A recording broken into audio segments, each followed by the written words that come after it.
Hello. I have stuff to do.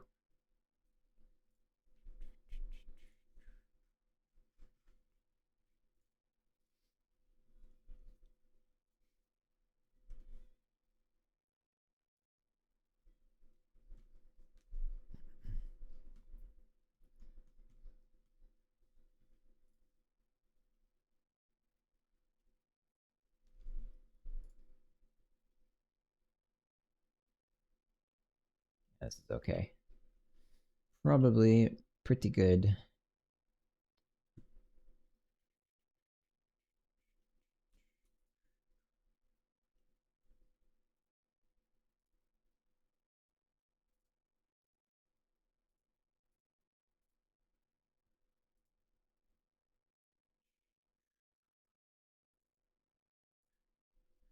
This is a priest selected only, no materials, no hats.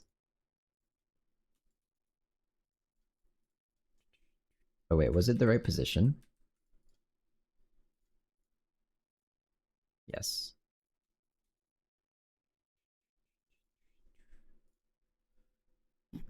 Export GLB priest hat.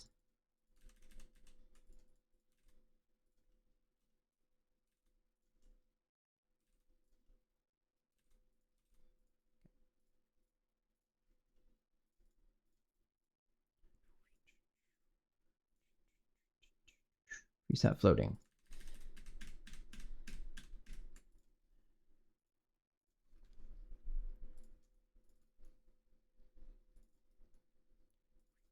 Okay, that's priest. Now we do dark priest. That does help. Although, I think. Okay, hang on.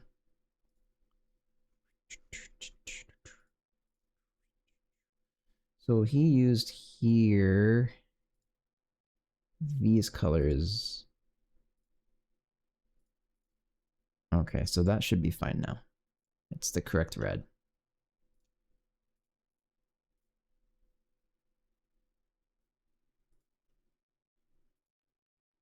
Positions are good. Data is good. Okay. Oh, that's his hair. That's fine. Whatever. GLB.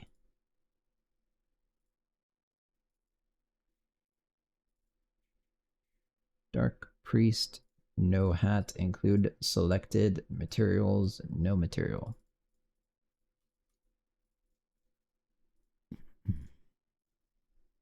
Dark priest. Hat.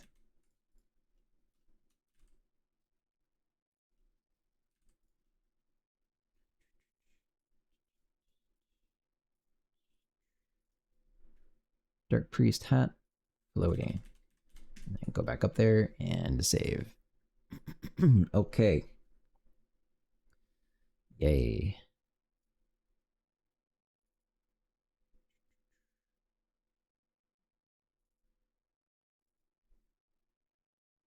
Let's try this out real quick.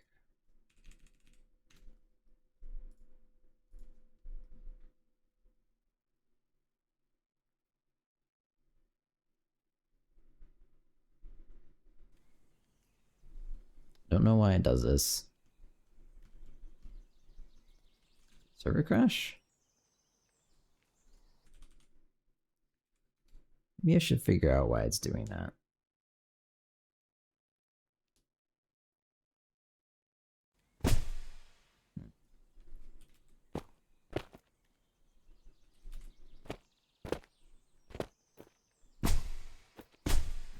Okay, so everything is done. This guy looks good. Yeah.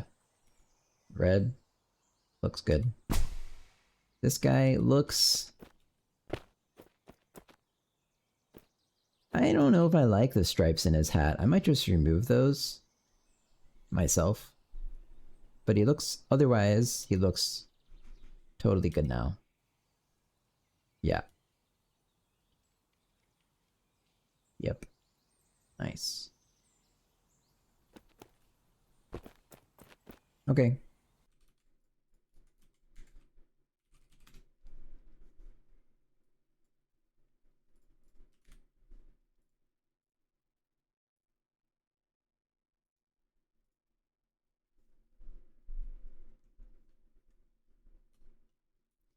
So I have to,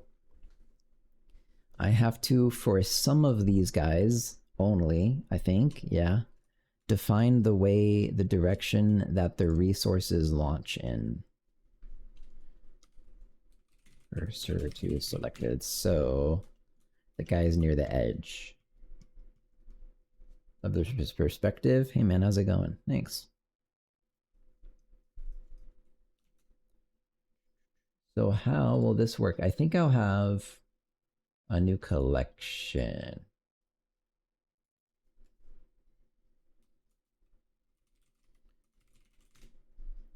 Node planes or something. So I don't know exactly how this should work.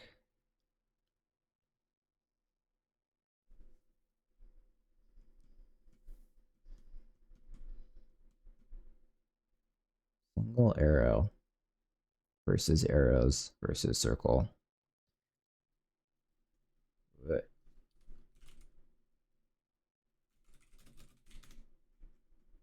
And is that an arrow? Oh. Well. Okay. Technically, this is probably fine.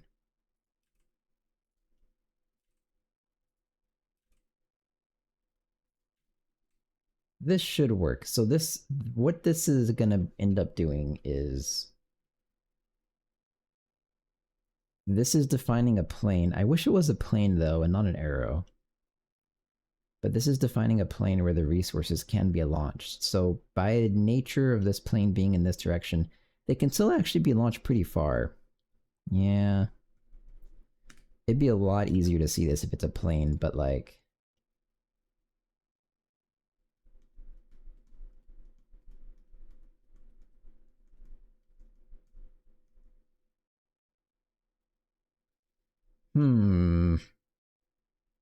A circle is not great either. I thought there was an option for a plane. Am I not right? I could have an actual plane, actually, and then I could throw it away. Maybe I do that. Like plane axis, that's not good either. Yeah, that's not good either. I have an actual mesh. This actually is probably the best choice. Okay. So this is where the resources are allowed to go. So I'll go apply the properties when I'm totally done. Is this correct? So the resource just can't go...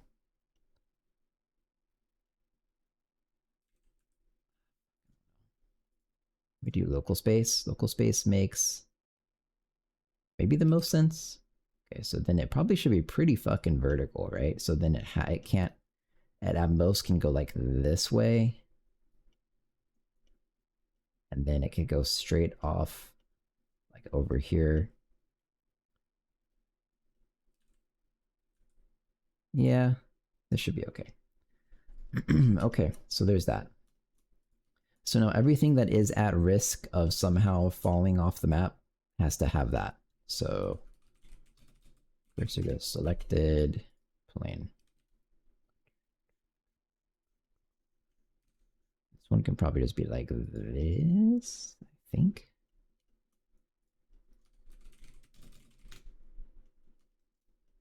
And I'm just gonna go connect the data in my level editor, my level loading code, I guess. This one can only go forward because otherwise it could easily fall off that way. Yeah, it's probably okay. That one's fine. The tree, this tree is not okay. Is the game in camera different from the one here in editor? Yeah, so this, I'm just editing it. Blender is just my level editor, which is not very typical. But so yes. Oh, shit. Doing it local space is not good. So yes. This is just a level, and I just make these things and I give data to them, and then that's it. I load them into my game. What am I doing? Okay. This could still probably find a way to go off the map. You know what I could do? That's kind of really hard to do, maybe. If I can do this the way I'm currently editing it, it should be okay. But my concern here is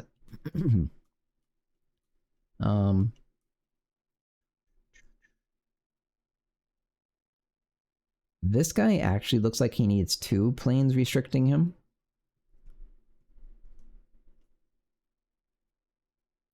Because this could, if I do it like this degree, it would fly off into the water. If I do it like this degree, I think it can maybe fly off the map.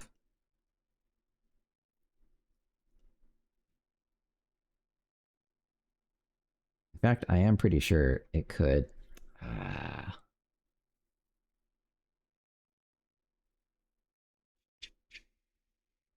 Okay, so I think I will allow multiple planes even.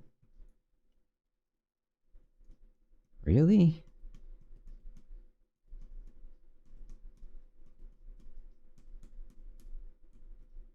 Or I could have the actual value of like a resource plane property be the degrees in which it's allowed to. I don't know how to word that. It's, you know, the valid degrees, and then I could limit this guy. Maybe. That'd probably be fine. Yeah. Okay, so we'll do that. So let me start adding some. I'll go back and edit it. Am I gonna remember? Probably. So this guy's degrees will be like 70 degrees, so then it's probably valid. Okay, continue.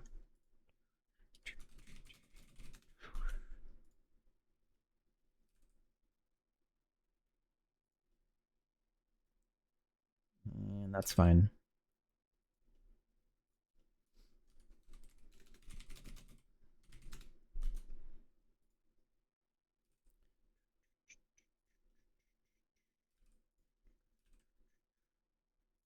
Something like that's also okay. Probably. What do I do about these guys? When you chop it, I think it's fine if it goes wherever it wants to go. Yeah. Although, couldn't it fly off into the water? Let's find out.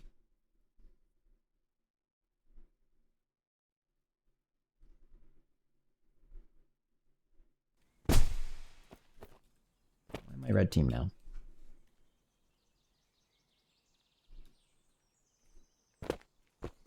Okay. Worker man. Go chop some trees. That didn't really go very far. Okay, it cannot go into the water. It doesn't go very far. Okay, good. This one definitely can.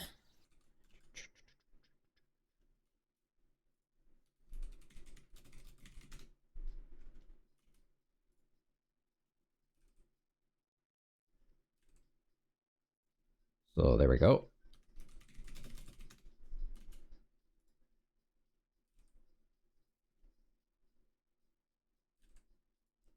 There we go, I guess.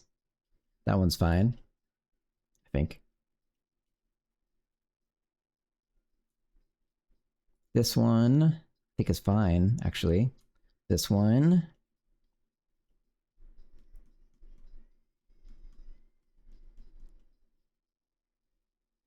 I don't know what to do about this guy.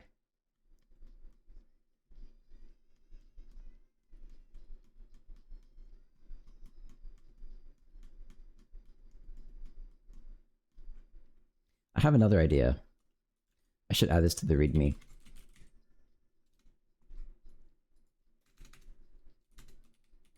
Adding resource planes. Okay, so the resource plane direction is assumed to be a unit vector. Hey, Goko. I think you're likely here before most people. Resource plane direction is assumed to be a unit vector. This, how do I word this? Oh, this is confusing. The resource plane direction is projected onto the XZ plane and not normalized.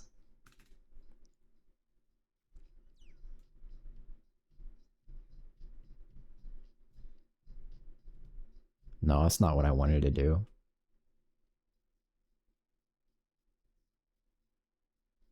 That's not, I have an idea in my head of how this should work, but the math, conveying that to math is not easy.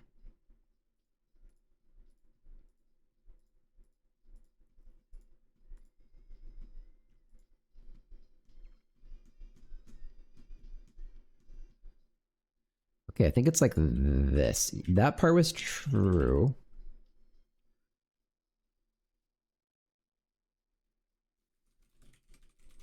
The direction it's facing is allowed to have a string in that direction of up to 100%.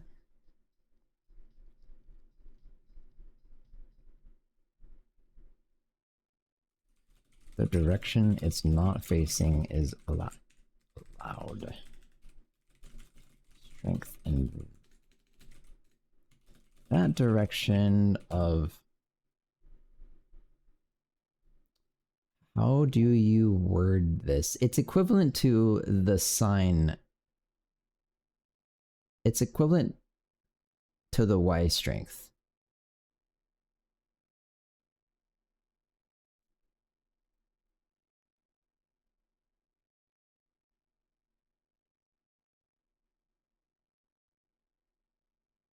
Yeah. Of the Y normal length. Okay. So a resource plane facing straight up. Oh shit, this isn't even how it really works.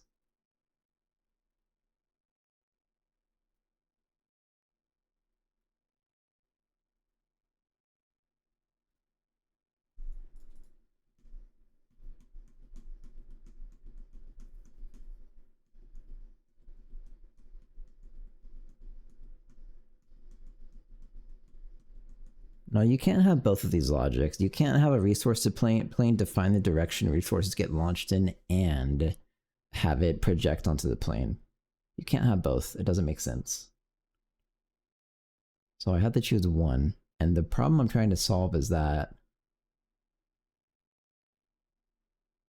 Okay, the problem can be solved with the with an angle value of the thing itself, and so it's okay. Then it's normalized. None of this is right. So then now I can either define the strength of the resource vector by the degree in which it is facing your given direction, or I could just pretend it's XZ only.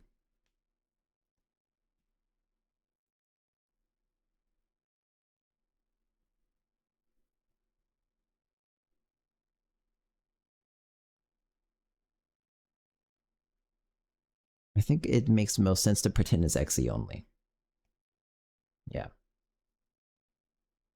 So if I'm pretending it's XZ only, I could either define the allowed angle by the vertical angle, so how much it's pointing up, or which that kind of makes sense to me for some reason. Yeah. Okay. The allowed angle of the resource launch is defined by the pitch of the resource plane. So a resource plane facing straight up allows a resource to launch in any direction. Use this plane. Facing straight horizontal allows a 180-degree launch direction.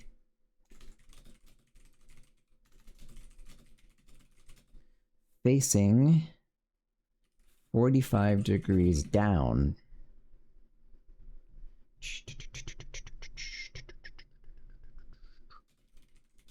A 90-degree launch. That's okay, that's what we'll do. That makes sense. So, where's my stuff? Here we go. It's like this guy then. Let's go to local space. Am I gonna be able to correctly define its pitch though? Oh yes I can because it's a vector. Okay. So you need to be like that. It's kind of confusing. But that's how it works. Okay. So back to this guy. So based on that logic,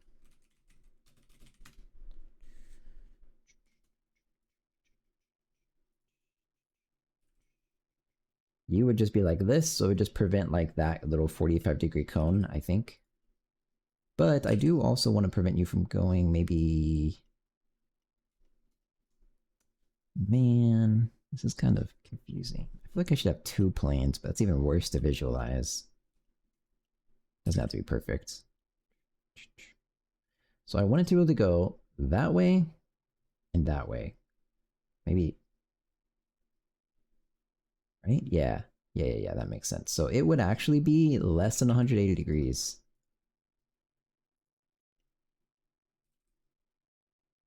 Just a little bit.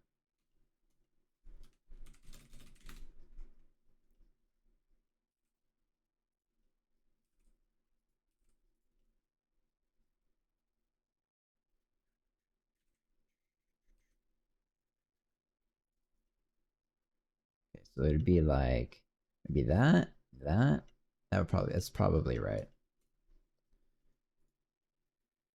Okay, you are probably just okay because the wood doesn't launch very far. I can fix you.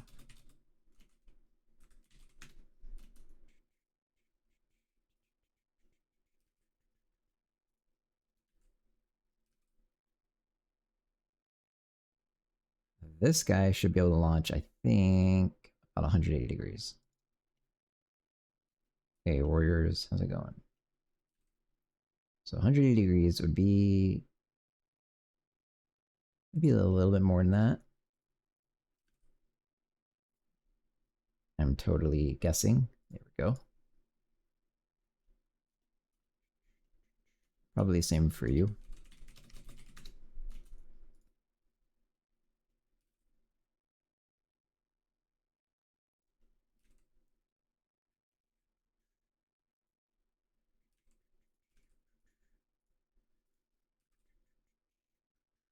Okay. You. That's probably good. Now.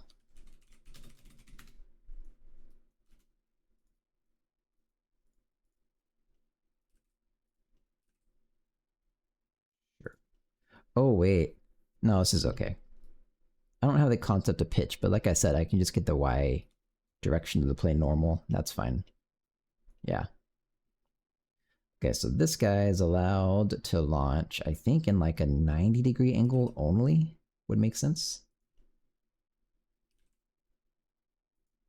Right, 90? No, like 120? So something like that. So like that angle and that angle. Okay, that should be good. That's how I did you too, right? I didn't do you. It's different situations.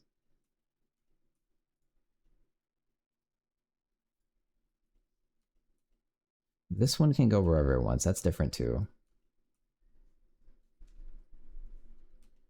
As long as it doesn't go straight back that way, maybe? Maybe it's fine.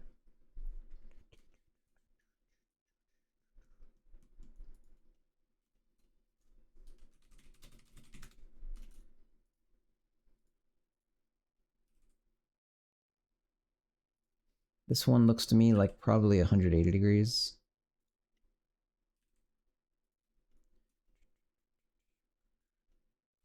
And you would be something. Whoops. Okay. Like more than 180. It's like that.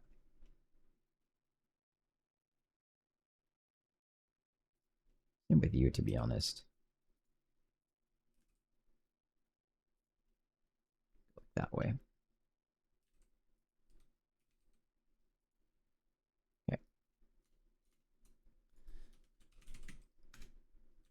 Oops. Fuck. I don't know what I pressed. Oh no. Okay. Fixed it. You look like maybe 90 degrees, even less than 90 degrees.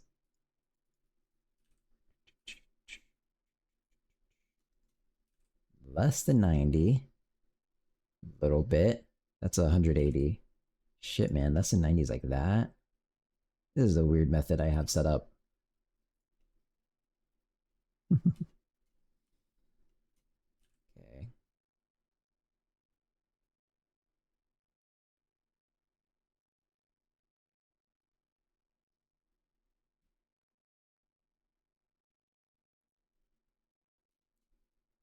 I think 90 might actually be right for him, though. It's like that. Okay. Almost done.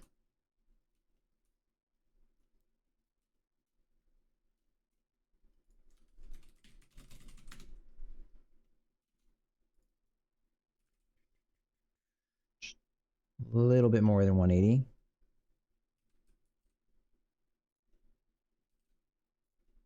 There we go.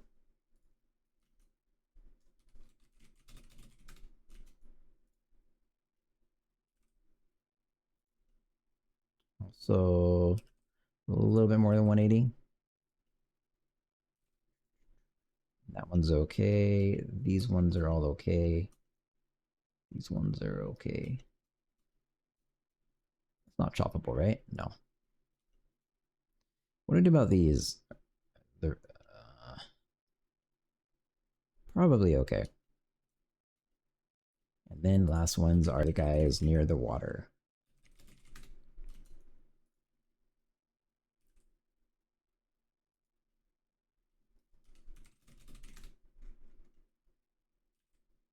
Shit.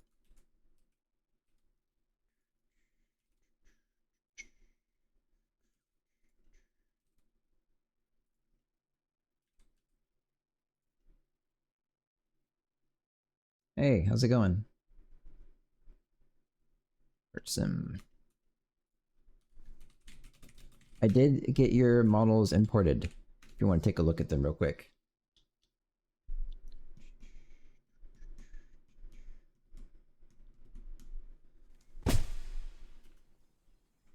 So this, I don't know if this happened. I think this happened just now. Worker model.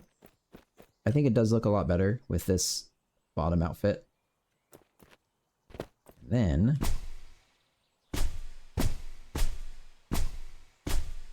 priest. Priest looks good too. There was some weird stuff with my bone weight thing the other day with his back part. It seems like it's fixed now, so that's good. So priest looks good. His hat looks good. Blue priest. And then this guy though, this guy looks good overall. I don't know what to do about his hat. I don't think the stripes look very good. But when it was all black, it stood out. All red might not be right either. So I don't know. What do you think about this? What if we did what if we made this thing black? Like that maybe. And then you took this guy and you put it what, like here. And then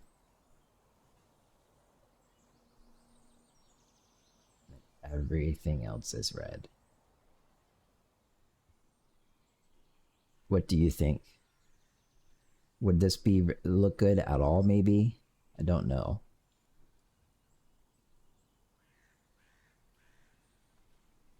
Perfect.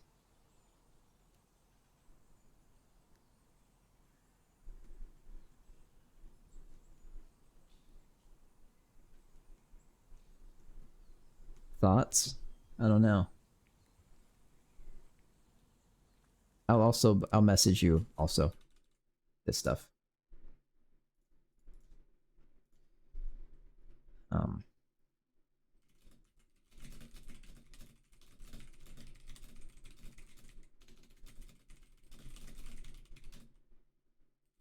Dark priest, yeah.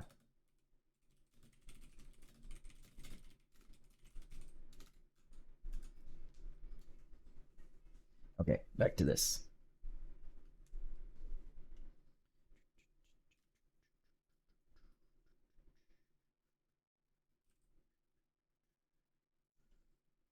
This guy, that's probably right.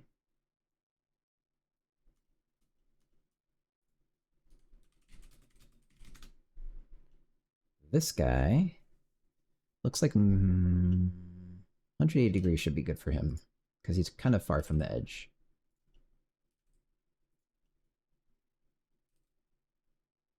Like that. And then, actually, forgot about these guys. What do I do over here? These ones. Whoops, whoops, whoops, wrong way.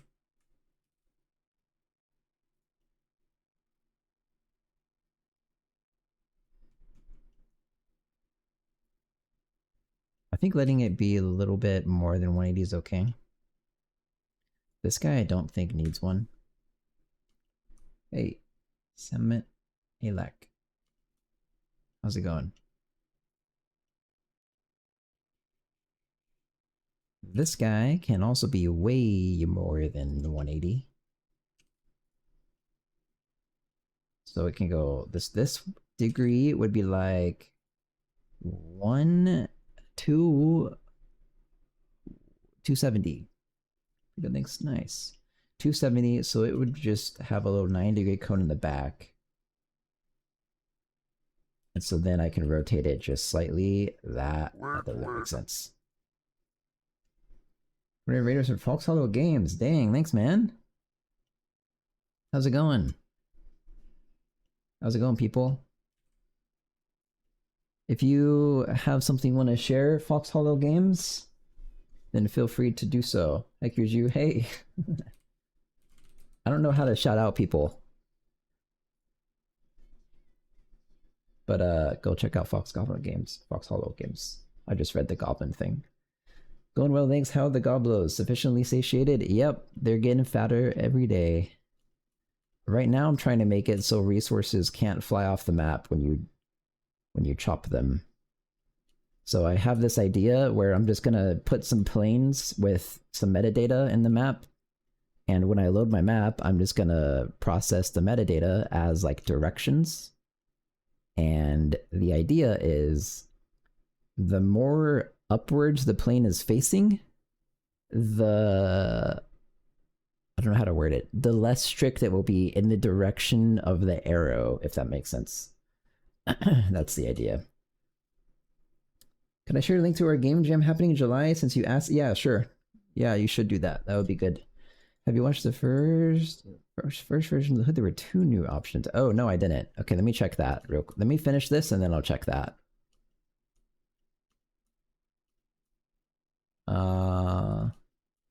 Does this one need a thing? Probably. I'm almost done art sim. Hang on one second. I need like 5 minutes. So this is like a 90-degree cone restricted. That should be good.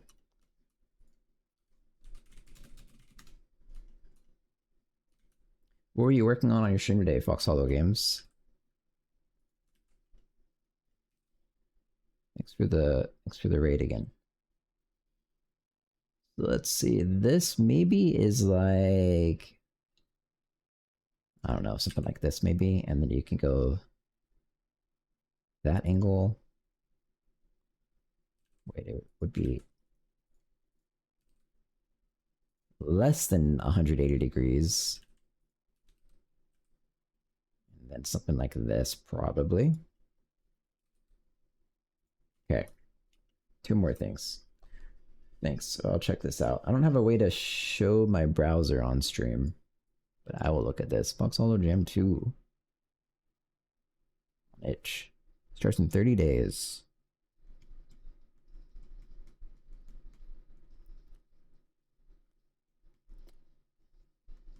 Oh.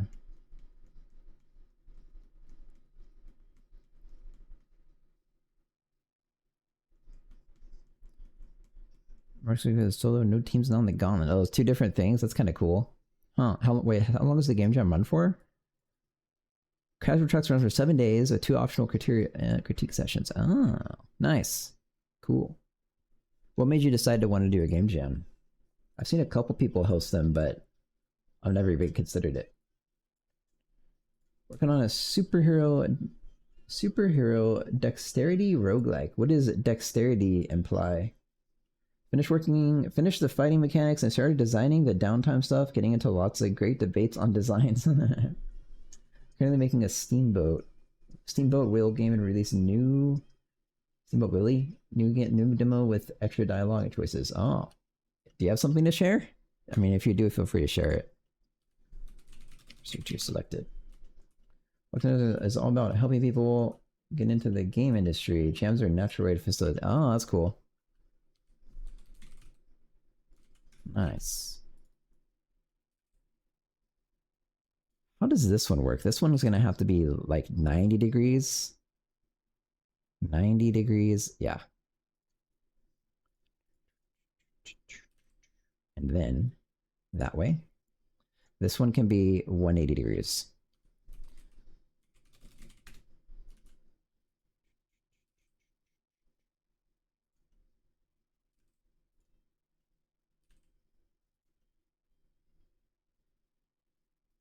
Okay, maybe a little bit more than 180.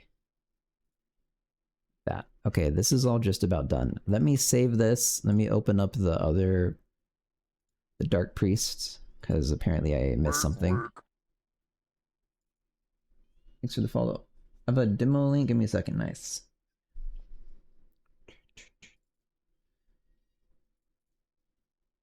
Oh.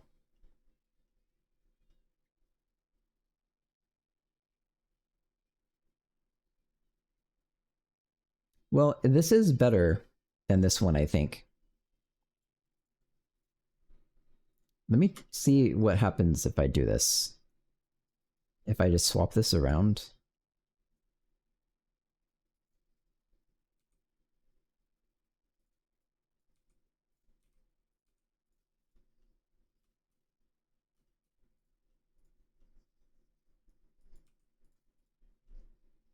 This is probably fine. What do you think, Artsum? This looks not symmetrical though, actually, I just noticed. Whoops. I think I just do that. Just this, right?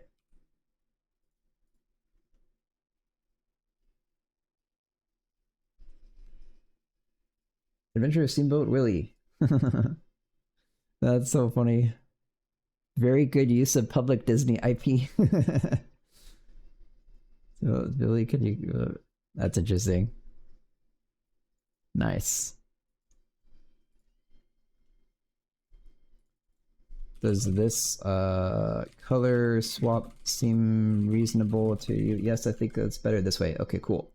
I will go with this. This looks good to me now, and I think it matches the rest of the stuff.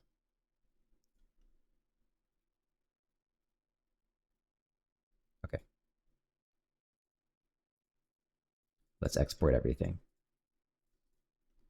Export.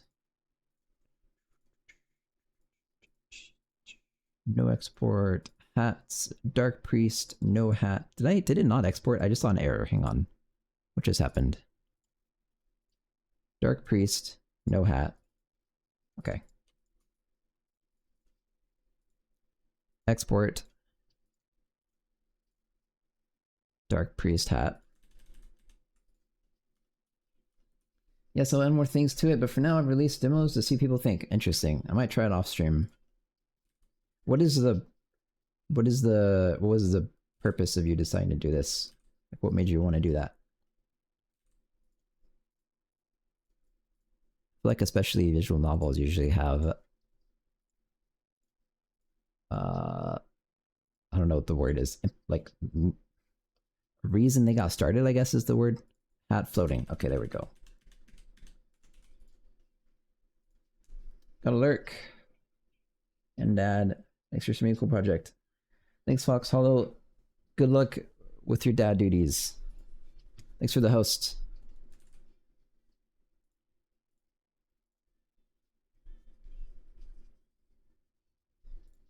Okay, let's try this out real quick.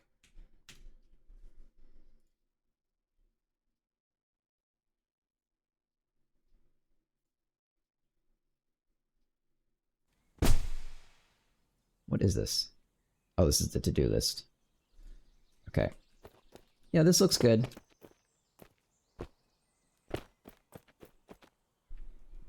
Looks good. And the other one, yeah, the priest was fine. Okay, cool. I think that's everything then. Nice.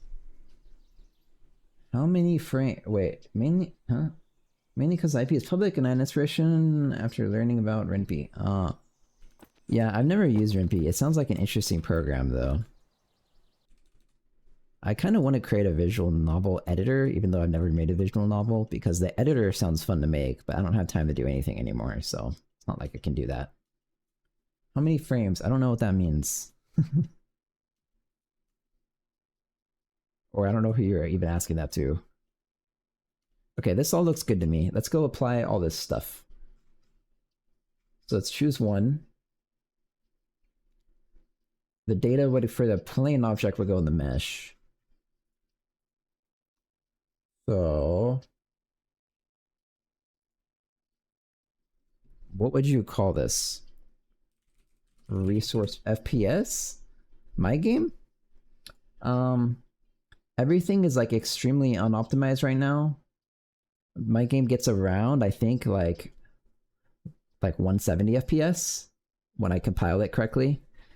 And before I undid all my optimizations for the purpose of video recording, I got like 400 FPS. So I think I've done a lot of stuff now, but when I go back and add back a lot of my optimizations, I expect to get around like 300 FPS. Probably. Which GPU do you have? A 2080. I think. Resource plane. Is this fine? Resource plane? Resource, I guess so. Okay, that should be all I have to do. The value doesn't matter, so I don't even know what to do. I'll just leave it as 1.0. Most common one is 1060, which I have. I don't know the performance difference.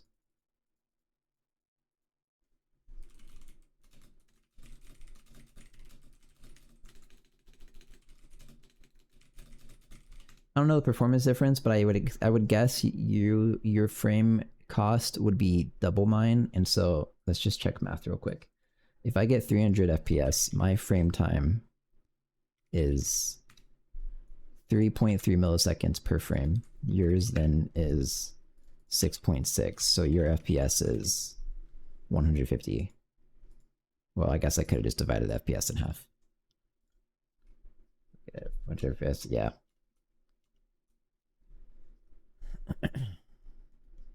FPS is non-linear though, which is why it's kind of confusing, but yeah.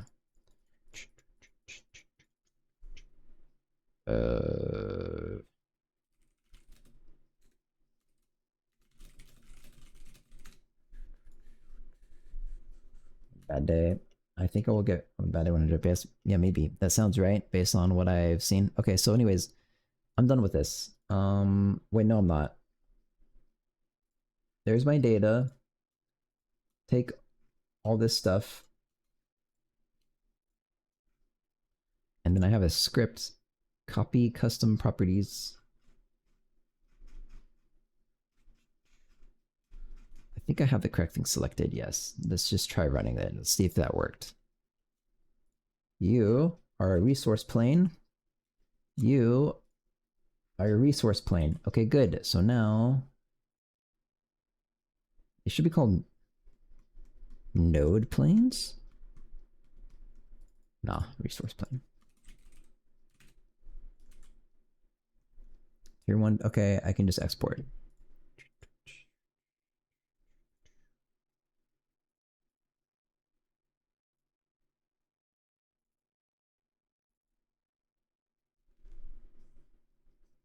Water is watering. What does that mean? All right.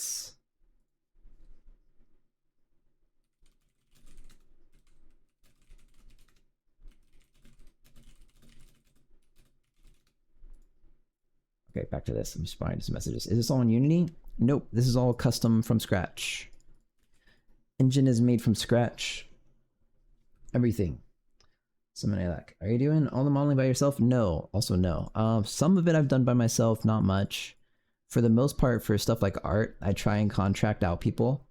So ArtSim, who is Don Kalishman, who is at least was in the chat, did the character clothing models, and then he also fixed up the goblin model. And then I have one other artist that I don't think is ever in the Twitch chat who did the levels. Thought it was Unity, not gonna lie. Yeah, not Unity. Everything's made from scratch, custom engine. Okay, so let's start loading this. This will be in the server level manager. This one is gonna be not that simple, maybe. No, actually it should be. Quick Coder, hey, how's it going? How's it going, man? It's been a while. Get resource plane. This is not custom data. Uh-oh.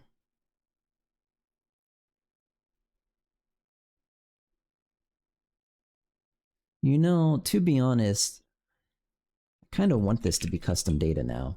Maybe I do that. I don't really like the idea that planes also have lost their meaning. I use planes because I thought it'd be a perfect representation of where the resources can go. But that's not how it ended up being used. So I don't have to use planes anymore.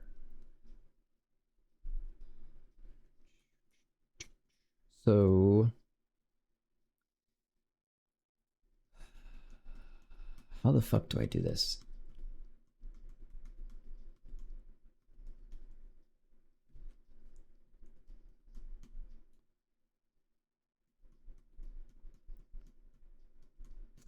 Can I maybe write a script? I don't want to replace these. Can I maybe write a script to just replace all my planes with, what is it even called?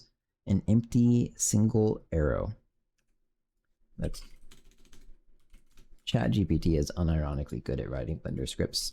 Can I make a Blender Python script to replace all of my selected objects with an empty what's it called? Empty single arrow.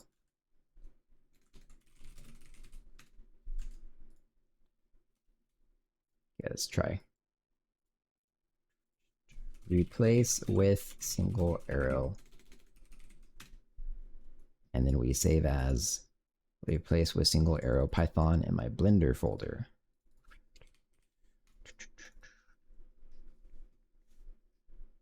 Oh, just doing some pre-sleep, game dev, and lurking. How the goblins going? Good. Goblins are going well. I can show some stuff maybe after I get this script working.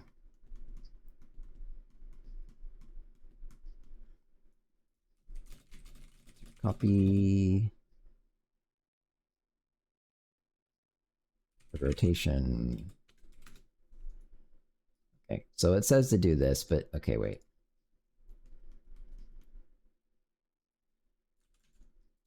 This is what it gave me. Deselect all objects, get the selected objects. Okay, that... I don't see how that makes sense. Maybe we do that in the opposite order. And also, I don't see why you would ever do that.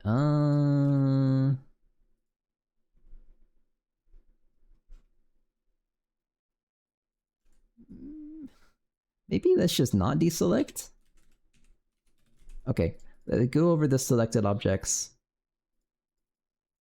Create for, if it's a mesh, which I think they are, get the thing, get the rotation. I don't think I want that. Whatever, I guess. And then delete the current object, I guess. Create a single arrow. Which that's suspicious, but okay. Okay, I guess I'll try it. I don't think that's gonna work. Actually.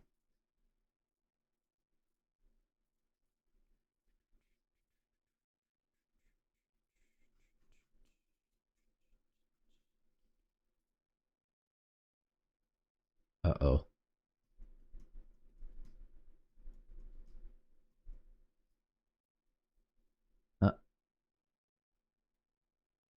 What?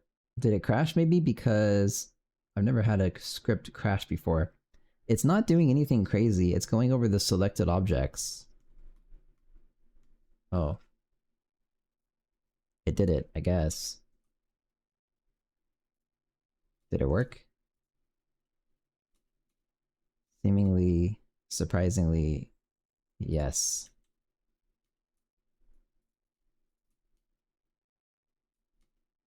Some of this is supposed to have something though here for sure.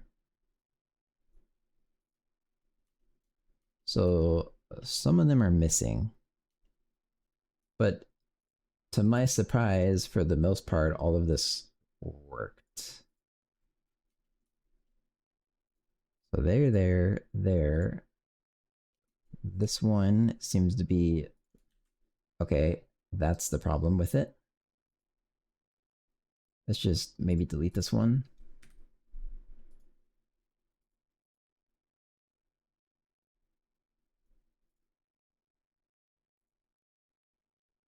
That one makes sense. That one makes sense. That one makes sense.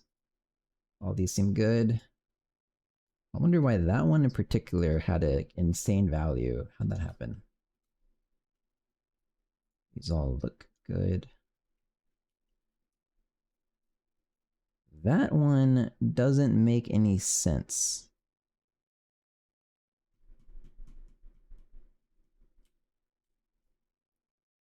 Definitely not. Shit. Pointing down this way. Okay. So this didn't work. Can I undo? I don't think I can undo this much in Blender. Can I?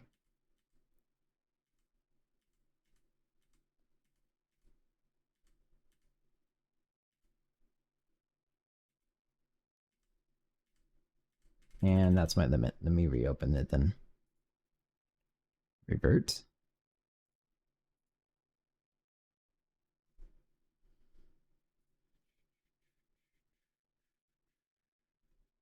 Fuck.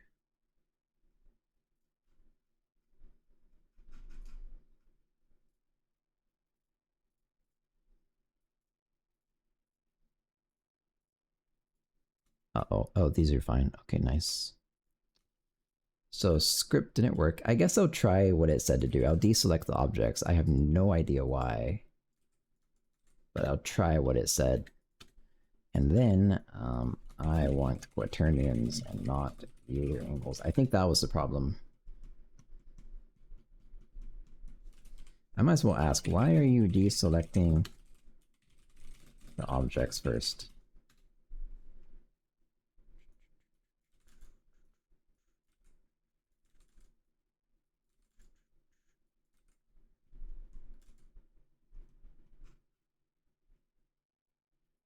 Okay, well now it's just not doing it, and then it deselects them at the end, so... Okay, we'll try again.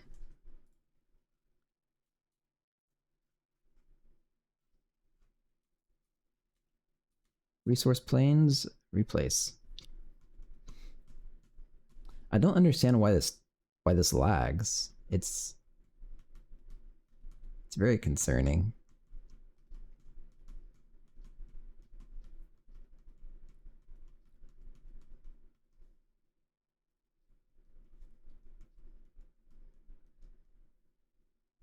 All right, how'd it do?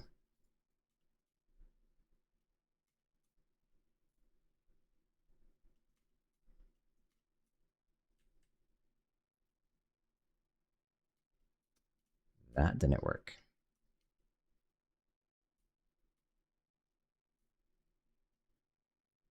Yeah, it didn't work at all.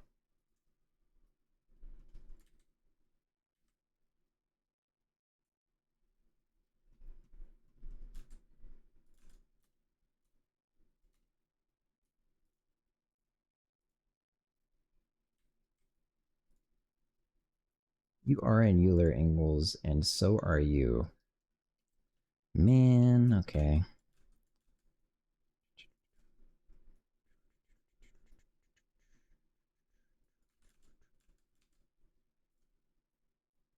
This might have been the closest I'll get, and then I can just fix the rest by hand.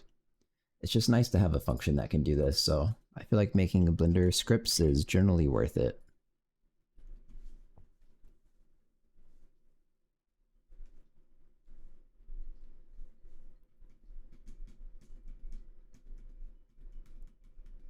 Wait, am I stupid? Oh no, I am stupid.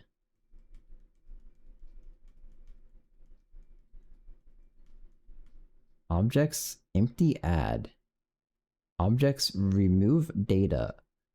Objects delete the current. Maybe this is fine then actually. I thought I was taking this Blender is weird. I thought I was taking this object and putting new data in it so the rotation wouldn't have to change. But no, I actually don't think that's what's happening. That looks okay. This looks okay. All of these look okay now, actually. Let's go through them one at a time. Can I do like orthographically, maybe? Good, good. Good, good. This one's off in infinity. Somehow.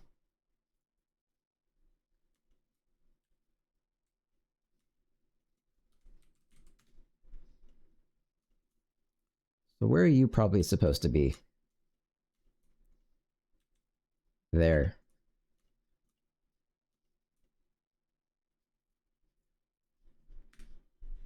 Okay, that's fine.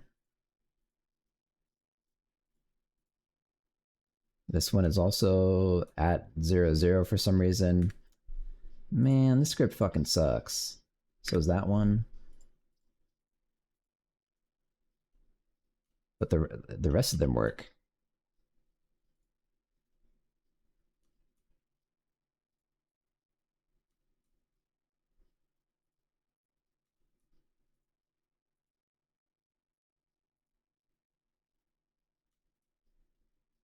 That's correct.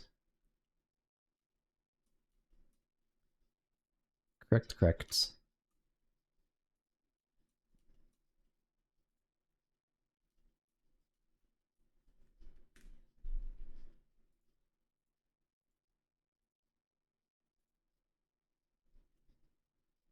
Yep. Also, yep.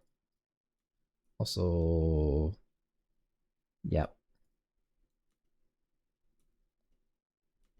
Also, yep. And this one's broken. I don't understand how some of them ended up broken, but okay, let's just re-add those. So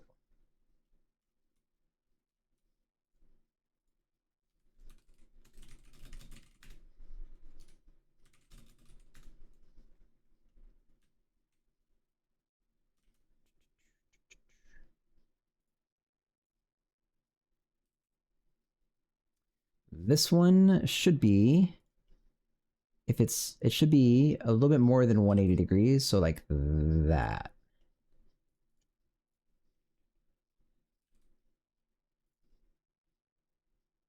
Okay. And then this one, yeah, this one has to have a little bit of logic.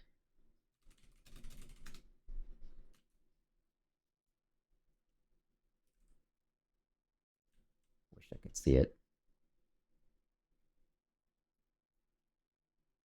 So this one needs to be like 2. What even should it, like 180? A little bit more than 180. Should be like this. And then that would allow it to go that way. So like this would go that way and that way. That should be okay. Okay. Trees, fine. Yeah. That guy's fine. These guys are fine.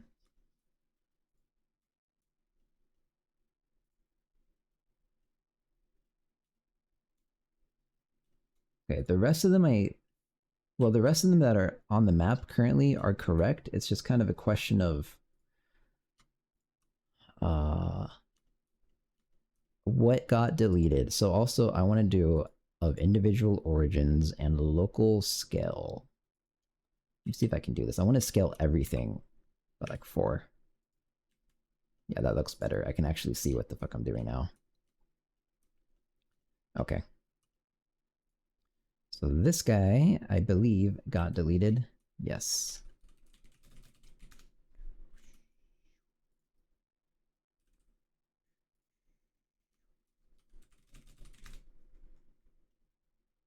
So this guy should be just about 180, maybe a little bit over. And that's correct. Okay. Oh, and I guess your scale could be 4 or something. And none of these need to be edited. This one does. That one already has an edit. That looks right. Okay. This one has an arrow going down, and this guy does not. Yeah.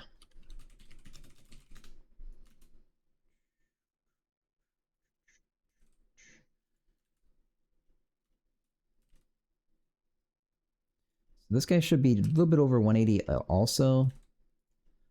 Facing about that way, yes. So it can go like that and that. Yeah. Okay.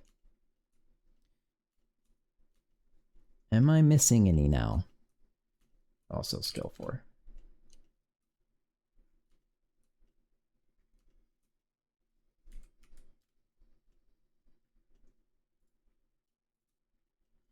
What am I missing? These two. Those two, and this one has an arrow, it says, but I don't understand.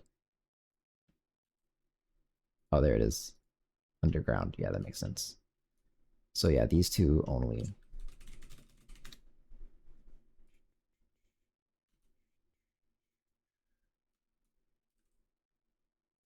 So this one should be...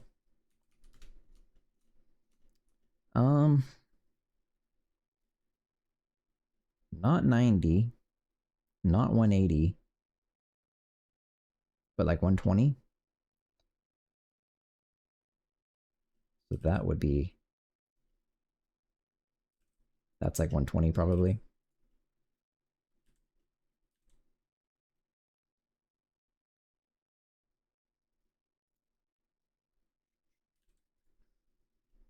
Probably correct. Okay. Now you.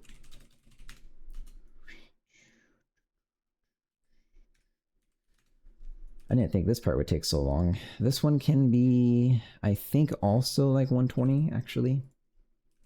That. So it can go that way or that way. That makes sense to me. Okay.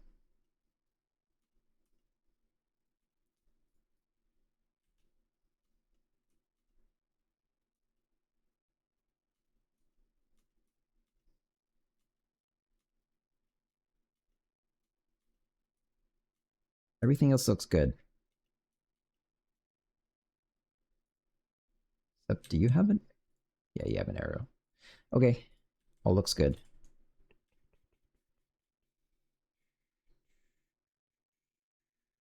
So that's all. Let's export.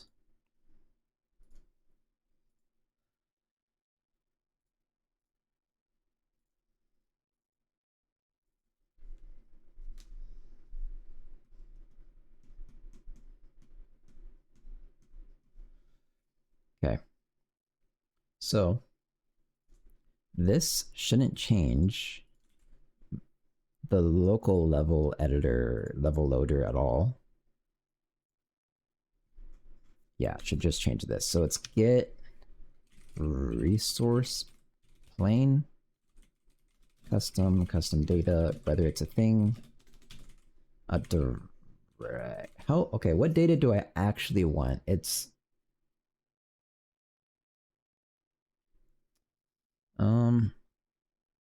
I need to go back and look up how dot product works with cosine, because that'll be what I want. So it'll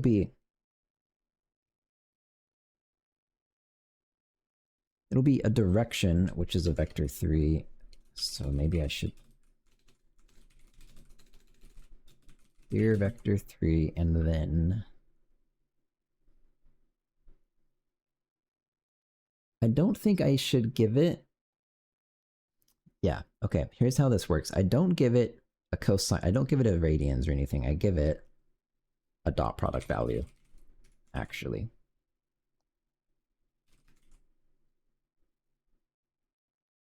Okay. So property, custom properties. Property 0. What's it called? Oh, I haven't assigned this to it yet. And the new data.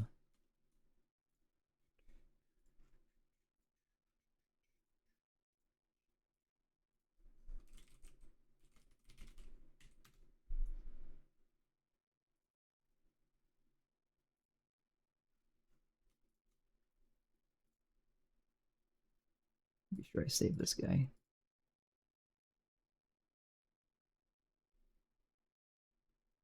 Copy custom properties. There we go. So now you all have that property. Okay, let me export one more time.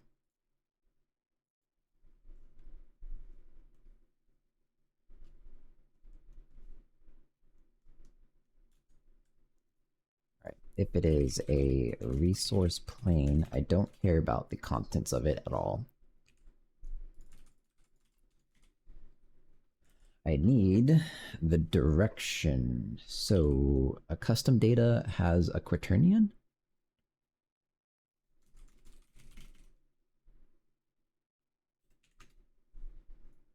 Yes.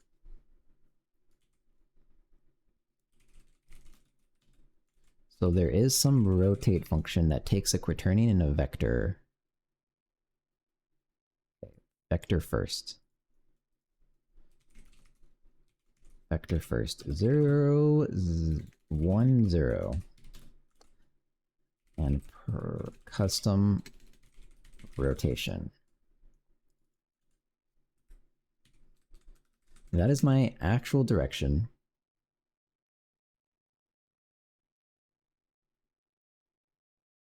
However, the way I said to do this is direction becomes a normalize of vector3 direction x 0 direction z. Don't care about y value.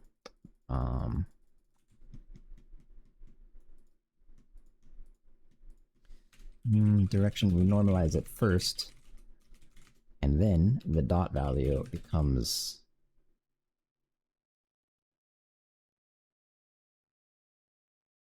how do you describe this? Okay, this is like the maximum dot product value. So if the thing is pointing straight up, it allows 360 degrees, which would be a dot product or a minimum dot product value. Yeah, so of -1.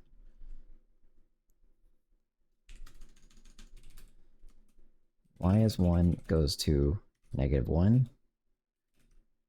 Y is 0 goes to 0. Y is -1 goes to 1. Okay, so I guess I just invert it. Because I think the y value of a normalized vector like this, I think also has to do with basically cosine, and the dot product has to do with basically cosine. So I think they're kind of, in terms of the scaling of it, I think it's the same. So you would say negative direction dot y. I think that's all you do.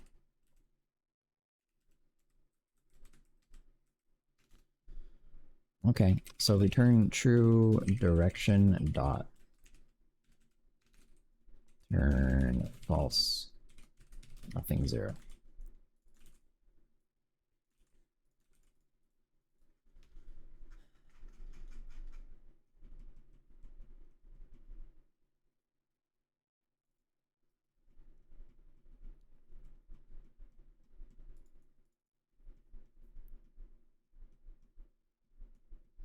I think I will actually construct one of these for every single node in the game, and by default have it be just straight vertical facing, so the resource can spawn anywhere. That makes sense to me. And if I do the math right, that should be fine. So this will be a rock node planes. How would you describe this? This is a fat resource plane. Direction minimum dot.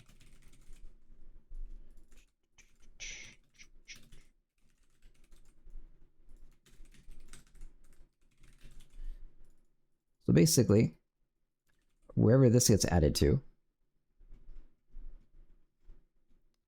which to my surprise is right here.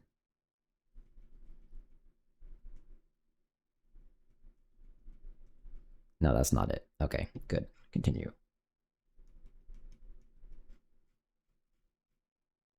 Here.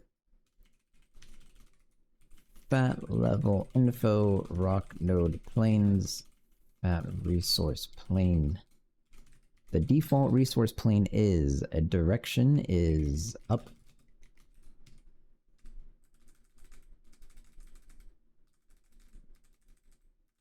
Does this even make sense? Yeah, direction is up, minimum value is -1. Maybe I should have that be like default. Up, -1. So actually then, I'm gonna add the default thing into this. So it's like, look, this gets the default.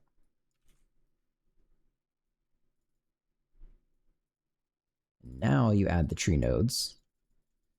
So also, this is creating the array of tree nodes. And then you add into that. So same thing, array add into, wait, not quite same thing. Tree node planes. So tree node planes. Kuju, you've been on it for some time. How's Jai so far? Jai is great. Jai makes everything very easy and nice to write code for.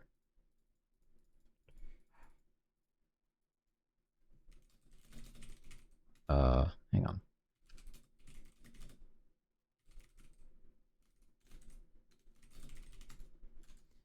Yeah, Jai is great. I probably won't use anything else forever, as far as I can see into the future at least. The problem with Jai is that not enough people have access, and so there aren't enough libraries. And for the most part, doing things myself is not a big deal, but there's some things I don't want to do myself.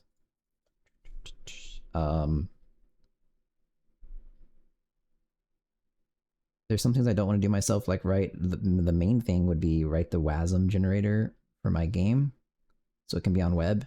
But other than like some basic stuff like that, I have literally almost not a single complaint about it.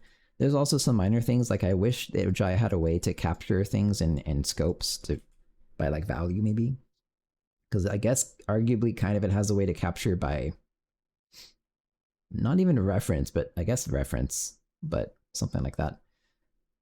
Yeah, there's some minor things like that, but and also whenever I've had a bug with Jai and I report it, it usually gets fixed literally within the next beta. Very good. I'm reading a message real quick.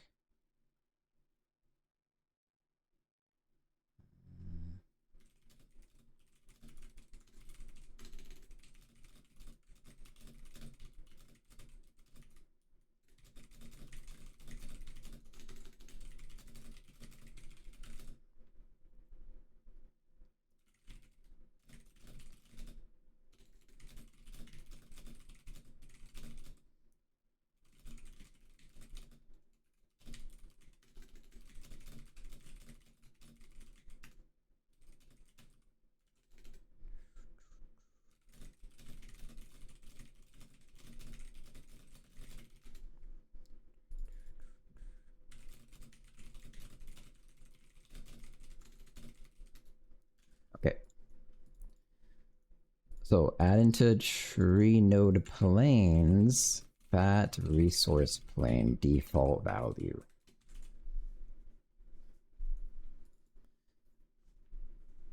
Yeah, but besides some stuff like that, Jai is excellent. It has like all the features I'd want, basically, I think. And like, I think John hasn't stated exactly what his plan with like anonymous captures or whatever is anyways. So who knows how that will actually play out.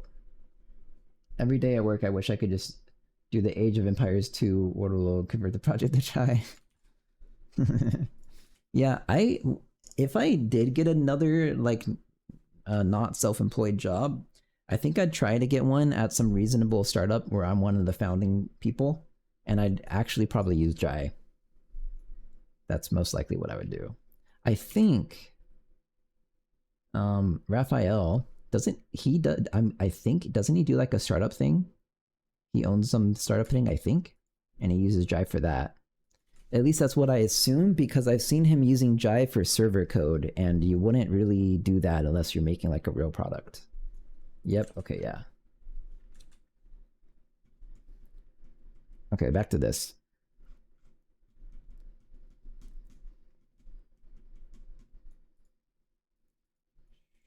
So I copied this, that was the last thing I did. This is my resource plane. I need a position. Vector 3. So when you return this back out, it is custom position.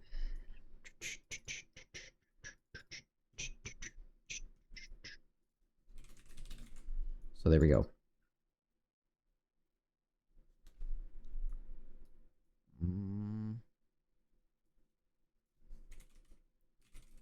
Is resource plane position direction minimum dot. If it's a resource plane, we can create a fat resource plane. Yeah, this is fine. Fat resource plane just has a direction and a minimum dot. That. So then the trick is we have to figure out what it connects to. Oh, I hear static. Hang on. Let me restart my thing.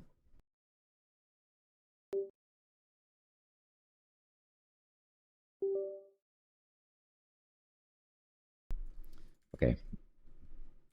Back. Here we go. Fixed. Man, I really need to replace my audio interface. I might actually just buy like a shitty $80 thing and just swap it out because this is crazy. I bet also towards the end of my streams when the chat's not active, I bet my stream starts getting staticky and I just never notice. I use Odin. Wait. Yeah, let her try it out. Now let her try it out. For now, I'm learning Zig to see where they are going with it. I will try Odin in the future since it seems very like syntax-wise to try. Yeah, I've also looked at the two projects. I forgot which one. One of them actually has a community and the other doesn't. I don't remember which one is which. Odin syntax is kind of ugly though. I'm glad you take a 1/2 salary hit to do my Jai hobby project full time maybe one day. Yeah, you know, really, if your life situation allows it, I think it's not hard, and you don't particularly care about bringing in tons of money. It's not hard to do something like that. In terms of like the types of people that are typically interested in Jai, you know, are probably like very good developers, and they probably make a stupidly way too much amount of money. Like that's how it goes. And so if you're in that bucket, it's not that hard to decide, okay, I'll become poor and I can work in Jai forever. Something like that. Is Odin quite a bit. Really nice how many libraries are already out, at least for graphics and game programming. Maybe it was Odin then that I was thinking of. Yeah, so I need to make a WASM compilation thing for Jai so I can have my game on web, and I have it working for WASM with some other people's help from the Discord. And the thing though is I have to write all the bindings for OpenGL, which is like 400 functions or more, and they all have to be handwritten because it works a little bit different in WebGL and OpenGL. And I found it, the best thing I've found so far to do this, I think, is I found an Odin library where someone has started basically that exact same project. They have like quite a bit of OpenGL functions written from scratch by hand in Odin. Oh, for sure, I'm easing into it. And in fairness, I really love the project. I helped build at jobs. Once it's finished, I'm outie for sure. Yeah, it makes sense. But I do want to finish it first. Yeah. Okay, we have to find the best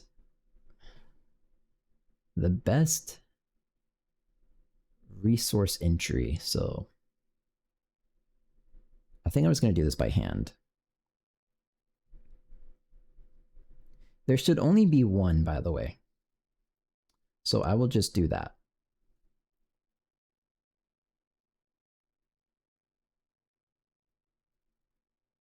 So how about we can just loop through both things. This is not that hard.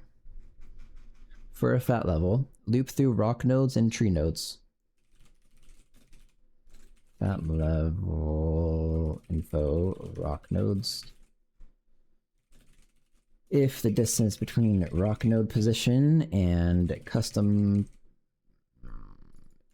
and position is less than something like some not very epsilon value, then we do this. This is another nice thing about Jai I'm about to do. So this is rock node planes. Not this, but this too. Iterator index is resource plane. And then just continue on with the custom loop. So just basically break out of this. But don't even do the stuff down here, because then I'm going to say assert false. Could not find resource for in matching position to resource plane.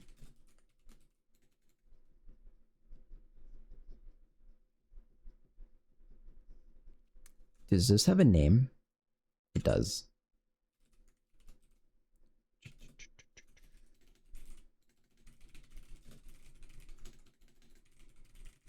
Let's print some stuff.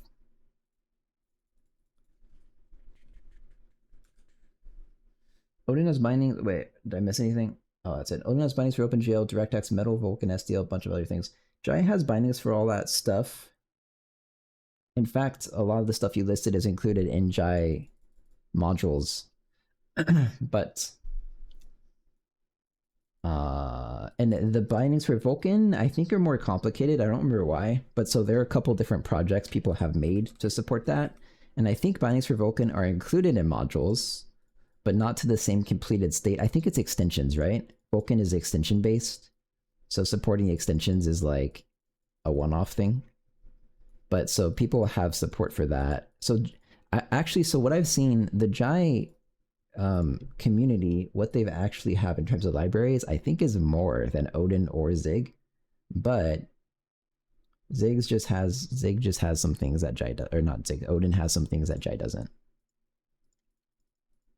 Okay, so this is rock nodes. If it doesn't find it here, we give it a chance to find tree nodes. That's not what it's called. Yes, it is.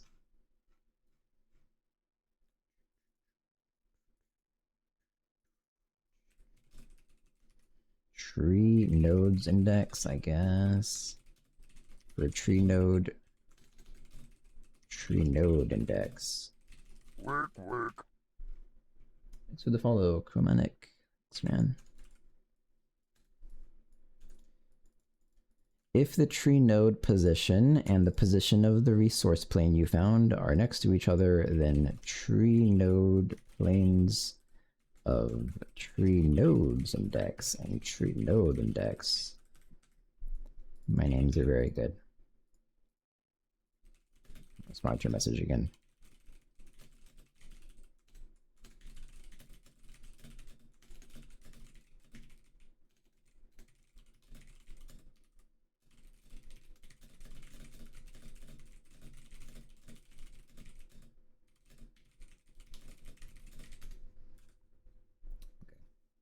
Also, binding generator is pretty good for a lot of things. Yeah, binding generator helps. Although, I don't know enough. Like, I'm really bad at build system stuff, so I can't really say for sure. But I wish bindings generator worked in a better way. I don't know how.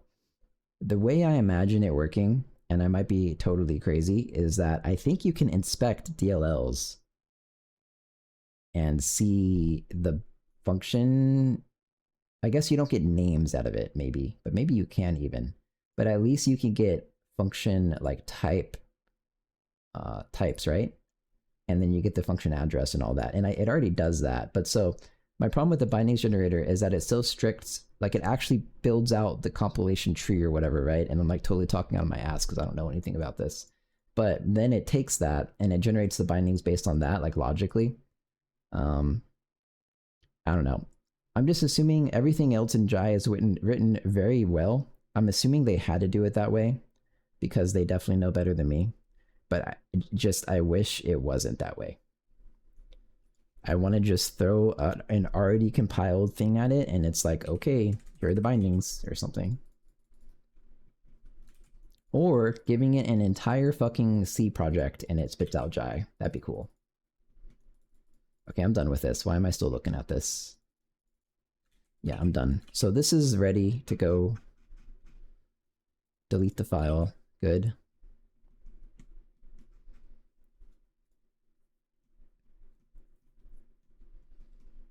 So when you spawn things, I have to have a function somewhere in something, like this maybe, to adjust, like correct resource launch direction. Correct resource launch. Let me look at how this actually works though. So in like server wood manager, I only scratched the service on it, but it worked pretty good for Raylib. Raylib is like a very well made, very isolated project though, which is what I use for my lazy little game project. Yeah, I mean, it works really well for things that like you would expect it to work really well for. And then you can get it working for other things.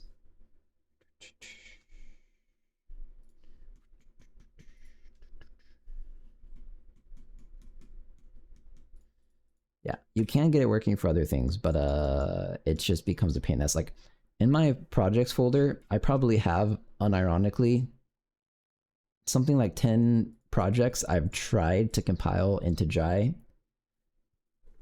and failed and given up because the implication of that not working is that the library is so horribly made that I can find a better alternative. But like it, yeah, I don't know. You can't just give it anything and it works, which is probably a not reasonable request. Okay. Throw wood. None of this is what I want.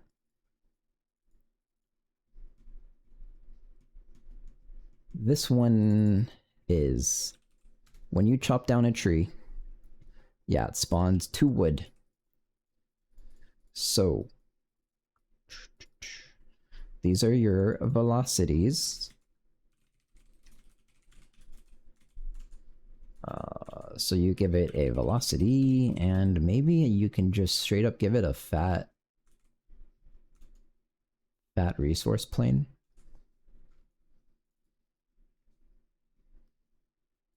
Yeah, I don't see why not.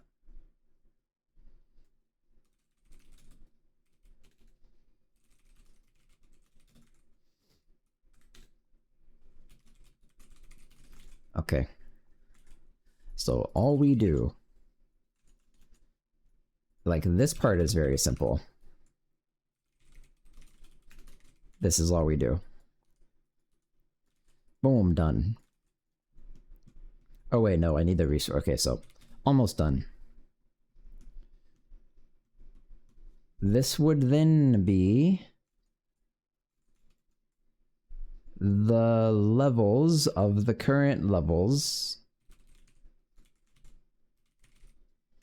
which for now is selected map dot levels selected map tree node planes index instance. Okay, there we go. Whatever's okay, fine. Source plane. Anyways, gotta go. Have a good rest of the stream. Thanks, Koi Coder. See you, man. There we go. So this is also exactly what happens kind of in the rock manager. When you chop a rock,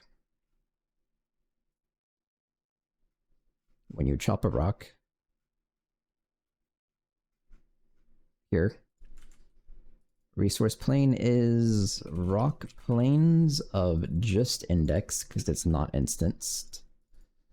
And then correct. It should be called velocity.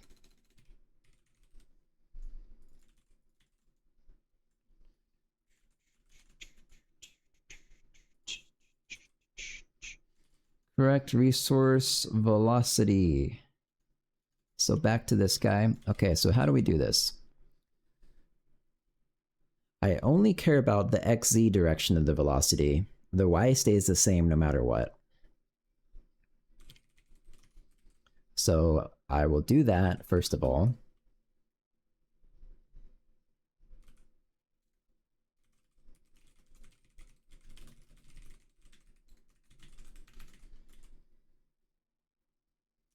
Okay.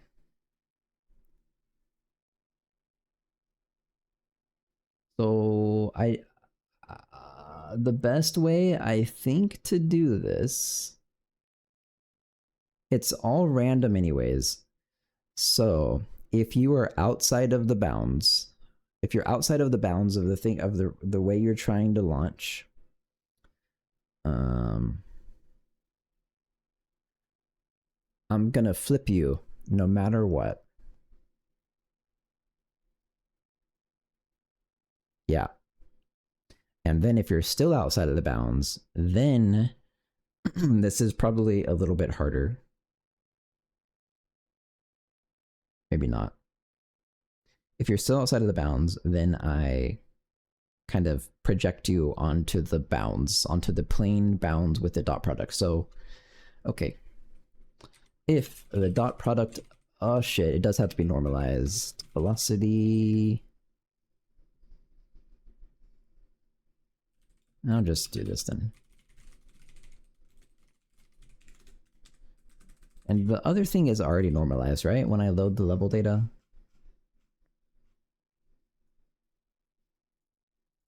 Yes. Normalize. Okay. If the dot product of velocity xe and resource plane direction is less than resource plane minimum dot,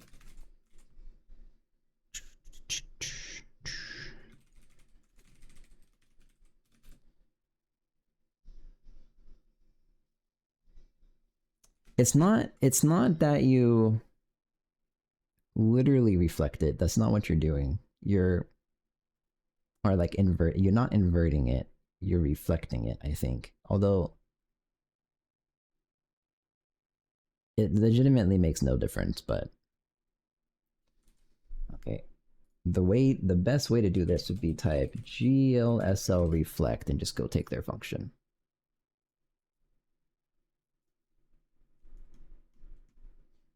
It's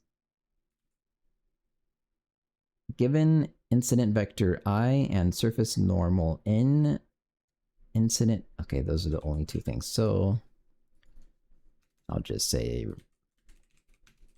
reflect b vector 3 n vector 3. This is what they gave me on the GLSO website. So I is v, n, v, n. There we go. That's how you reflect a vector. Okay, if it's less than the minimum, yeah, that's right. Because this this will become more negative the further away it is from the desired direction. Okay, then velocity xe becomes a reflect of velocity xe across the direction. Okay. So we've done that. Now, so first, this is kind of a complicated function, just like understanding it, not mathematically. First, try to first if the velocity isn't then the bounded resource and bounds, try to reflect it. The reflect still didn't fix the problem. The bounds are less than 180 degrees.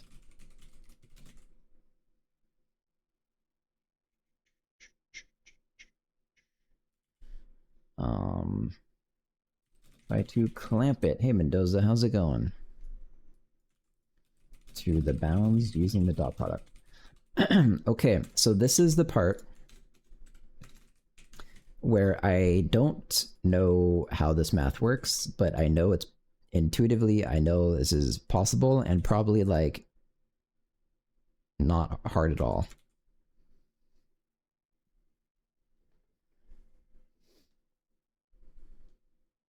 So I know that my resource plane direction. Actually, before I do this, let me just check on my dog real quick because he was making some noise, and then I want to get a snack anyways. And this is kind of interesting math, so dot product stuff. Okay, I'll be right back.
I am back.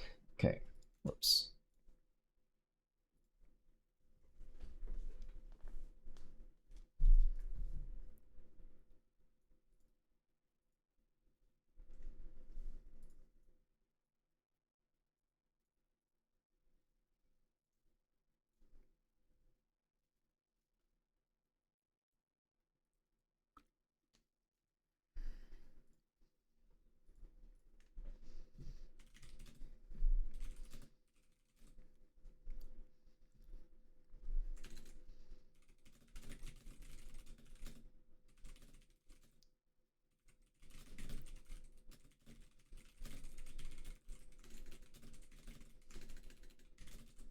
I'm responding to a message again.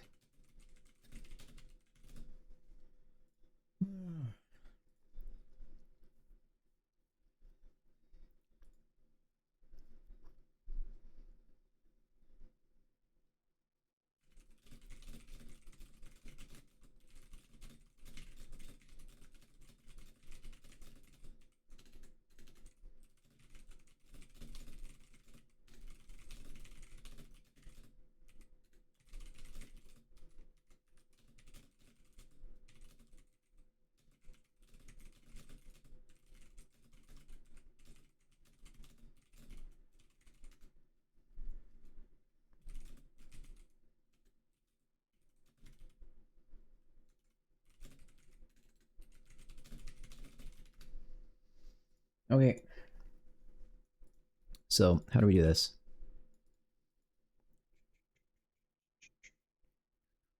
I mean, I could do this very easily using radians. I would rather not.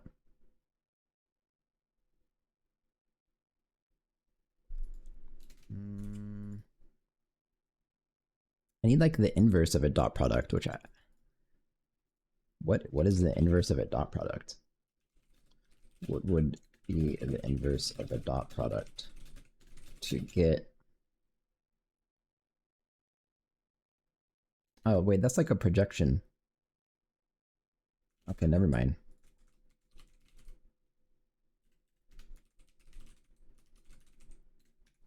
So it's like this. So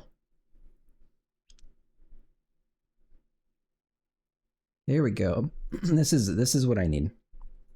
Except I only need a portion of this. So you calculate the dot product and the normal and the direction, and that kind of gives you some value that's like the cosine-ish related something of how much along the two directions it is. My throat. Hang on.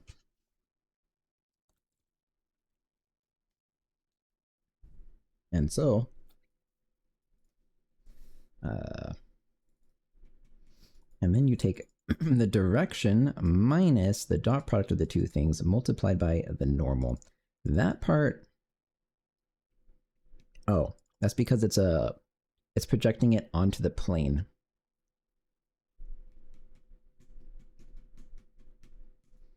So this is normalizing it. So if you have a unit vector, this turns out to be 1. So this times the so this is the math I basically want. Incredibly easy. So the dot product of the two things is just how far in that direction it's going. So the way to do this is I have to, I guess I treat the resource plane direction kind of as like y or something. And then I have to calculate how much in the x it is from that. So I'd have to get the right normal vector. So, you know, these are just like a bunch of meaningless words, but resource plane right. So this is something, except does this even work? I should do one other thing. No, it's fine. Okay. The cross product of resource plane direction and 0, 1, 0. And I want to normalize that. So in this context, this is also not what I want. Okay, so this would be something like resource plane up or something is the cross product of direction and velocity.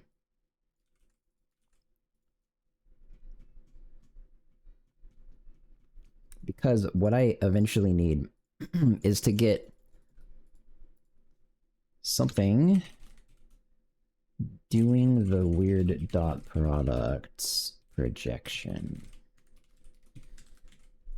So this will give me like an up direction, and then I need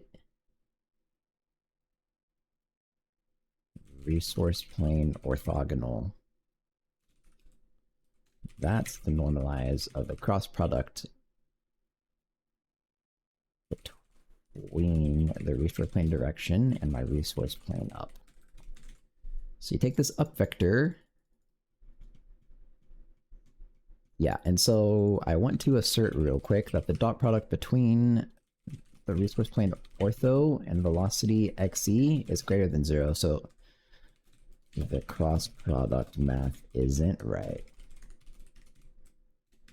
I don't know what direction this is going to end up in. It's either going to be a...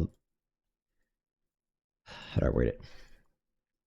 The resource plane ortho direction is it's going to be the orthogonal vector to the resource plane direction, either in the direction of my velocity or opposite of my velocity. So I want it to be in the direction. How was your marketing thing today? Fine.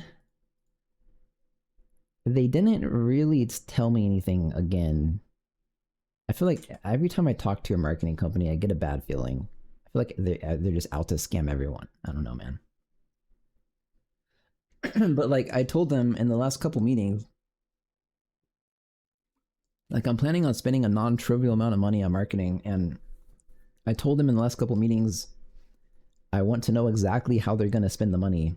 And they were like, this was like a month ago, and they're like, okay, we're going to tell you that in the next meeting. And the next meeting rolled around, and they're like, hey, so we're going to have to postpone that because for reasons. And I was like, okay, fine. And then they're like, we'll do the next meeting. And that was this meeting. They did show me a PDF of stuff that looks very generic to me. It looks like they took their template PDF and swapped out the name of, like, insert name here with Fat Goblins. So I still don't know how they're going to spend the money. But so I'll have another meeting with them, I guess, in like a couple weeks or something. But if they don't end up telling me how they're going to spend the money, I'm just not going to continue with them, I guess. But yeah, very frustrating. All this stuff is fucking stupid. Resource plane orthogonal. Anyways, so now I have what's presumably the right direction of my velocity with respect to the resource plane direction. And so the minimum dot product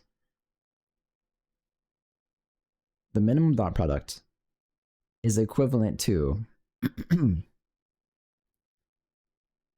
the length of the forward vector.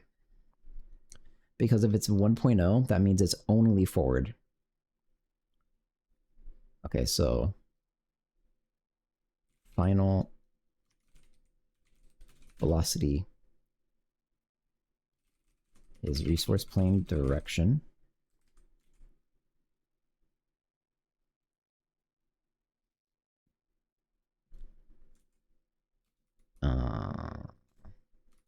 Times resource plane minimum dot. So first you do this. I have to know forward length. This helps a little bit.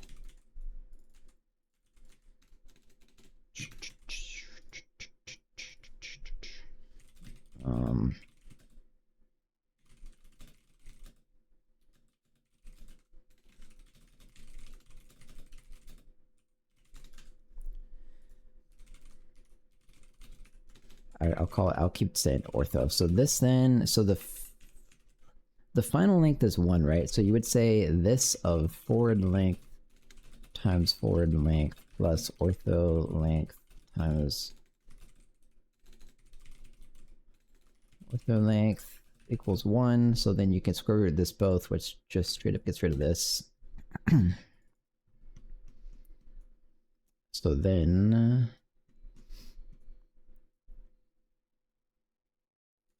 Subtract this. And then just square root them both. So it'd be like, there you go.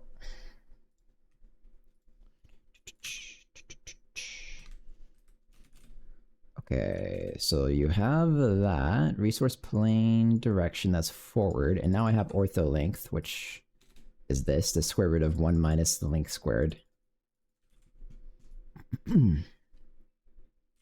So then you say resource plane ortho times ortho length, and that is my... Actually though, this is my velocity xz again.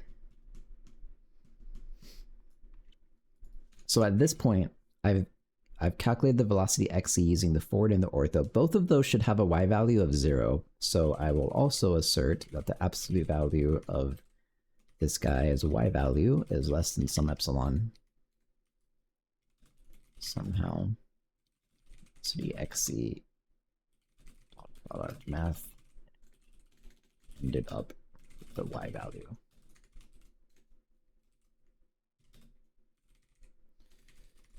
Okay.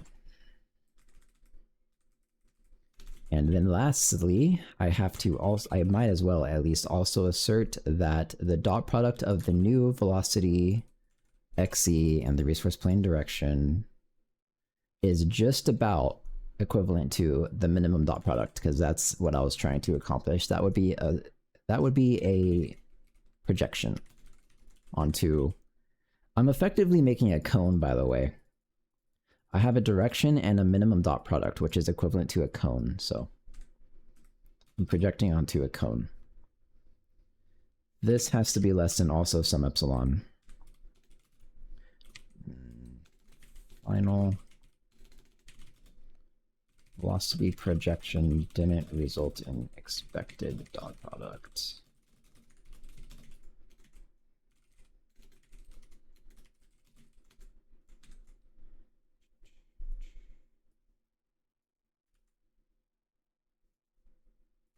I kind of do expect it to say this, which is why I'm printing so many things.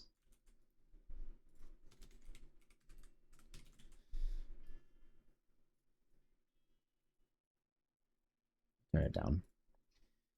Maybe that's too low.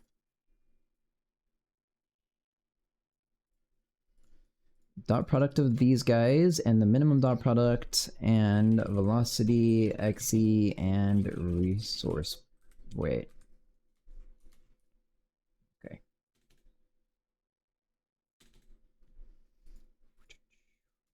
So there we go. It ensures you have no y value. It ensures you've reached the expected projected dot product value, and then finally set the y back to velocity y and return. Okay, that should do it. I can probably run it.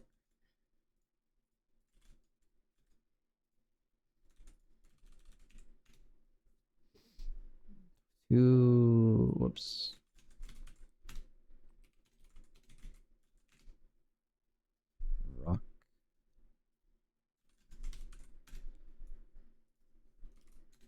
Rock node planes.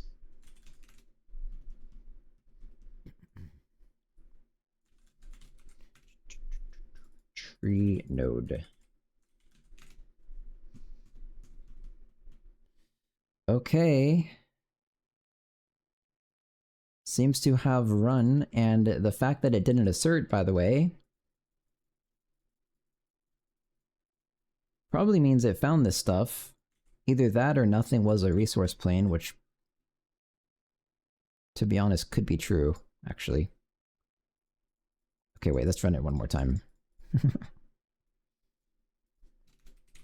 Found the resource plane.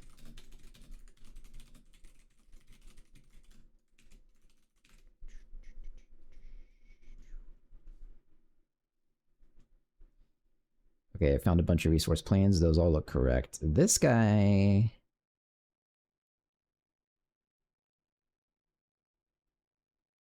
doesn't look correct. Huh?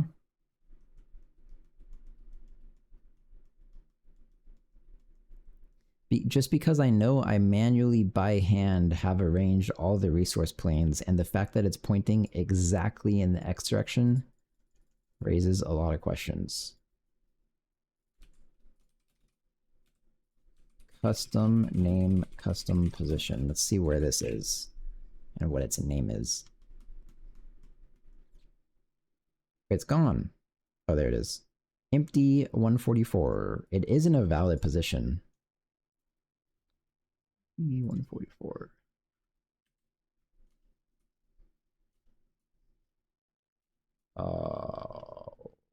What? Empty 144 has a Y rotation value. Oh, I get it. Because the resource plane gets normalized in the XZ coordinate, and then it uses the Y coordinate to calculate the dot product. So the dot product being negative 0.62 implies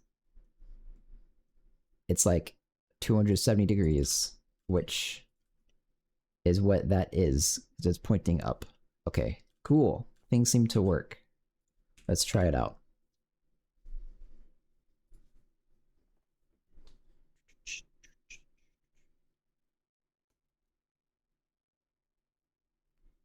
WebDev is dog water. Yep. Okay.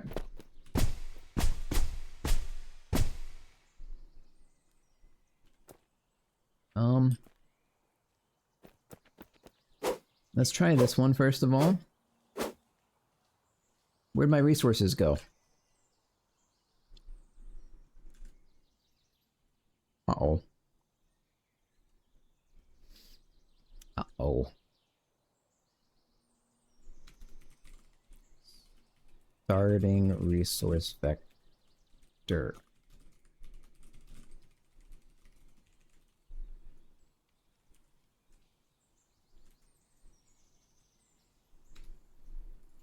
Final resource vector. I don't know what happened, but oh, yes, I do.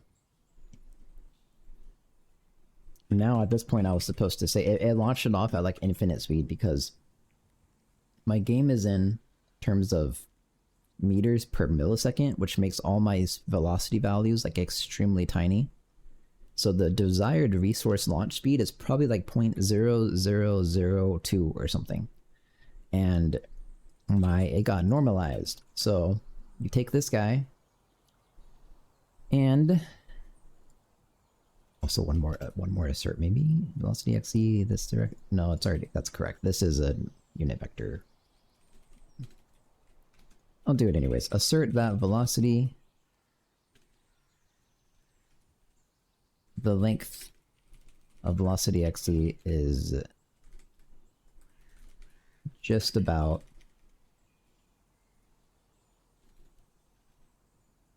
how do I describe this? -1 is just about this value.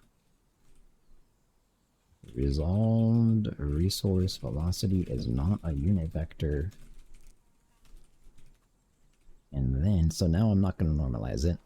And then your length, you get multiplied by the length of velocity x, 0, velocity z. The actual speed of this guy in the xz direction.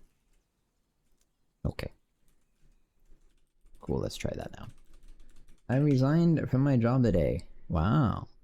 Nice. What are you going to do now? Do you have plans? Or are you just going to figure it out? Is that no, I don't think so. Oh, it's just nope. Alright. Does it spawn? Yay! That one wasn't a real test though. It just shouldn't have been affected at all. And does not seem like it was. So good. These ones are the real test. Uh-oh.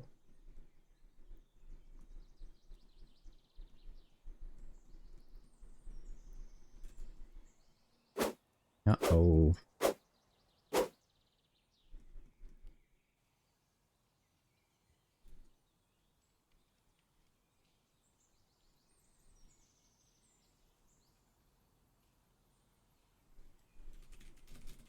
It might have actually been right.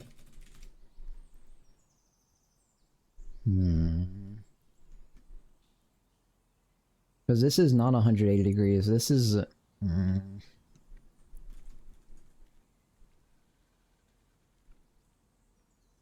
It might actually be allowed to launch just like that exact vector, which it did.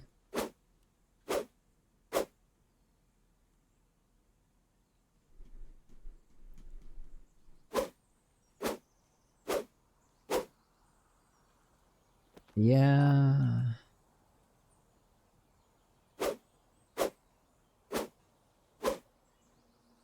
Wish I could like see it at a different angle. I guess I could do it first person. I mean, it actually mostly seems like it works. It's just that that one thing made it into the water. So to fix that, I think I would lower that and then... I can't tell what I'm doing. And then rotate it a little bit.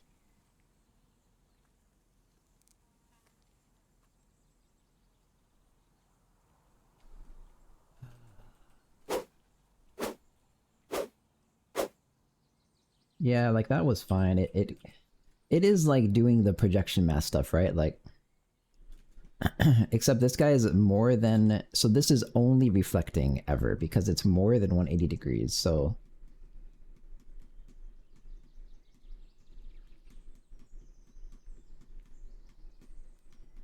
You know, I think if I was doing this correctly, I would take that entire space behind it that it's not allowed to spawn in, and I would kind of reapply it spread over the entire spawnable space so the random distribution remains uniform. But I'm not doing that.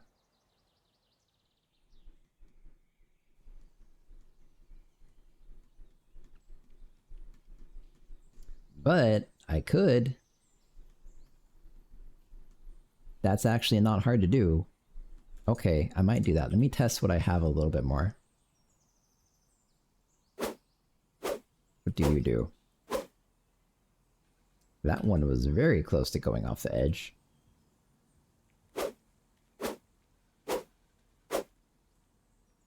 I need these trees to respawn like instantly, to be honest.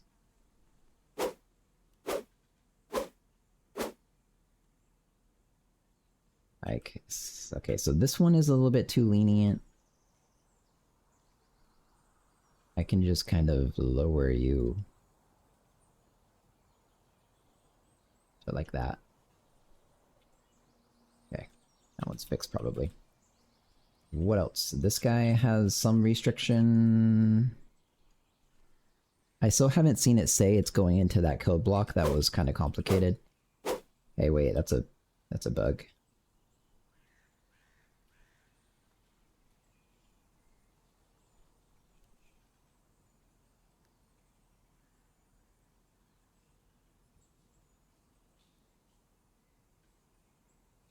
Why can't I see this? I guess I need to view the normals. But it says it's right. This is the... It's definitely not correct, though.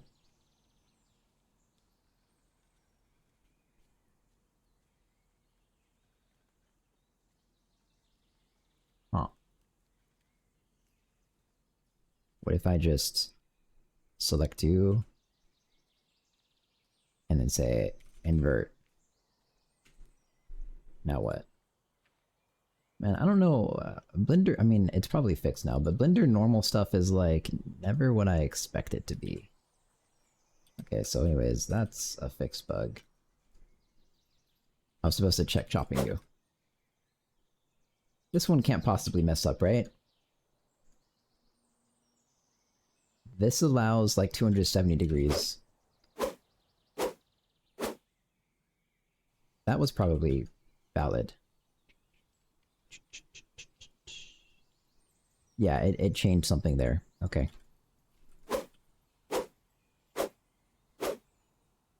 Cool. This guy has something going on. Your restriction is a lot. Do you not? Okay, you should. Whoops. Oh, you do. Okay, yeah, he's pointing down. This is not quite 90 degrees, it's like 120. So, I would expect you to be able to go like just to the wall and then to the corner.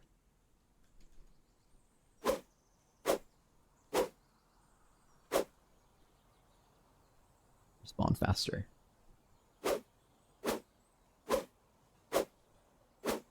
What? Ooh, did it crash? It crashed. Cross product math isn't right. Oh.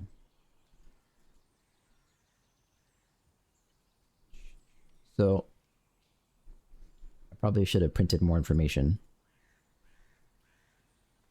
But probably I just flip this around. Let's print. Boom, boom, boom. Velocity, XC, resource plane direction. Source plane up and resource plane ortho. Okay. So that was what I wanted to see. I've now flipped the direction, which there's only so many things you can do with cross product math, so that should basically fix it. Oops.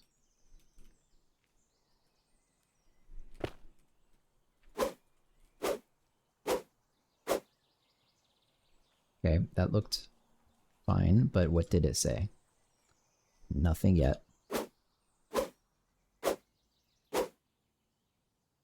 That looked also fine. Doing the weird dot product projection. So everything checked out. It said that thing. It didn't crash. So all of the asserts were fine. I think I'll leave them here anyways, though.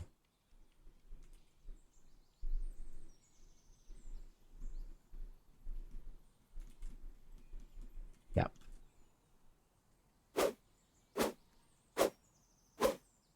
There's kind of just like no other way to check this stuff than just break it a bunch.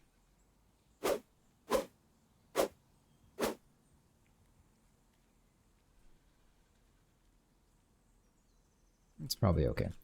What's next? What else could be an issue? The stuff on the island over here could be an issue. Good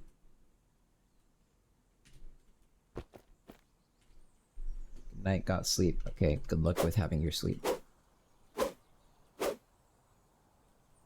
That went kind of far, but it still was technically okay.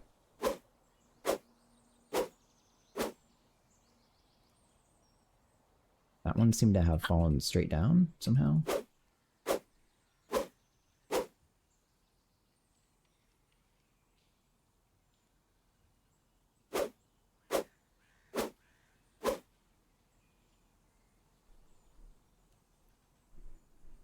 Well, so far none have made it off the island, so I guess this one is okay. I wanted to see it go over here, though. There we go. It's fine. Now you.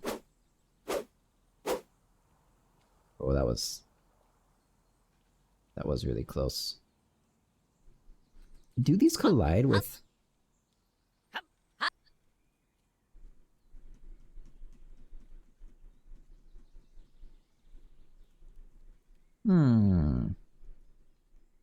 They should collide with trees, but...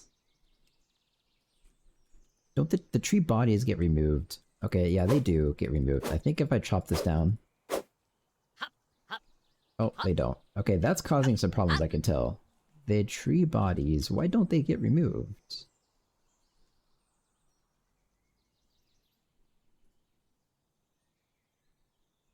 Like here, for example, here's the body of the rock node.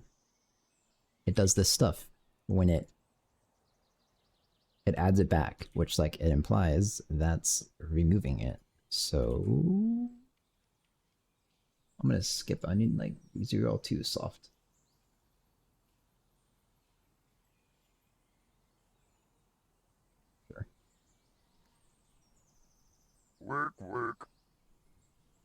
Follow Sephiroth. I recognize your name somehow. How do I recognize your name? I think I do at least.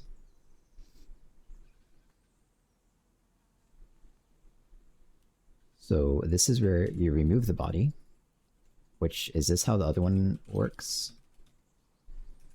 Body is get the rock bodies of index, tree body, remove the body. Okay, yes, and then here you add back the body. So here, I don't know why I wasn't doing this then.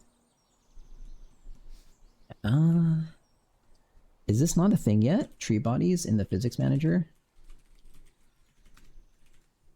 It is not. Okay, that's why. Fuck, I really don't want to do this. This is what we're doing today then. So, okay. I never really technically finished testing it. Let me add to my to-do then. When a resource is being launched in an invalid direction, take the dot product progress through that direction, including product sign or left, right, and apply that within the valid range. Okay. Basically, we want to maintain a uniformly random distribution of resource launch directions. I'm putting way too much effort into that, to be honest, but this shouldn't take more than like 20 minutes. Like everything shouldn't take more than 20 minutes, and it takes 8 hours. So I need to get tree bodies. That is not that easy. Let's close out of this guy.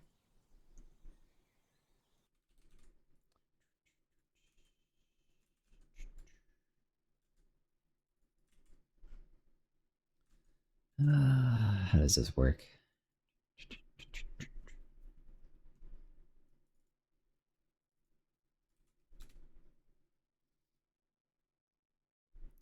Preload body, which is from preload bodies.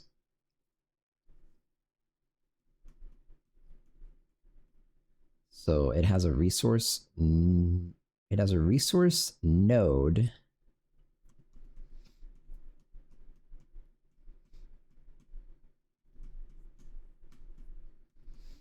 Okay, that's fine. But ignoring all this random crap, I need something like physics manager get tree index, and then you would have index and instance, and then it'd give you back an index. So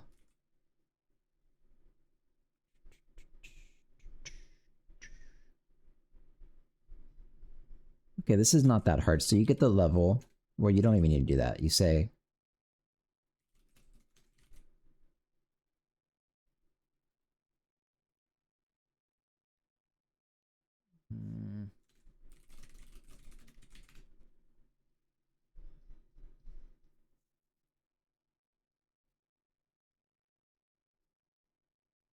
okay, yeah, I'll use this to increment. So go through all this stuff. Levels selected. Map is a bad name.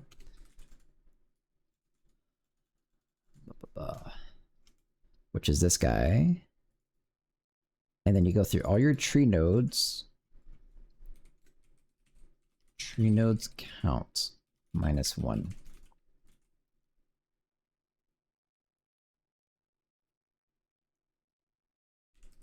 I think I'd rather do this. Tree nodes. Go through all your tree nodes. If found index, how do I word this?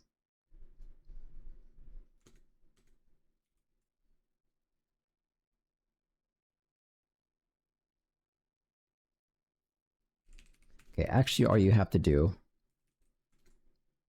is go from 0 to index -1, I think. Because you want to end up at index at the very end. Yeah,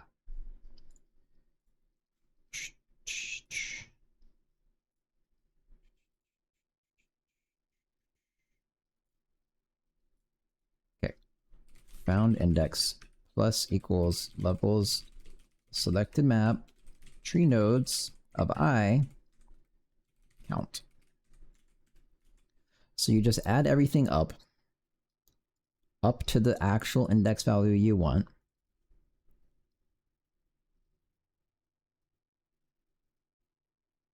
And then you add to it instance. And if instance is 0, found index gets nothing added to it, so that would be probably correct. Okay, so essentially it's flattening out that array or whatever. I guess I need the opposite of that too. Physics manager gets the implication is kind of the same thing. Tree node index, I guess. Intent. Okay.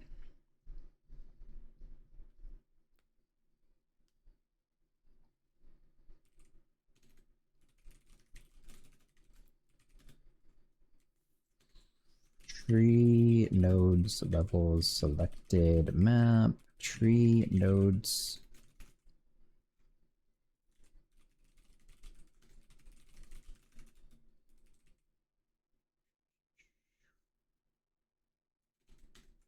If current index plus tree nodes count is greater than equal to index.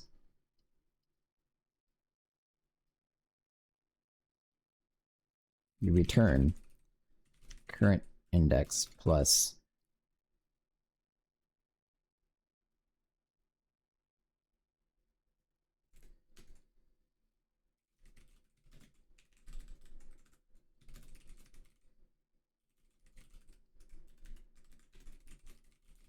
like this. The group index and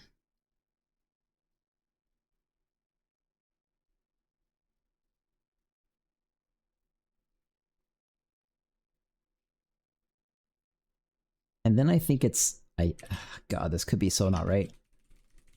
Index minus current index, because this will be something like 50. At this point you found up to like 45 or whatever, and then it would be, yeah, that would leave you with like 5. It's gonna be something like this. I could very easily have this be off by 1. It might be -1 also, I don't know. But anyways, if that's not true, then the current index gets tree nodes count added to it. That's all. And this should happen then. Like, it should find the thing in this loop. Otherwise, I'll just return like, I don't even know. But this should be okay. I'll have to check for that in a minute. So the reason I need this is I have to flatten this out into a preload bullet body, which has a resource index. That's all. Or, since everything is nested already, to be honest,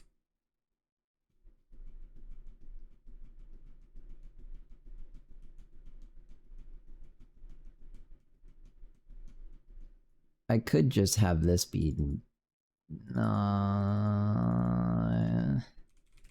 maybe. That's a resource index. This isn't insane. Okay, maybe this is just better. This matches the layout of all the other data structures, so okay.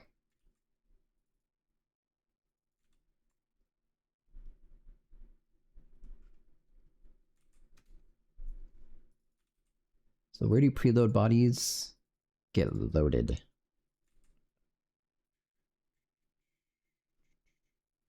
Physics manager load level. So that loads these bodies from load physics bodies. I understand why I haven't done this yet. This is going to be really hard.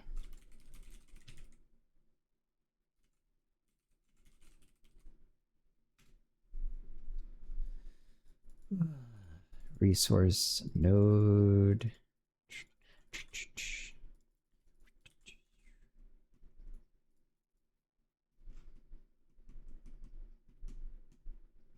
Ah, then it goes through all the found level rocks and puts them in the correct slot. Okay. Sure. So I'll have to do that for trees, but it's fine.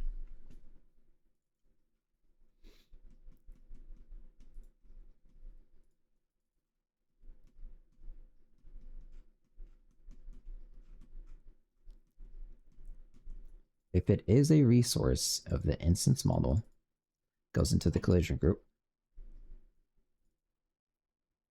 and it just creates this body, and then get the resource type.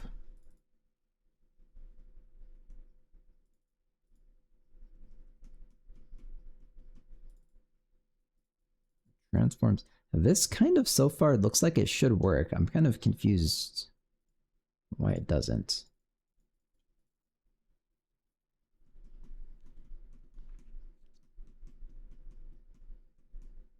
I guess it goes in there as a resource body, but it's like one resource body, and it needs to be a resource body per tree. Yeah, that would be it.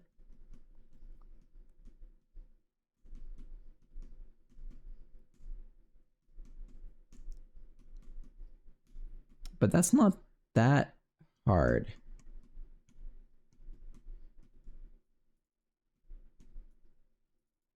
Because it already has a resource type. Okay, so for each transform, I think I might not give this... No, it does need a body.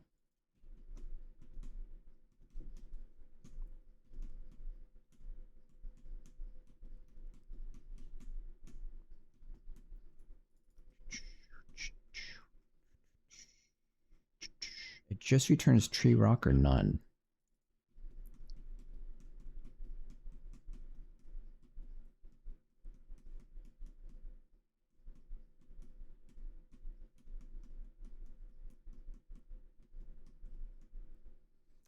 I basically need resource to be treated entirely separately. Okay. So let's let it do its thing. And then I'll just add some extra logic at the end and be done with it. I'll just use iterator index. So at the very end, when you're done with all your stuff, this is for the individual transforms. So this is right. Okay. Yeah, this is right. So if body resource is a tree, is that right? Yeah. Then body is a new physics body. Oh wait, if it's a tree and iterator index is less than transforms count -1. If it's the transform of an instance tree mesh, and we have more left to go, create a new body for the next tree.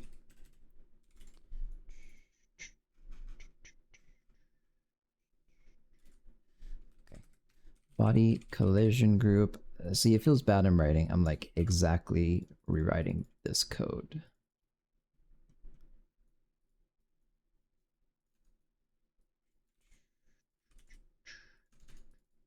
Create a new body. You know what? I'm going to stick this with the individual things, even though it's all the same. Yep. Why does this get added here? I wonder. Oh, because these are single meshes, whereas this guy is not. Get it.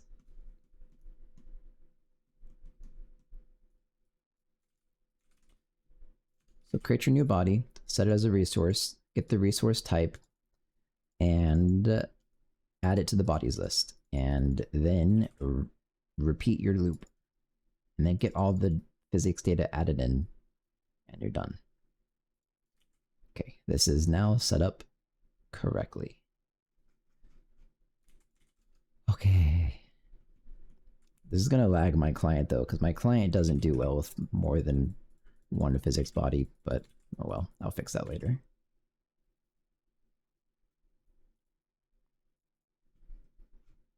So now I load my physics bodies. This isn't, no, this is right, yeah.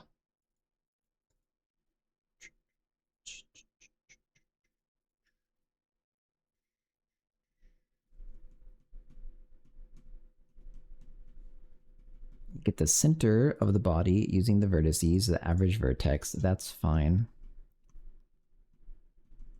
Okay, so that's how this guy works. And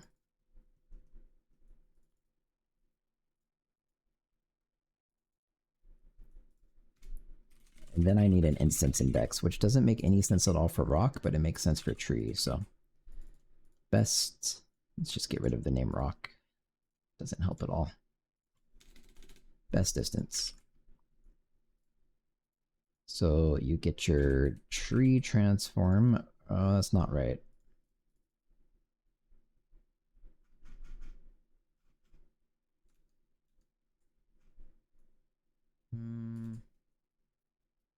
I would rather call it tree nodes. Tree nodes. Tree nodes index, plural. Then for tree node and tree node index.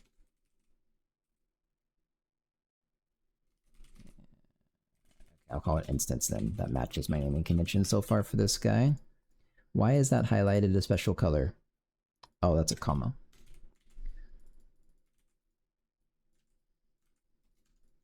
If the distance between the found resource center and the tree node position, which is probably valid, is less than best distance, set the resource index to tree nodes index and set the instance index to tree node instance.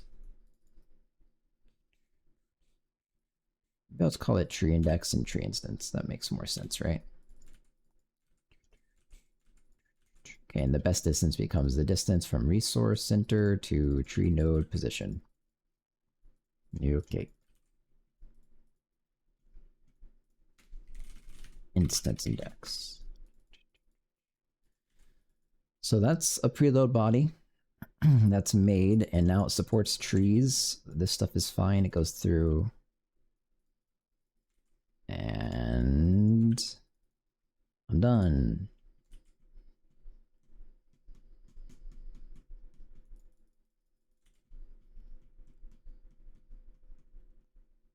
I guess, right? I mean, I guess it should work. And then maybe it'd be... Probably should be okay. I was gonna maybe assert, but it's not that easy to assert for this because I'd have to loop through everything. So whatever. But it would be good to do that. Okay, fine. So I will just, this one is easy. Assert that the count of that level info, which is already the correct map, rock nodes, is the same as,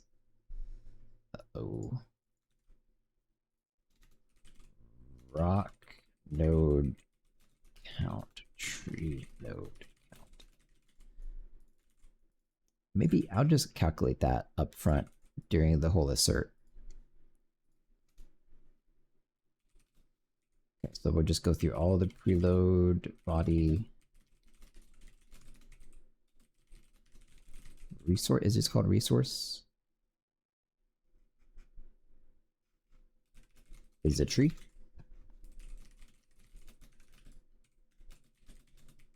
Preload body resource is a rock.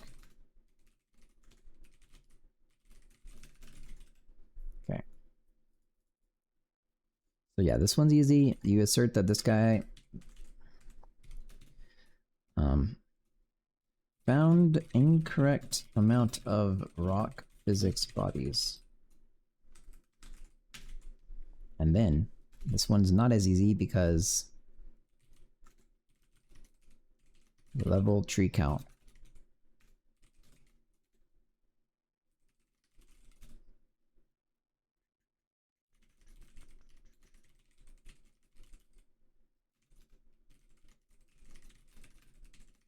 That's how you do that. And now I can assert, maybe I'll do it up here so then my asserts are together, that the level tree count is the same as the tree node count. Found incorrect amount, found incorrect number? Incorrect number of tree physics bodies. Okay. That should work. So now we have this stuff going on, and now I actually have these physics bodies loaded and into the preloads. Do they ever get used though? I don't think so. They should. Yeah, here we go.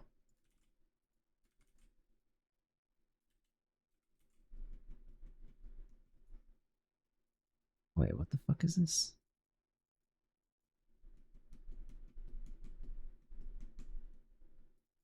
Okay. If the tree bodies count is less than the preload body resource index, then resize it to be...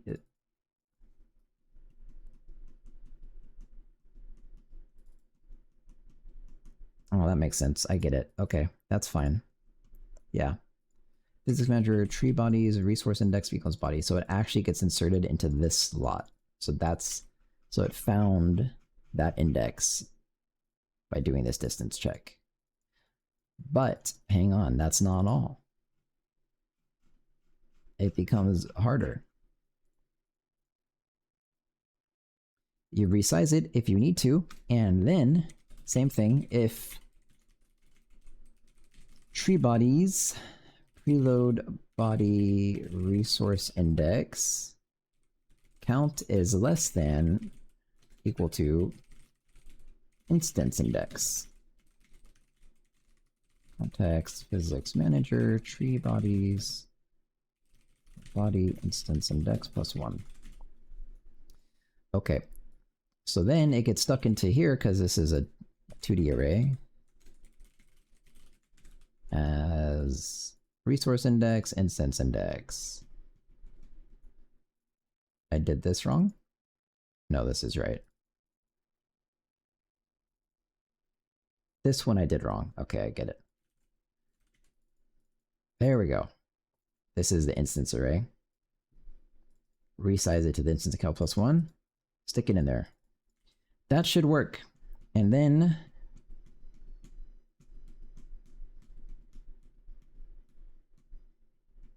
that's it. It already gets created. Collision group gets set, but incorrect. Oh no, there's the collision group. Okay. Okay. I think I'm good to test it. What's incorrect here? Tree node from tree nodes and tree instance. Oh, this is whoops, tree nodes. I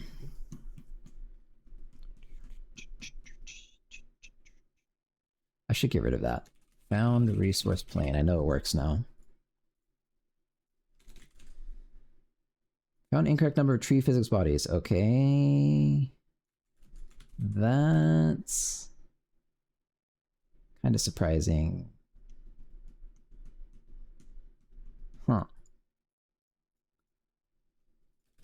Well, let's print some stuff.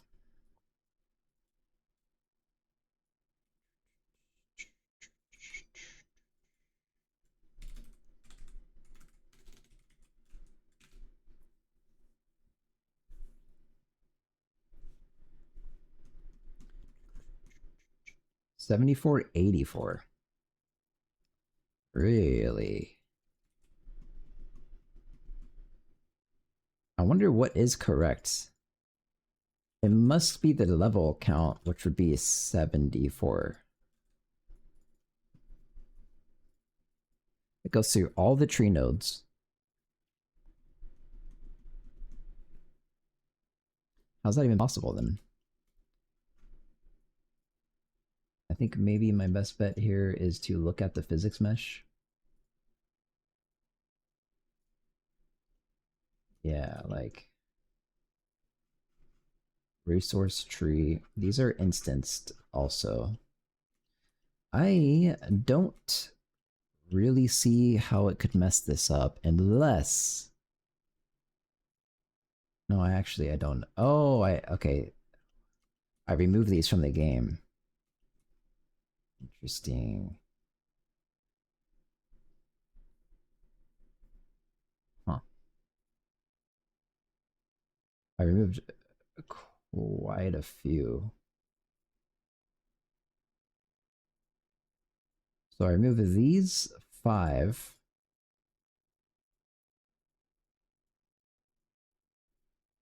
Is that it? That's all I see here. So I guess I'll just delete these.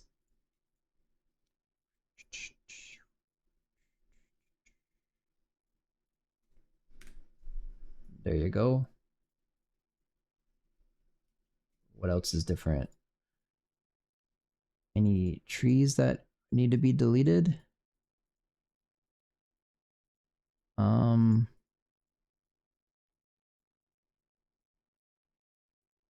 That is all I see. So that doesn't account for everything. Uh-oh.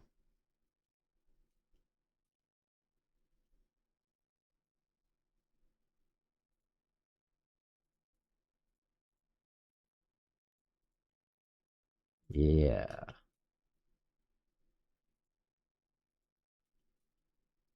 Okay, well, that was apparently an issue. I'm surprised that the buildings are not here.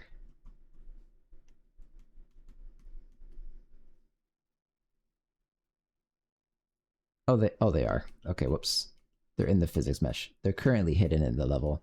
Okay.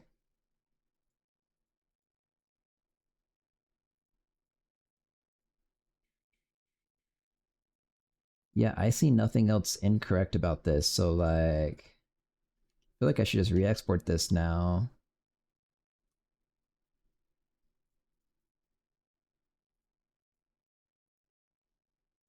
Okay, guess I will. So how does this export, select all the visible stuff, and then export geo... Oh wait, I don't have to do that then. Just export visible GLB of visible objects. Don't export materials. Grass physics.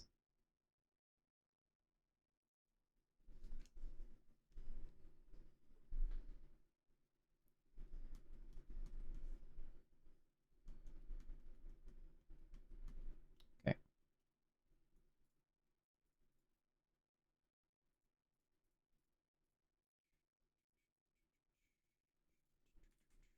This is the actual map again. Okay.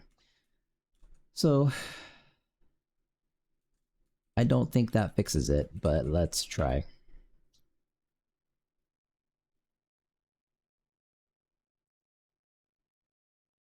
It did help a little bit.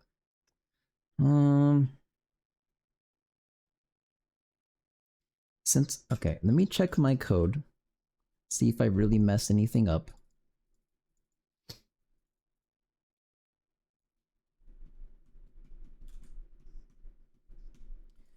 Actually, maybe not. I think the best thing I can do is just, it's only 70 things and I'm only debugging, so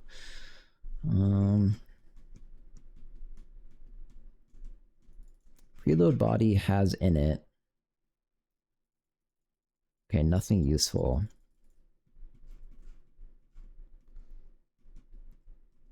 So what I think I should do then, when I add these, I'm trying to find the correct index of this guy, of these guys. When I find an index, I have the best distance right here. It's going through, maybe, this could be wrong, maybe though too. Because actually, I bet this is maybe wrong. I bet there are 5 instances total, so maybe...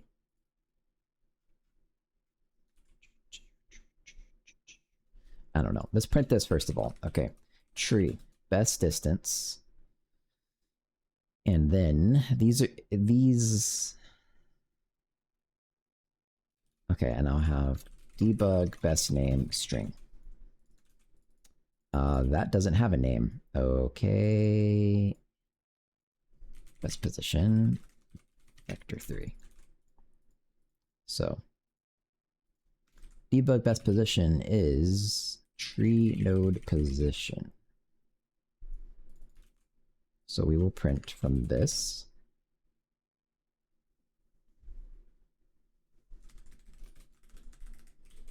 The resource, so we're trying to find which resources don't actually get mapped to a model in the game. And if none of them look incorrect, I would expect that one tree has multiple physics bodies, actually. So we'll do that, and debug best position. Wait, and lastly, best distance. Okay, that's one thing.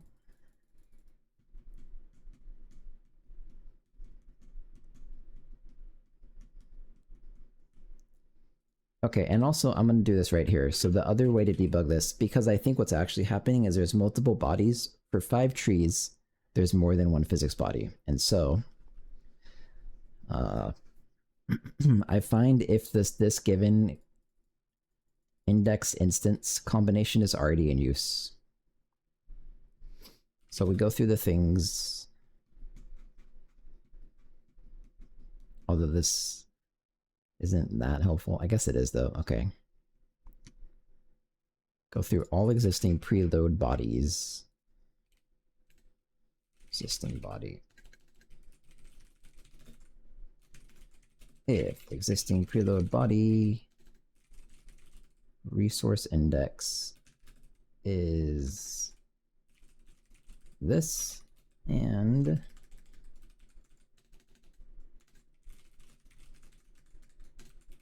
you've already found it.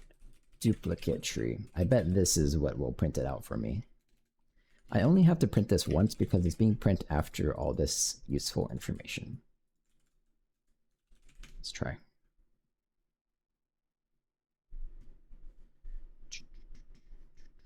Duplicate tree. Yep, there's 5 of them. Wait, there's 6? 7? This implies there's 5.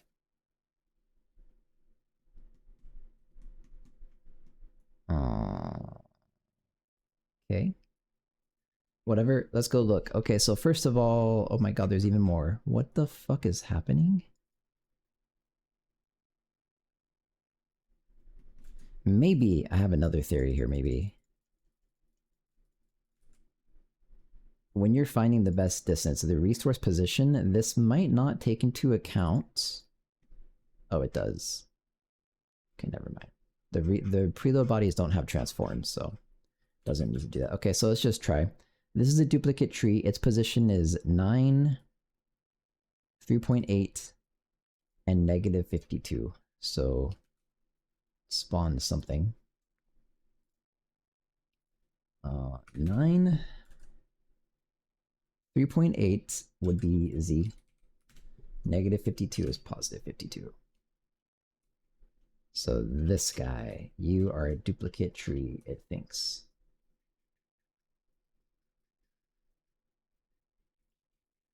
Get rid of everything else.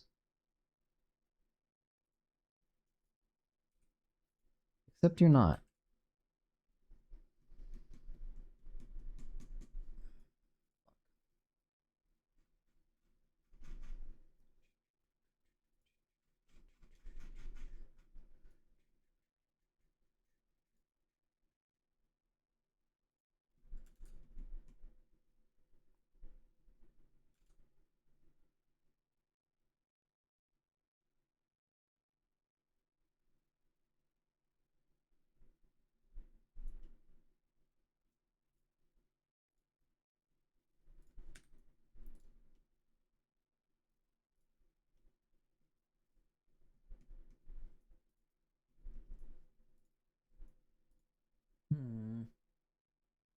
These are both physics objects, both instanced. What the fuck is happening? Oh, is this already after it gets added? No, it's not. Damn it.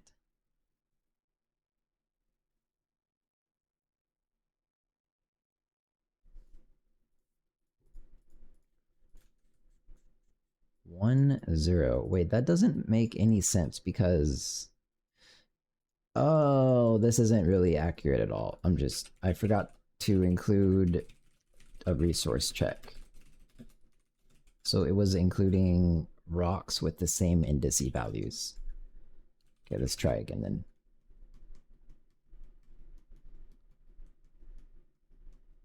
Okay, so now there are 5 duplicate trees, which matches the difference in amount I expect. So, okay, finally. So 20, 2.4, negative 33. Did I delete my cube? Oh.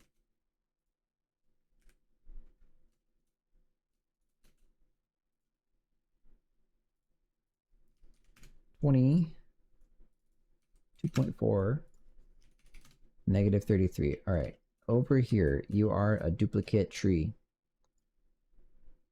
Let's see. 9. Uh-oh. I expected to delete this and then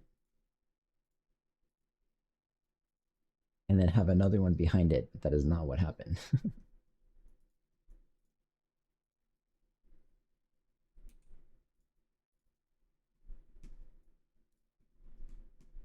20, negative 33, 2.39. It's definitely referring to this 4-8 instance, which it found another one here then. Is it possible that any of these, the center mass of any of these trees of their vertices is closer to this guy? That doesn't make sense.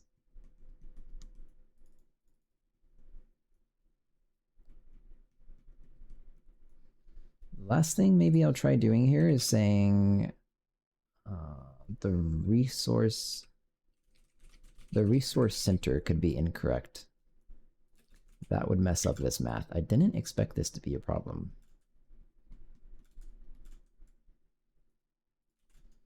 Try again.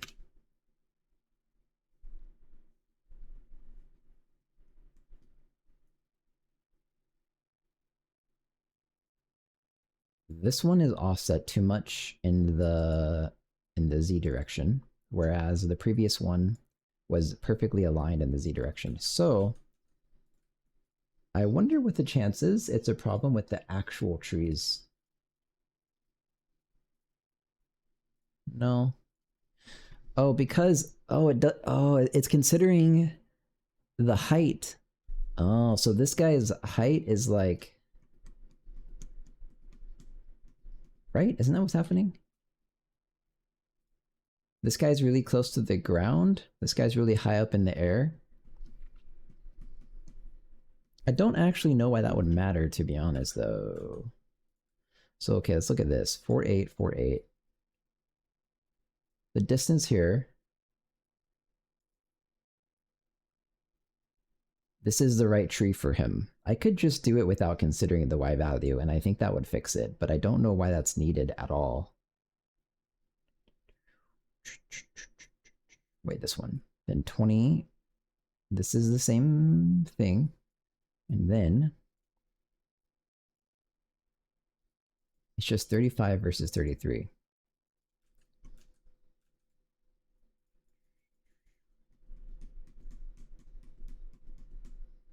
Yeah, if it is, that would probably be why though, because if it is closer to the ground,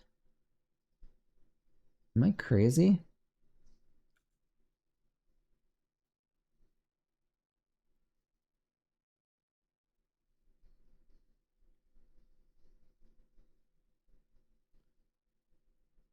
I don't actually think it should matter.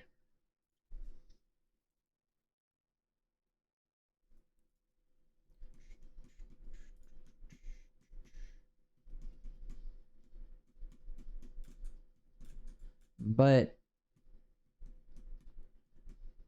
I could try doing XZ only and just see if that fixes it, because I think it will. This is stupid. So take this guy, Y0. I'll call it Resource Center XZ even. Okay. Negative 33, I see positive 33. Yeah, it's because my level editor is Blender. Yeah, understandable. My level editor is in Blender, which is same coordinate, same handedness of the coordinate system, but positive Z is up and positive Y is forward. And in my game, OpenGL typical coordinate system is positive Y is up and negative Z is forward. So it's like rotated 90 degrees. So you flip Z and Y and then you negate Z. That's how it works. Yeah, it's not very simple. I wish it wasn't that way. Maybe it makes more sense for artists though to do stuff with like Z up. I don't know. Everything else in graphics is basically Y up.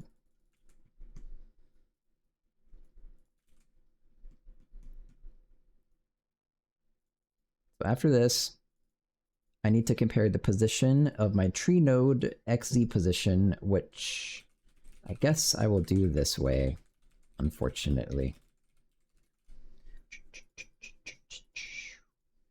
No, that's not how I'll do it. I'll say tree node XZ.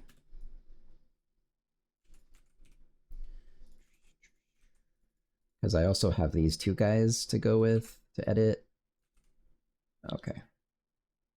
So I don't see why this would fix it, but I'm gonna try this anyways.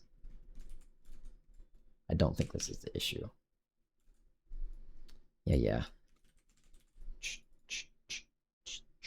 I should do the same for the rock, to be honest.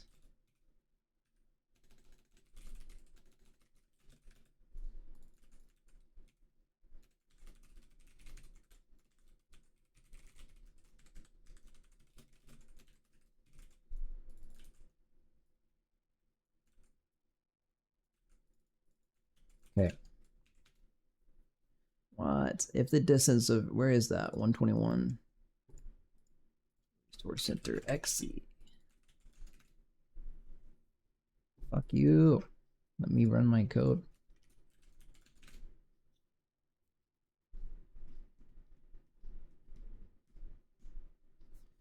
Yep, same issue. Did not help. So I'm going to undo that. That implies the issue here, same exact issue. Undo.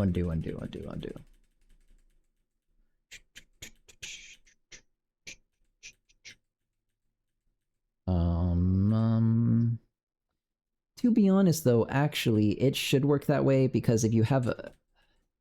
Should it not? I don't fucking know. Maybe not. Okay. Fine. Undo. It's more simple without flattening it to the XZ axis. Undo. Okay. So somehow, for some reason, yeah, this number is also super not right. This distance value. And it's a duplicate tree at that distance, so... What I think I'll do... This is the resource center, this is the last one, so this is the problem child tree. I'm gonna print out a bunch of information for this guy.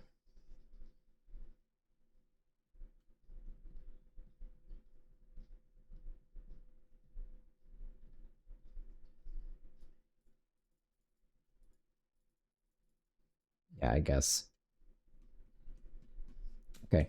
If distance between resource center and this is less than 0.1, print. Checking. So I need the indices, and then I need the final, and then I need the current distance, and then some other distance. So it will be tree index Tree instance.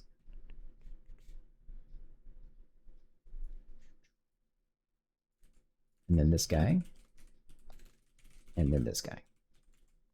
And then also, last thing I want, I'm just kind of spitting some stuff out,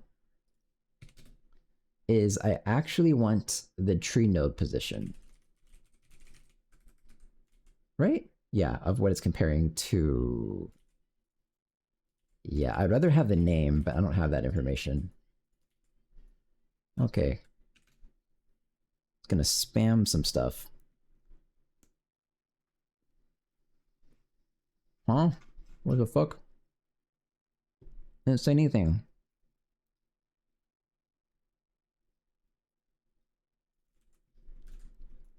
Oh, how did 0 get in there? Did I type that myself?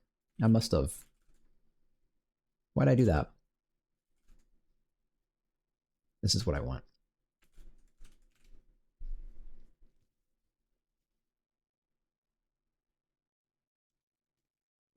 Okay, checking every tree in the game.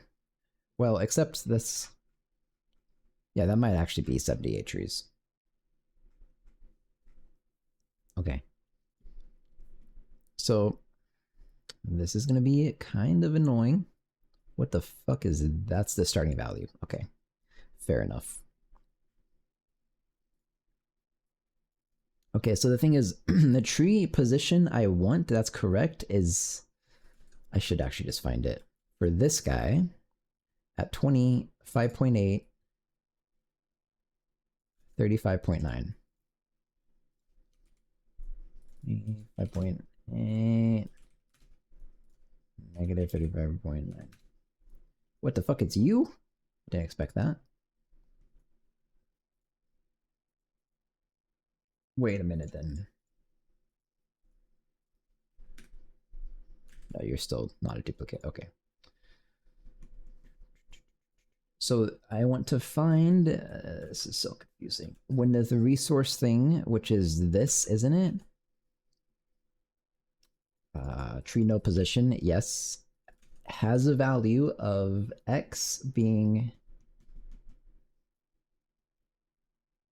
19.965. Manual debugging shit here. 19.965. Not quite.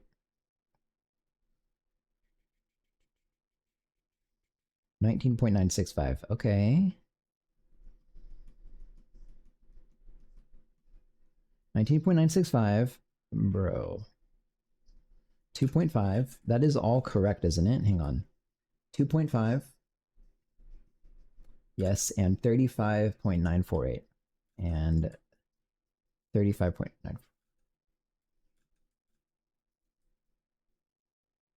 However, I would expect this to be positive 35.948. Okay, so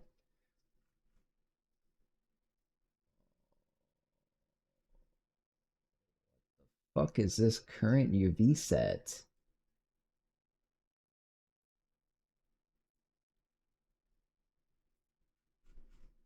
Resource tree. This one is also resource tree. Let's go check your resource. You are a resource tree. It's not instanced. Oh shit. Okay, that's what's happening. That's not right at all. That's a real problem, actually. So that's like a game problem. Okay. Interesting. So in the game code, I guess in the level manager for the actual game. Bro, how does this even work then? Either place is fine. It just has to have an assert somewhere. So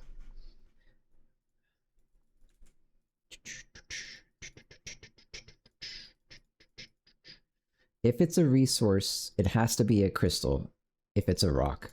Otherwise, assert false. This will catch it. Found non-instance resource that was not a rock. This is a real problem. It's really, really easy to fix. I'm just trying to like not let this happen again though. So then found instance resource that was not a tree. Okay.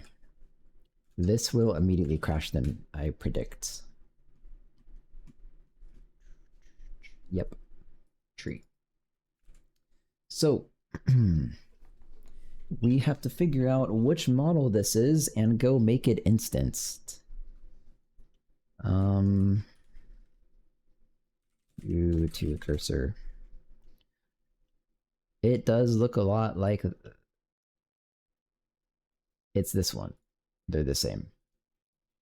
Okay, how do I link them? I could very easily fuck this up. Link object data. Nope, not like that. Okay, let me try asking ChatGPT. In Blender. No, actually, I think I have a script for this. It's not easy to do, but I have a script. Make instanced. What is this doing?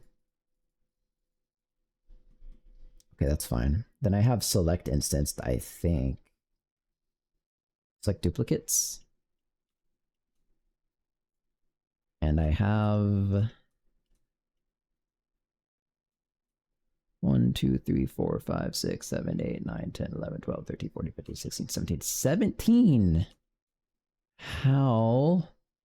17, meanwhile, this guy has 13 instances. Okay. So then, make instanced, I guess. 20. What?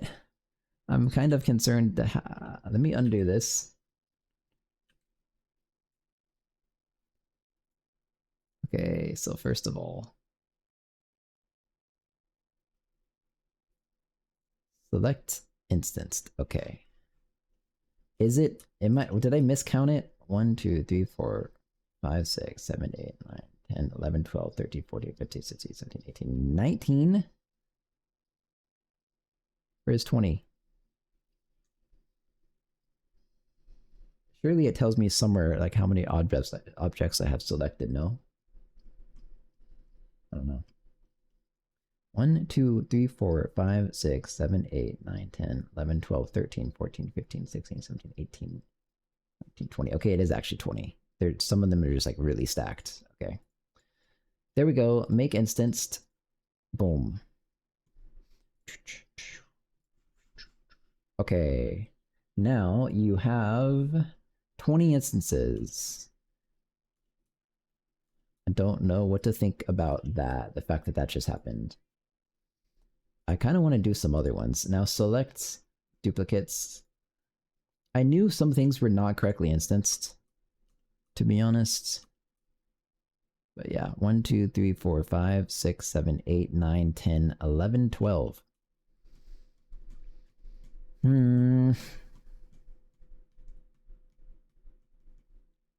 Okay, yeah, I'll make this instance too. And it's 12. Yay. 23 sounds not right. It is actually 3 though. Okay, that's fine. 9. 1, 2, 3, 4, 5, 6, 7, 8, 9. Nice.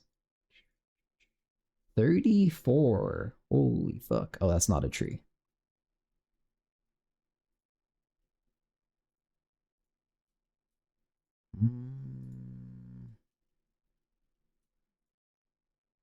Three.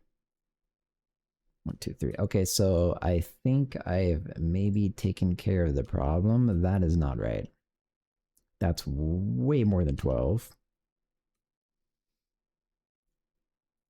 Make instanced. 28. Okay. Sure. So I did a bunch of shit. Hat spawns. I don't think I'm including door models at the moment when I export, am I? Get door. If it's a door, remove. Okay, I guess I am. Uh-oh, you're all supposed to be in your various You're supposed to be organized better than this. Okay, so this goes in right side.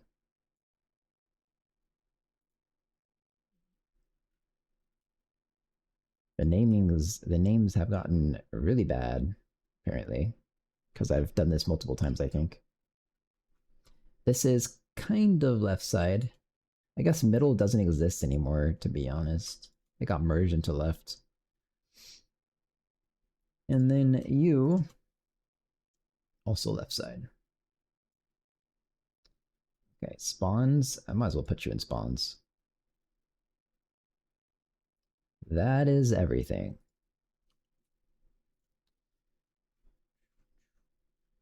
Okay, so theoretically now, if I export this again,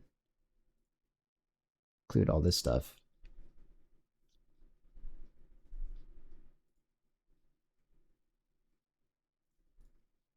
Exported.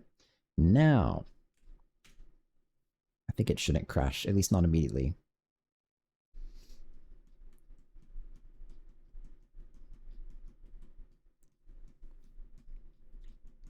Well, it didn't crash immediately. It still found...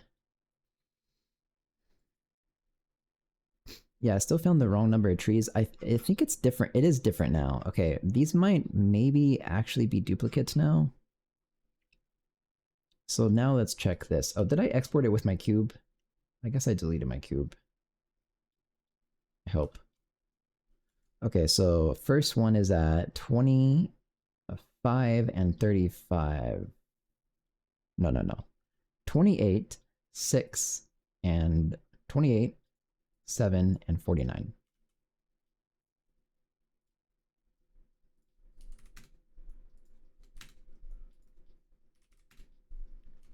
One of these guys.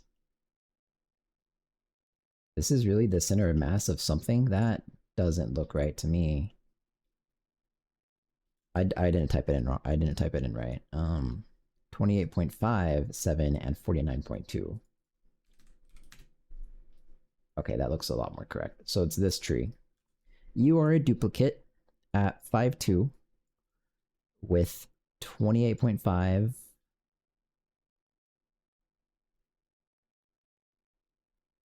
Fuck.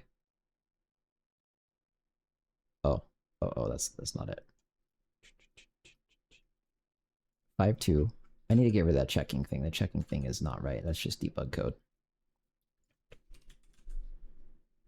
5.2, 5.2, 5.2, 5.2. So this one, 28.5, 7, 49.2. So it might actually be a duplicate.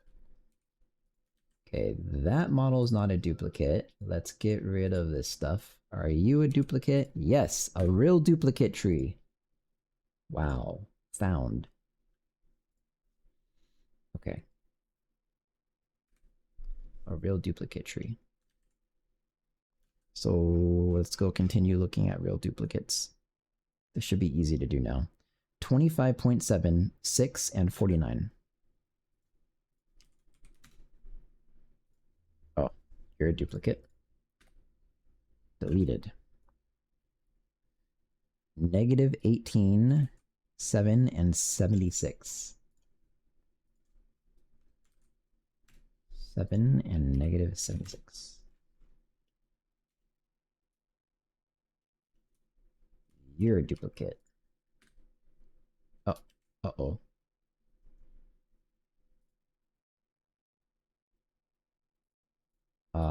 What?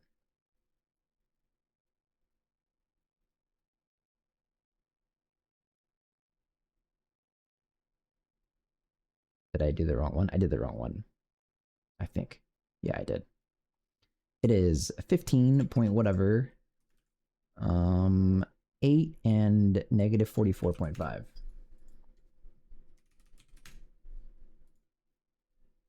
I just moved the tree, not the block. Okay, go back.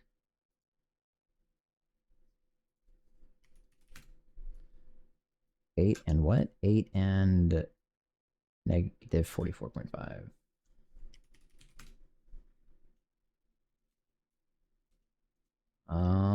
I'm confused because there's nothing here. 15.8.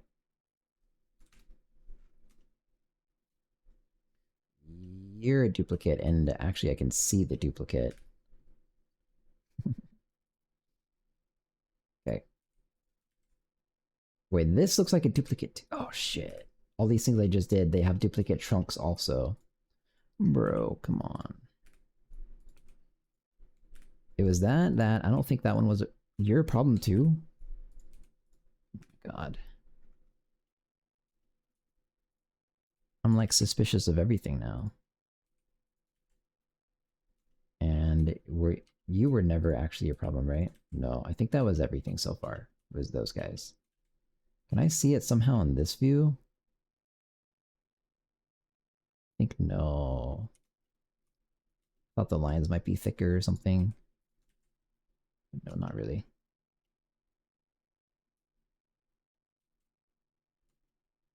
Technically, it should be possible to just see duplicates. This guy looks like a duplicate. I see some shimmering. Okay, no, maybe I'm just crazy.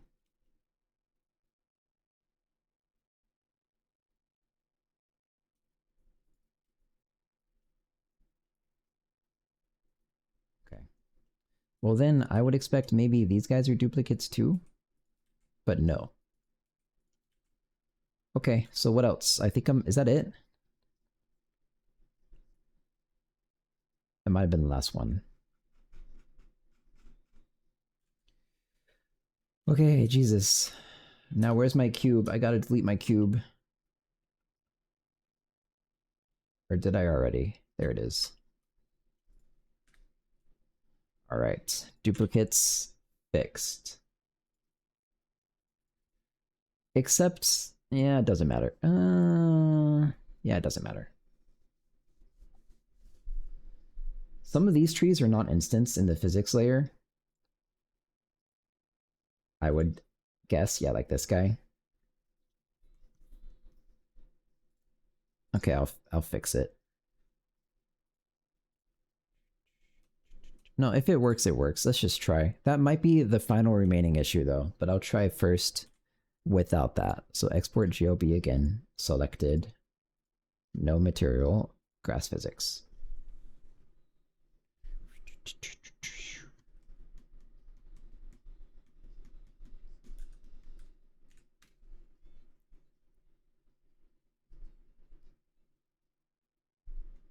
Okay, what?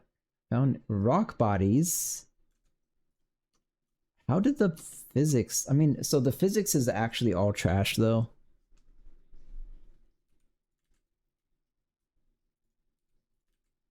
How could this be wrong? These are the only rocks in the game. 4, 7.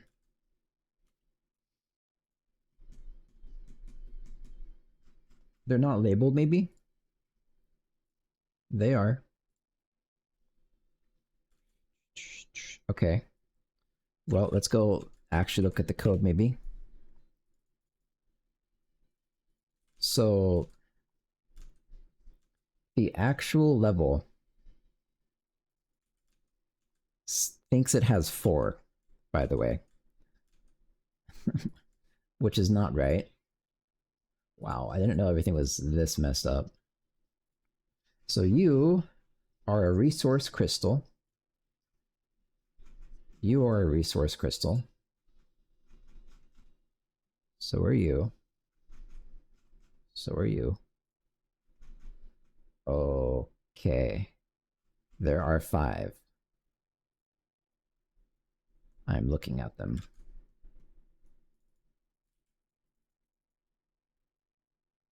What the fuck? Found incorrect number of rock physics bodies 161.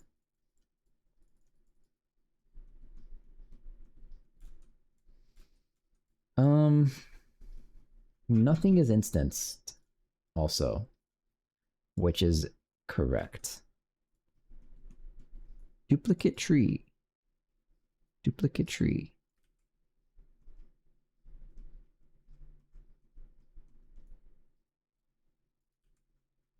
That That's probably in the mountain map. Wait, I bet all this stuff is happening in the mountain map. Oh.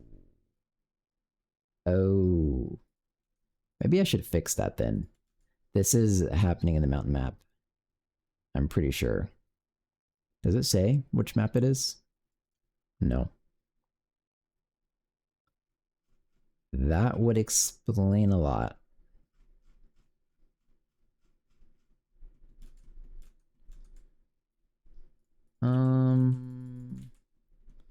Yeah, maybe I'll fix it. Maybe. I guess so. Okay.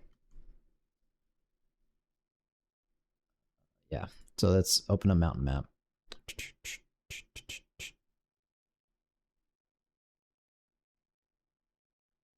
Well, no. Never mind.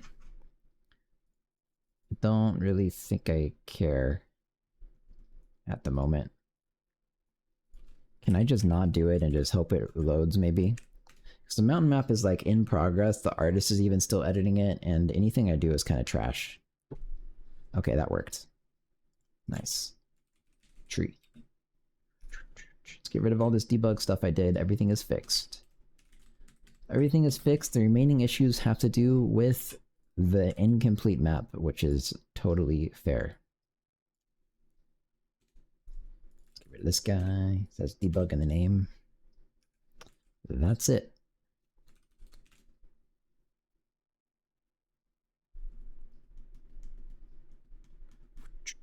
Okay. I don't remember why I did this. Oh, okay. What I expect to happen now. Wow, finally. When you chop down a tree, you should be able to throw resources through where it used to be. Now the tree body, the tree resource node physics body should be removed and re-added. Okay. I I didn't export materials. I now realize. Whoops. This is kind of funny. So it's just kind of ripping the thing out of the whatever the most recent material it found was. Also, that's not good. Received an incorrect amount of rock ores from the server.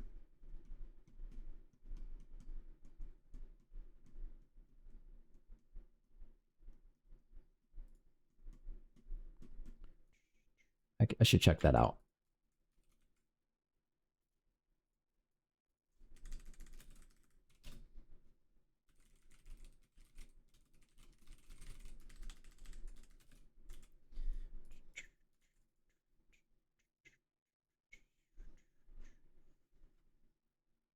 Correct order.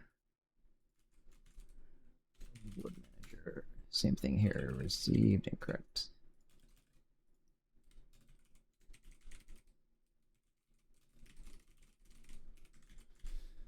Okay. I'll see what's happening there. In the meantime, let me re-export this. This might... seems... yeah.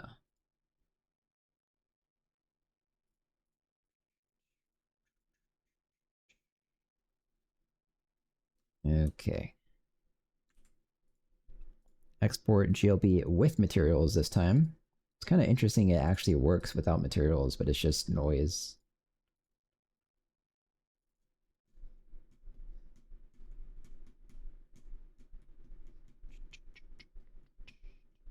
Okay. Let's restart the server too, why not, since I did this. Yay.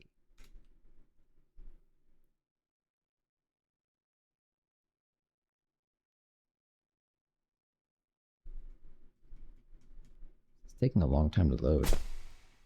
Well, I guess it got there. And the error is gone. I don't know what happened, but okay. So let's just chop a random tree. Boom. And then I can throw it through the tree. And then when the tree respawns, collides. All that work for that, but that's important. Did it? Oh, there it goes. Yay. Okay. That was quite a lot. Let's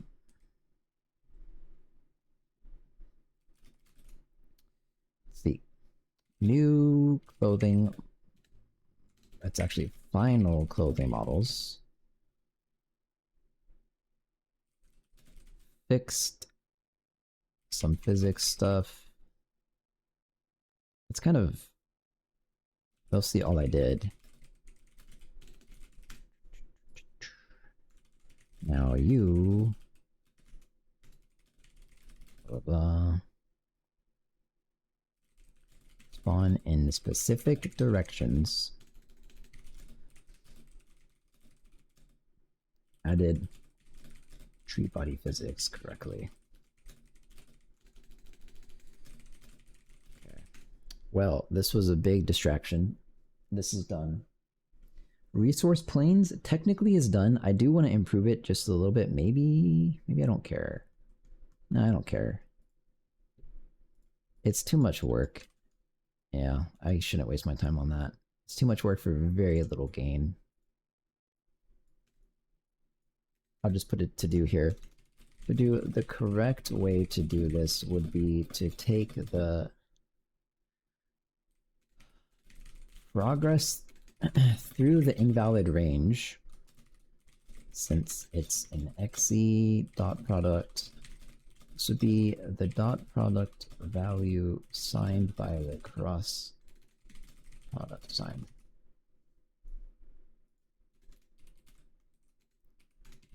And then apply that progress into the value range so that the randomness remains uniformly distributed. But it just doesn't really matter. Okay, I would say that's done. Resource, what does it say? Resource node smoke clouds. I'm not actually sure I'm gonna do smoke clouds for resource nodes.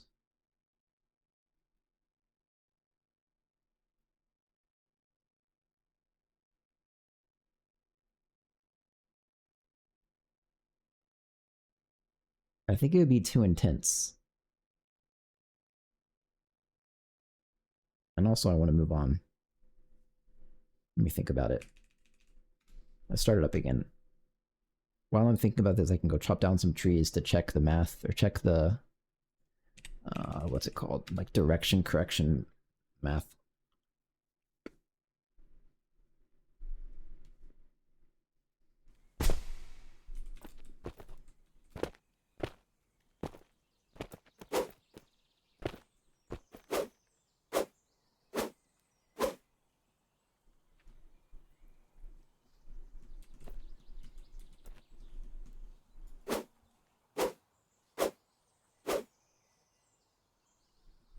I don't really know what to do about the trees. It doesn't look great at the moment, to be honest, I think. Looks okay. That thing should suck up resources too, but oh well. And I mean, yeah, the resources never go into the water anymore, so problem's kind of fixed.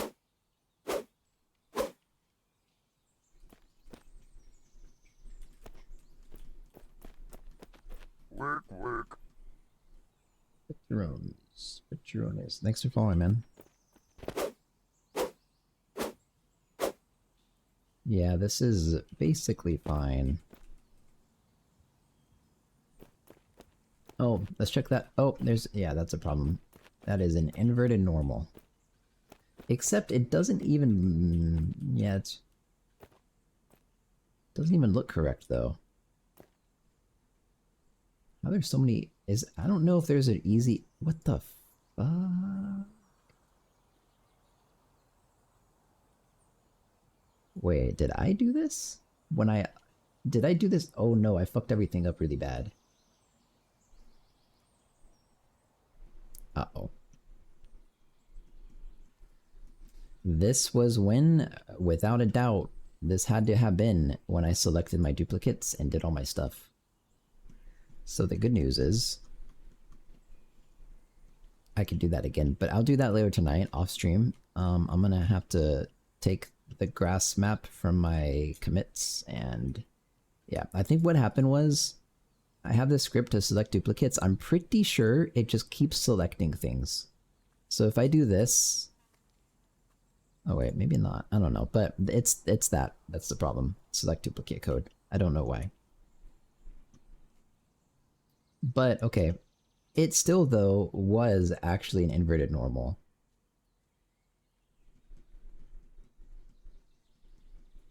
I don't know how to test for that in Blender without writing a custom shader, though.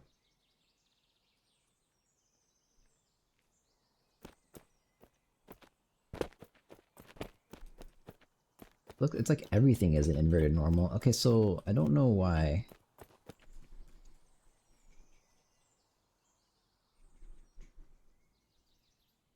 Yeah, I might not care right now.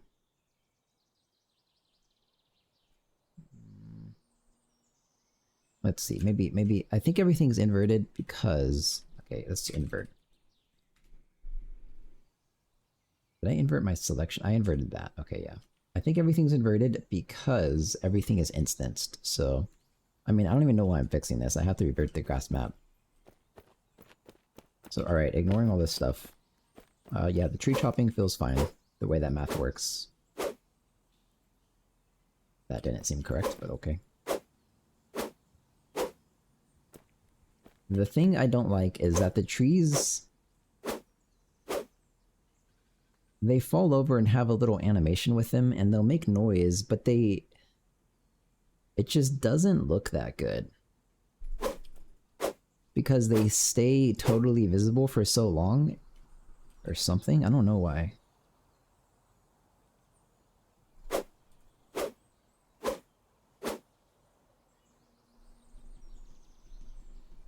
I don't know. Okay, some of them are bugged. Oh, some of them are... Oh, this is an actual bug. They're despawning, but they're not being told to get removed on the client. So I can pick them up and move them and then nothing happens. So...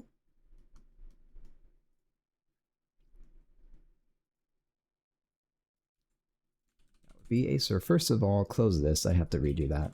Let's add that to my to-do. Not doing that.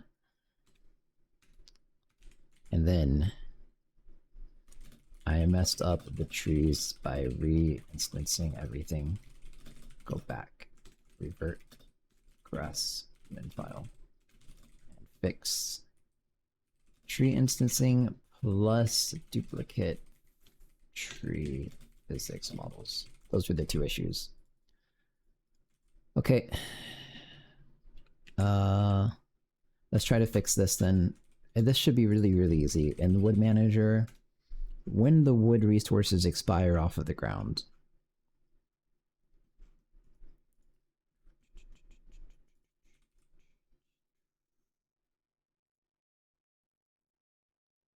which they surely have to, but it's, oh, this is my client, okay.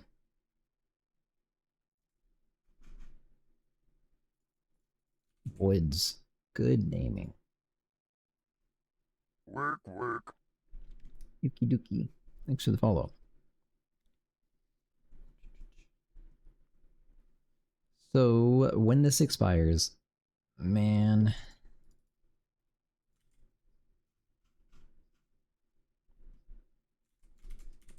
Server rock manager. I think I added a destroy thing. I definitely I added a destroy to something. Okay, not you. Destroy. Not you. Hat? Hat manager? Server hat manager. Destroy. Not you. What the fuck? There's really nothing else that can get destroyed. It's just those three things. Huh. I was curious how many open API keys are present in GitHub due to people forgetting to make an inventory. The number is astonishing to say the least. Yeah, GitHub's rolled out some stuff to help with that, I think. Nice looking game, by the way. That looks very cool. Thanks. If you want to, feel free to wish this in on Steam because it helps the Steam algorithm a lot for indie developers. Wait, I did have a delete. I searched delete. Am I stupid? Wait, what? Okay, so this delete removes the body, and then it adds the packet. So kind of just my other two things need this, that's all. So wood manager delete wood. What is it called? Do you search with uppercase? Well, I search typically case insensitive unless I'm... Is that what you're asking about? I search case insensitive unless I am trying to find something very specific. Hat body. Is this Godot? No, this is my custom engine made from scratch. Server remove wood packet. That's not what it's called? Wait, does this not exist? Is that why the wood's never going away? That would explain it.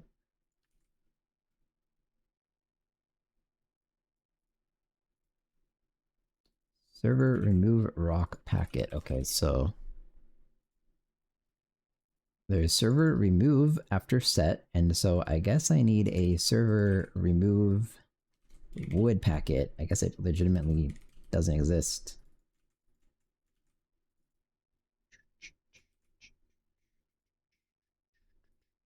Set rock. Remove rock, set wood, remove wood. Okay. And then in the packet processor, I'll do some stuff after you set wood.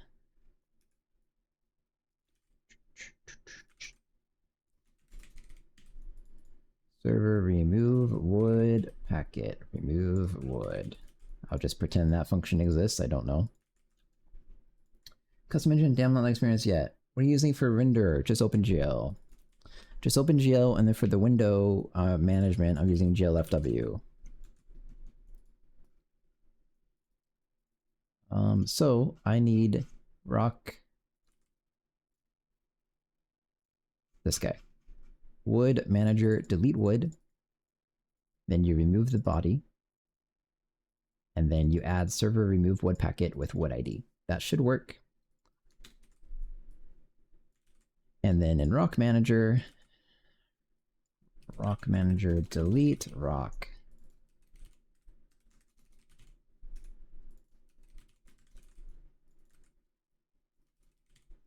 Wait, is it called wood rock? Is it called wood and rock ID? ID. Oh. Okay, ID is that guy, rock ID, and then for you, ID is wood ID. So now everything that removes body. Oh. This is... Okay, this is fine. This is a little bit different, but basically wood cannot have a body. So there we go.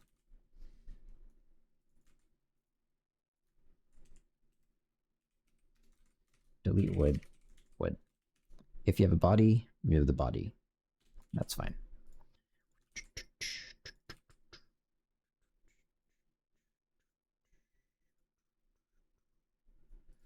If it wants to expire, wood manager delete wood. Hang on a second. This remove, yeah, that is necessary, but this part, setting the body to null, not necessary. Because it gets removed. Yes. Cool. I have zero experience with game engines. Honestly, I want to get into Godot because it looks interesting, but GD script makes me go like, do I want to learn an entire syntax? Because Unity uses C# and that will help me train it since it's a cool language, but Unity business factors are, you know. After using game engines for 5 years, I got too frustrated with them making my own. Each stone, yeah. The thing is, if you know kind of how to make game engines, or I don't know, just enough experience with programming in general, especially the level-ish programming, it's not hard to make a game engine, especially for simple games. And a lot of the times when you're using a pre-made engine, you're kind of fighting against the engine instead of, like, the problems you're solving are problems that the engine creates for you. And then when you're making a game from scratch, the problems you're solving are problems in the actual game. It's typically how it works. But also, by the way, Godot has a C# version. I don't really... Yeah, it's just... I think it's just straight up Godot, but with C#. Mono Godot, whatever. The saying is, in the beginning, you want results, but in the end, all you want is control. Yeah, that sounds probably right.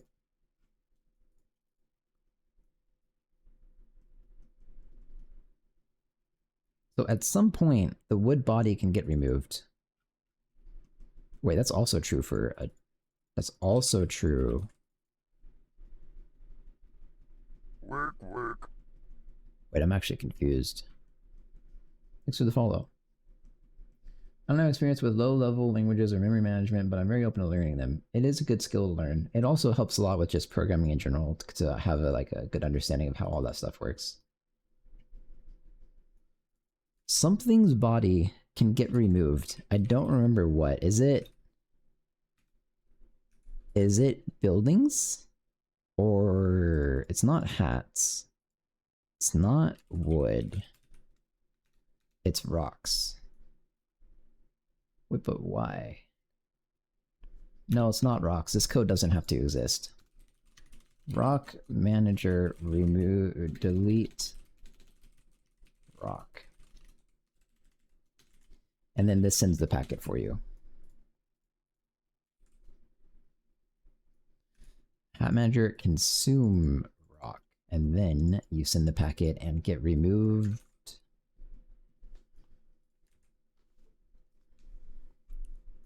So same issue.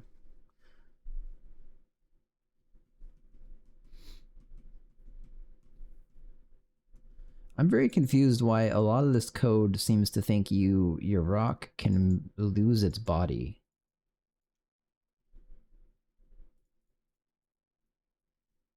I think I know why. But hang on.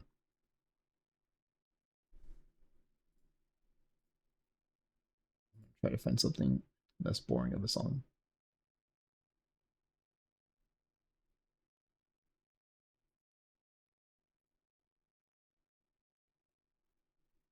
I don't know what this is. We'll see. I recognize it kinda. Okay, delete rock. I guess so then in delete rock you also have to check the validity of the body. So if rock body. Presumably this is the implication of how a lot of the code is set up. So also delete rock. And this packet. Okay, so I think I've covered everything. Did take serious phones. I used to use good around 3 years. Too many defects and its performance wasn't suitable for my case. Have you tried it recently? I think 4.0 was supposed to improve it a lot, but I don't know. You'd be surprised at how better it's gotten. The best game I've ever seen was optimizing Godot, was a road to a stock. The critter is a demo funny. A lot of people end up using... Yeah, a lot of people end up using engines, especially like people that are good at making games. They end up using an engine, and then by the end of the process where their game is made, the engine does almost nothing but launch a window, and now they owe them like 20% of their revenue. So if you say a game is really optimized and the guy that made it is very experienced in something, it's very likely he didn't use a lot of this stuff. So yeah. So in the building upgrade manager, I think that's where I have to look at this, the hat upgrade manager. Something about bodies can probably be deleted. Yes. So this is weird as fuck. So when it starts getting sucked up, it deletes the body out of existence and it sets it to null. Okay, that's actually fine though. So let's just check everything that... I think I didn't make anything invalid really. Yeah, everything looks fine to me. However, wood works the same way, and I don't think wood had that same stuff set up. So I probably have to go check the wood guy. Gonna make a small game for fun. Never gonna release it publicly. That's probably a good way to start. I mean, you could release it though. Not every game release has to be good necessarily. Notice your manager methods don't accept the manager structure similar. Yeah, so yeah. Context manager. They did used to all accept manager structs. And I kind of refactored everything. They used to all accept manager structs, and also a lot of things, almost everything used to accept a time and a delta time. Or for the server, just a time. And that also went into context. So yeah, in my actual room code, yeah, it sets up the context for each room and then sets the time whenever it does its stuff. Yep. You guessed correctly. So I need to check dot body. If you have a wood body, create the wood. If you have a wood body. Okay, this all is correct still.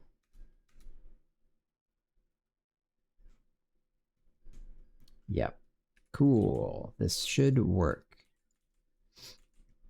And now I have this packet to process that is getting sent when you delete the wood, which happens at this point in time, and then packet processor.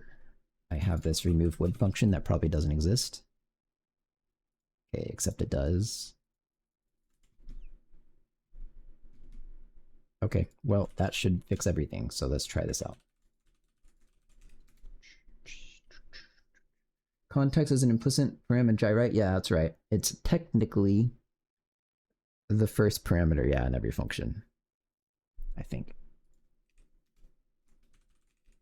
Whoa.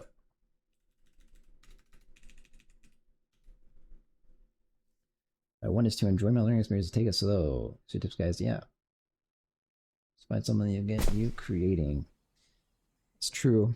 The other thing is, it's like kind of a meme. A lot of people that are new to game development talk about you always have to finish your game, and like you better like finish your game to completion, and it's, you know, it's like a meme. But I think if you're new to game development, you shouldn't finish your games probably, unless you like want to. But you will probably end up learning a lot more by doing ideas that are right on the edge of what your knowledge level is. And then, well, that's it. You just do ideas that are right on the edge of what your like experience level is, and you'll learn a lot more as you go, and then you'll kind of hit a wall. And it's probably best to drop the game when you want to. So I think that the classic developer advice is very not right. So I should see wood despawn eventually.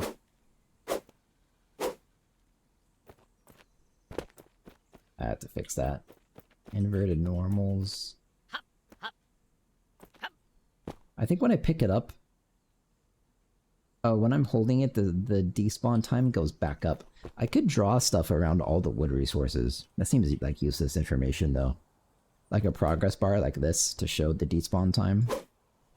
Like for example, when you throw a barrel, it has a little ring. Oh yeah, they despawn. And then I'll hold it, and it should despawn at about the same time as this guy after I throw it.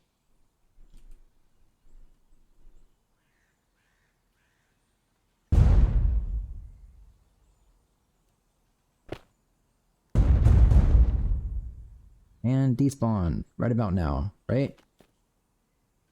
Right?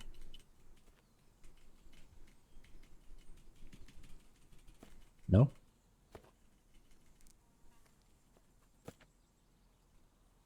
Oh, that took a while. That is surprising. Let's look at server web manager. I'm probably gonna stop very soon. Let's see what, so I want to see real quick why, when you're holding it, is that really what I wanted to do? When you touch the wood, like you pick it up at all, the respawn time goes back to 30 seconds.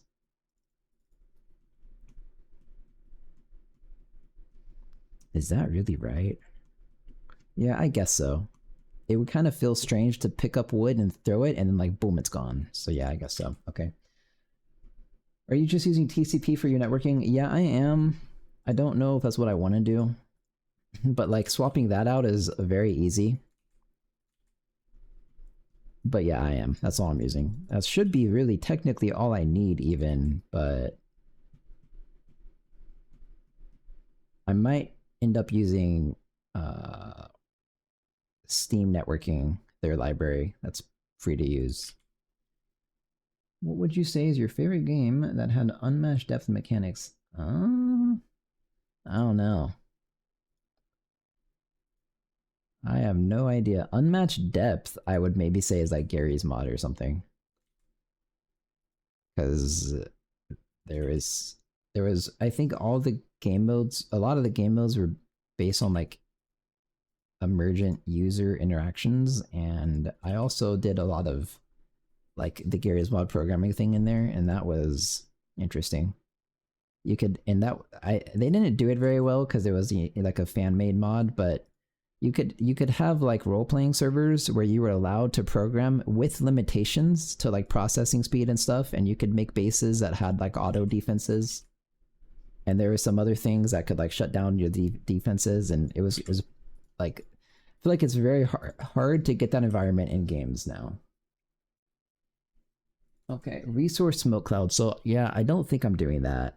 If I added smoke clouds to resource chopping, I can just do it real quick and you can probably see how bad it looks.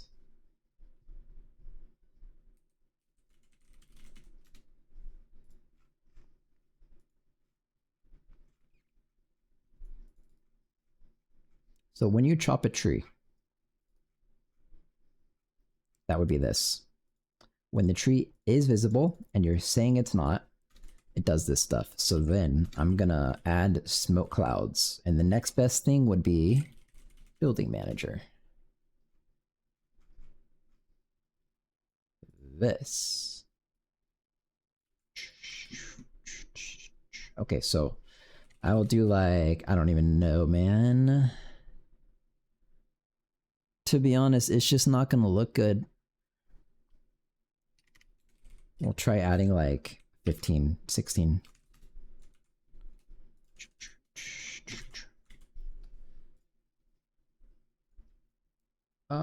One game that I like is an FPS open world game where you have heard of Stalker. What I'd like to play though is a fan-made version called Stalker Anomaly, which combines both maps of the game to make a pseudo open. Stalker Gamma. I've never heard of that. I'll look it up off stream though. Okay, so we will get some random radians. Random get 0 to 1 open times pi times 2.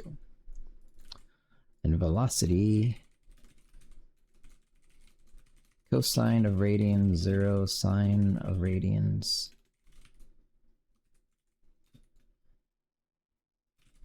I think times 1 would be good. I'm doing that because I'm going to change it later. So the position, I think tree has a position. It has a matrix. Okay,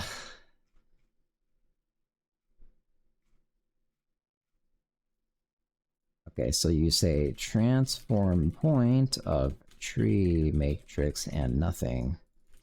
That's your position. And time doesn't exist, but I can get it from context for now. Because I'm just doing this to prove it looks bad to myself. Okay, that should do it. When you chop down a tree, 16 little smoke particles should pop out. It's really good. It is fully fan-made and plays a lot better than most FPS today. Sometimes the death gets to you. You have to manage everything, and I mean everything. Oh. That can be fun, but yeah, that definitely... The management thing is like a fine line to walk with the game, I think. That didn't... Oh, I never changed the position. That was the point of this loop. Plus 0... 1, 0 times... I I want it to go up like maybe 4, and I have 16, so divide it by 4. Wait, but also add a flat 1 to it, I think, because it starts in the ground. What's wrong with this?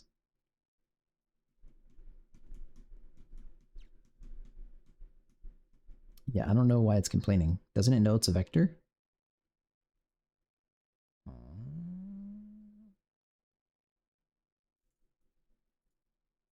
feel like it should know it's... Maybe, I think you can't...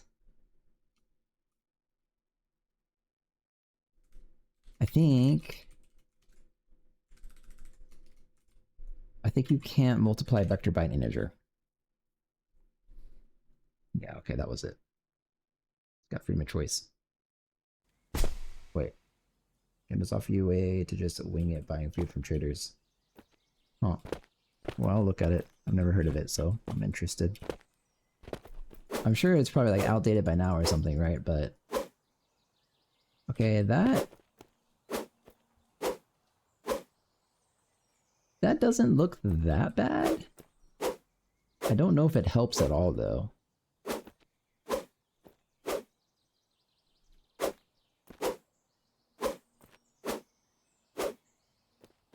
Like, I actually don't know.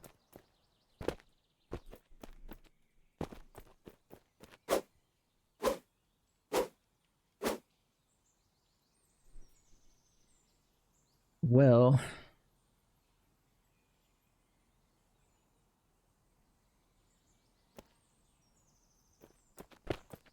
This is also not what I had planned for actually how to do this. It's something. Is this better? Probably it's technically better because it's like something's happening. What I had planned for how to do this was cast a ray going all the way up the bounds of this guy onto the tree. And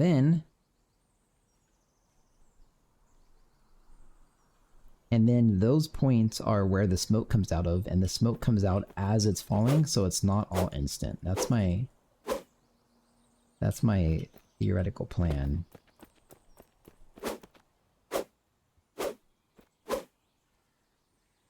I think it would look bad for the smoke to come out of the top part though, so that's maybe not necessary. Well, how's the game look? So cool. If you have may have come out a decade ago. Looks very good and plays very well with mods. Recommend you look at it. Trees are too dark to blend in with the ground. Are you finding maybe changing tree colors on the fly? Maybe seems nope. But there is a different map, and the different map has different trees. So there's that.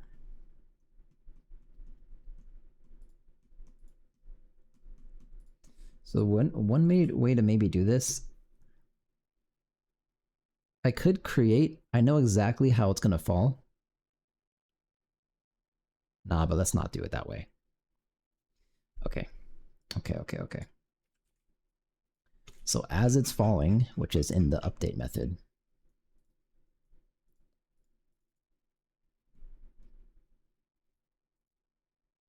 this. When the tree is visible, wait, no. When the tree is not visible, and the current visibility value is not 1, which means it is in the process of falling. Do I want this to happen before it updates or after it updates? I'm not sure. Fall progress. Okay, so it would happen, I guess it would happen here. So for every frame that it's falling, I will spawn a thing, or 2 maybe. So I need this function that takes fall progress and gives you back the radians, which actually is a matrix.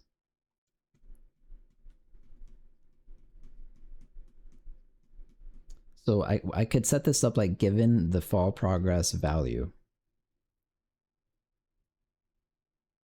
Given the fall progress value, I could give you back a matrix for a tree.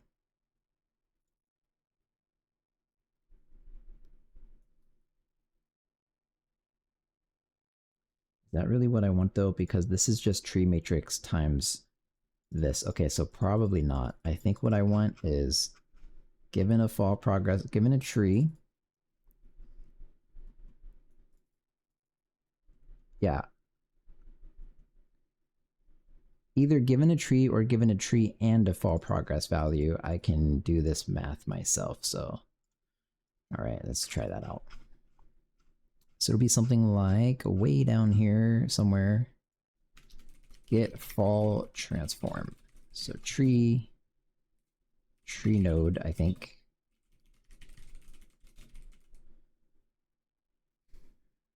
Yeah, this is okay.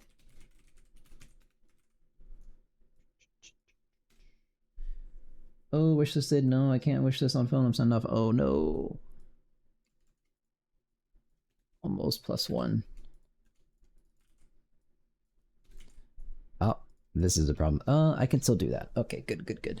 I can scale the wobble down. I'm just signing to wishlist. Thanks, man. Fall radiance is exponential quadratic curve, whatever this thing times quarter pi. Okay. And then you just return this.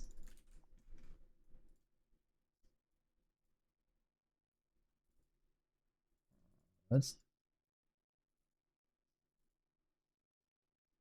Sure. If the fall progress last value is greater than 0, get the actual fall progress, and then none of this matters, and then you say get the fall transform of the tree and fall progress. There you go. That's what you do. So now the reason I need this, when I'm spawning these particles, which happens here, transform is tree node matrix times get the fall transform of the tree node and the tree node fall progress last value. No interpolation in the update method.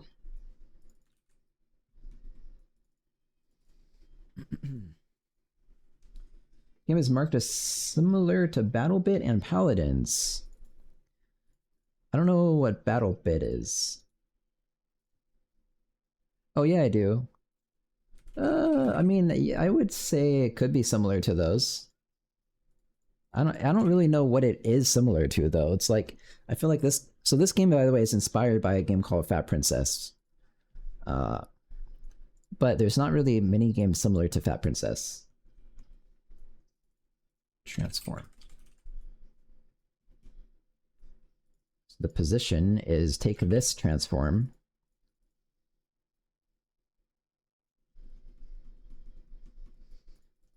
Okay, one more thing then is the visibility is used. Is it linear?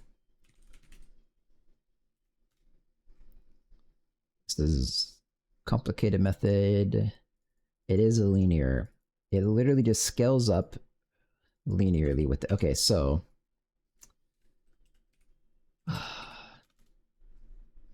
how would I describe this? Visibility edge progress. Max height is apparently 5.0.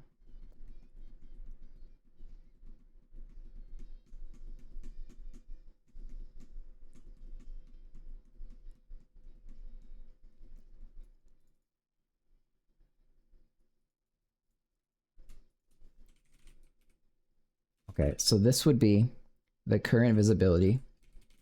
So this guy's last value, starting at 0.5. So times 2 minus 1. And that's also exactly what this is. And yeah, I need to clamp that. Okay.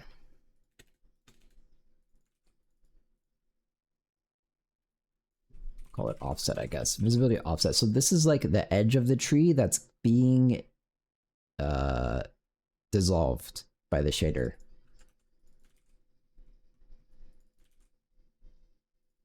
And so you take this, multiply by max height is 5 matches the shader. I think I would say though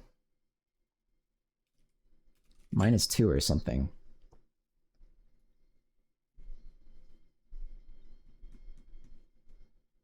Plus 0.5 maybe? I don't even know. Plus 0.75 or something. We'll see. Something like that. So this is actually the progress up the tree vertically that I want to render this at for the current progress value. So you take your tree position.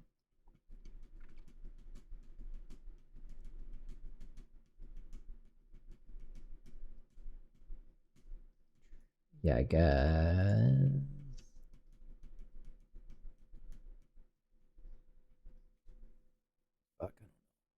I could also get,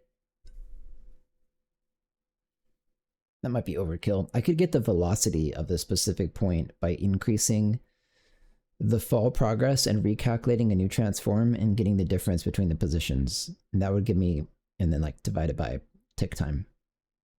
That'd be the velocity of the particle as the tree is falling. That might be cool. I'll do that real quick.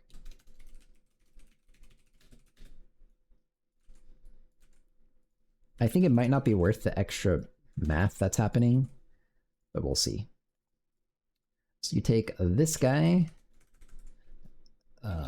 clamp this, or rather min of fall progress, whatever, and 1 dt over 6, not dt.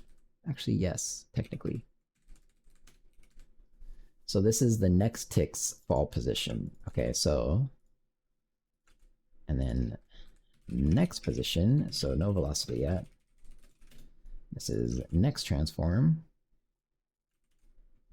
And this is not right. Visibility offset is just straight up y. So transform that. What the fuck? Like this.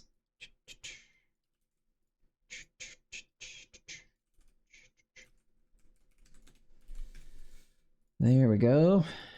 Get the fall transform of the tree node and the fall progress plus the current delta time thing.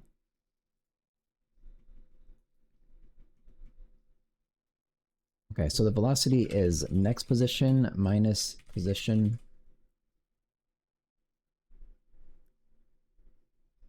I guess over dt, because that's how you would apply it. Position, yeah. So then create the smoke particle. I could also, yeah, we'll try. At this position with this velocity. Okay, let's see. So I don't know how many smoke particles are going to spawn. I think it takes 600 milliseconds for the tree to finish falling, which would be, let's find out real quick. 37 smoke particles. Okay, that sounds like too many. That also sounds not correct. Okay, that's kind of interesting. It looks pretty fucking bad. That's kind of cool, I guess. I don't think it's a good effect, but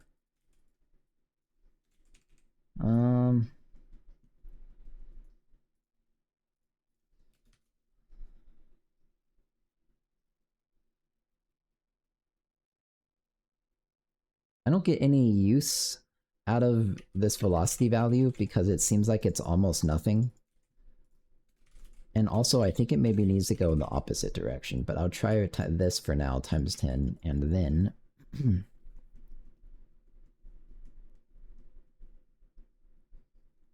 I think I only want a certain amount of these particles, and so I would want to limit the spawn rate.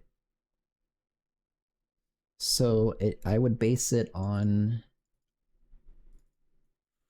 probably visibility. Yeah.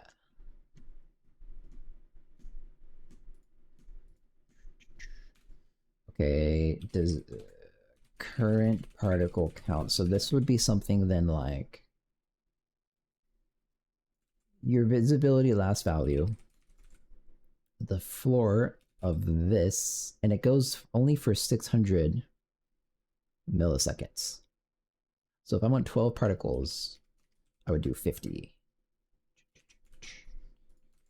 So then your next particle count is after you update it, again, this value over 50 forward. And so if maybe this way, right? For I is current particle count to next particle count minus 1. Because then you can technically like spawn more than one a frame if you wanted to. So this is also not right. Oh, fuck. Because I said last value over 50, but it's not in terms of 600, it's in terms of progress, because it's dt over 600, so...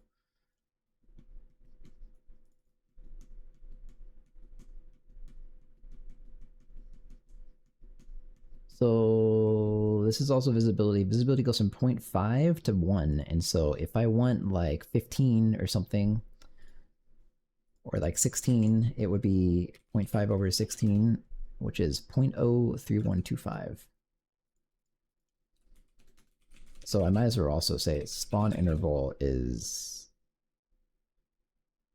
0.5 over desired particle count. Something like this. Divide by spawn interval. Okay, that was sufficiently complicated. So, and then if it's both 0, then yeah, it doesn't do anything. Except these are not integer values, but they could be. So let's try.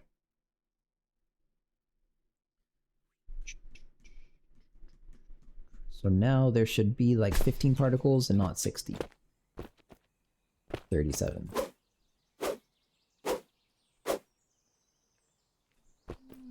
Did that look any better though? No, it also is like there's a lot of gaps that are missing, which is... Oh, I think that's just how the particles happen to be randomly turned out. Is that even a good effect? I actually have no fucking clue, to be honest.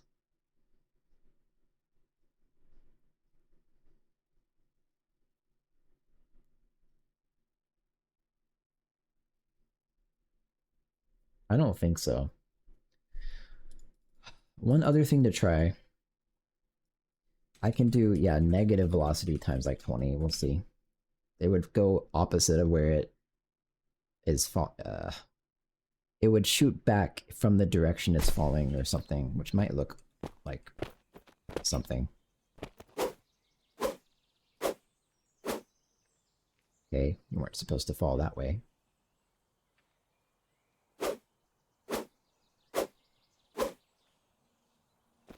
I don't even see them having velocity, to be honest. Times 200. I think the difference between the tree's position in a given frame is so tiny that it's basically completely negligible. Which is why I have to do times 200.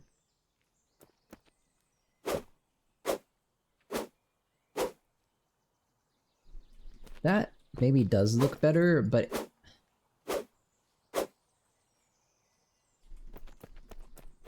I still don't like it.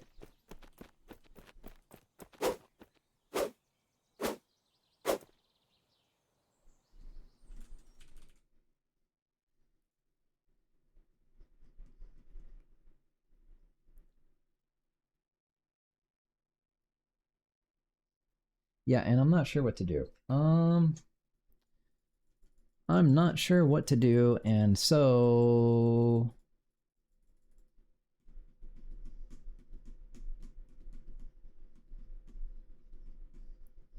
The only thing I can think of is I might want to apply these particles twice as fast, which I can do with this logic I just wrote pretty easily. And then give them velocity in the direction the tree is falling. Let me also not do this.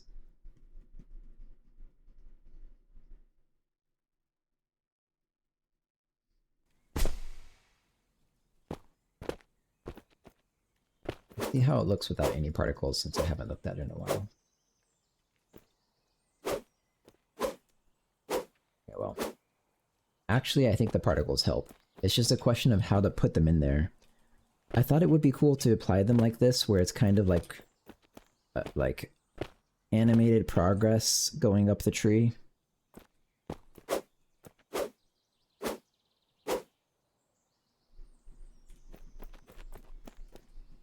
I don't know. Before I actually stop working, I'll try this. This is gonna be not that simple. Okay,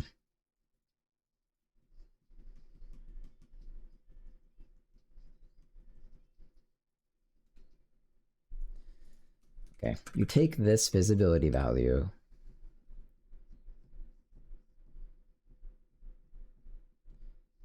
How do I describe this? I only want it to go up to 0.75, so...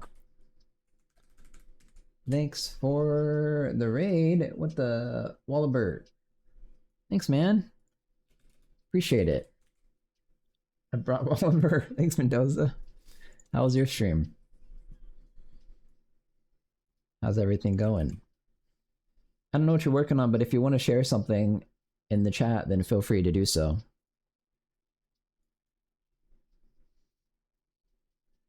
Could you, how's the giant fat princess like coming along? Good.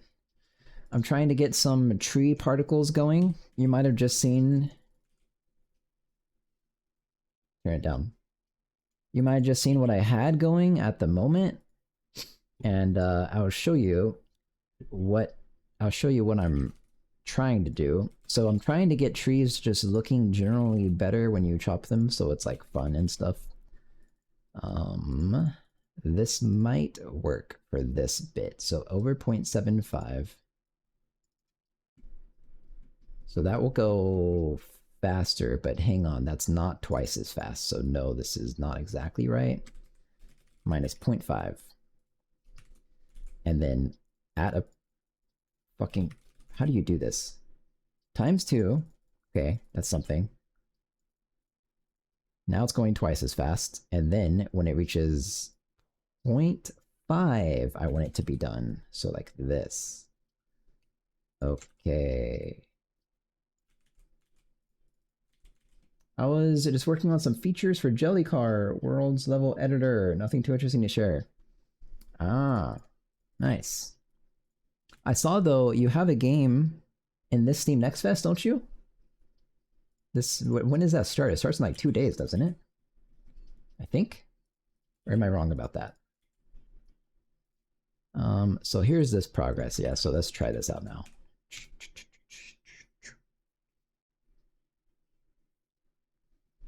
I actually don't think I did this right. I like stopped thinking about it halfway through, and I don't know. Okay, let's chop this tree down. It didn't work so well. Okay, it's something though. It does go twice as fast. I do parking garage rally circuit. Next fest is from Monday the 10th. Okay, that is pretty soon. That's actually not as soon as I thought. Nice. Wait, I think I actually put that on my wish list because I saw that from your stream. Parking rally circuit. It is. Nice, I did it. Woo! Yeah, I'll try that out. Oh, you have your demo live now? Is that what I saw here? Unfortunately, I should make my Steam shareable. I have like a scene switcher set up, so I don't have a way to share my browser. But actually tonight, let me make a note. I should set up OBS Steam scene so I can watch videos and stuff. Yeah, because I wish I could watch this on stream, but it's not easy with how I have my setup. Next Fest demo's already live. Nice. Yeah, so I heard you're supposed to release NextFest demos like 1 week in advance. Is that was your strategy then? Because the NextFest algorithm apparently starts picking things up 1 week ahead of time and then ranking them before it even starts. Just like very, very tricky. Are you working with any marketing company or anything, or you just kind of do all your own stuff? Because in terms of how all this stuff works, I have no clue. Yeah, there is a press week where the press have access to the NextFest page, and if your demo's live, increases their chances to check it out. Oh. Oh wait, I was also going to do one more thing with OBS. Oh, add current music Spotify manual. Yeah, that's kind of interesting.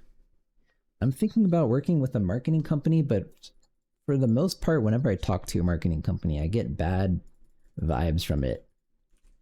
Like they're all really nice and everything, but it's like I feel like I'm being sold something, you know? I'm mostly winging it myself. Have some help from someone I know to send emails and DMs to people. That's about it. Oh, okay. Nice. Good luck. Yeah, I'll check out your game. I'll be a +1 player and push the algorithm a little bit. Actually, maybe I should do that like tonight then. I didn't know the demo was out. So the problem with this at the moment, with the particle count, the spawn rate is fixed from this equation. The problem is that I am still relying on the visibility value. Yes. And now, I have to take this same equation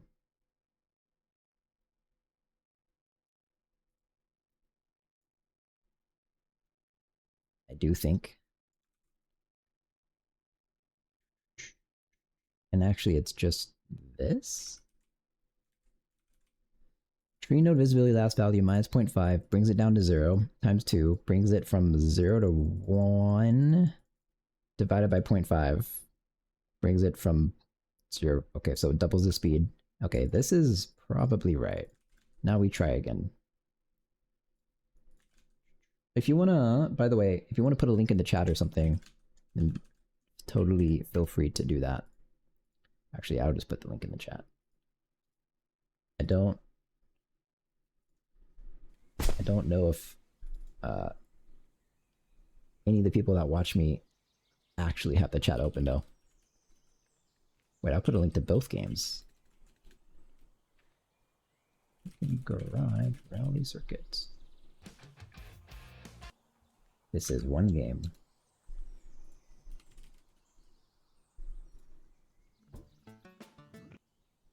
And I loved Jelly Car back in the day.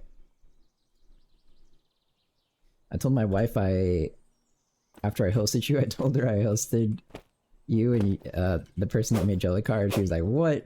She thought that was crazy. I think I'll get some dinner. Have a great rest of your stream. Alright, thanks for stopping in, man. Thanks for the raid.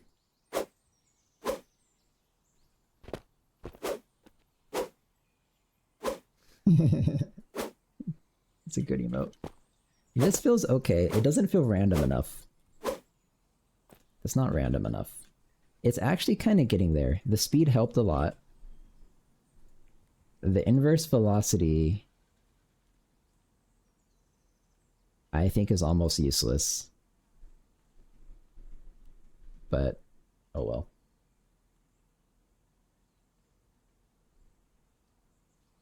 I can do like times 400. This is getting ridiculous though.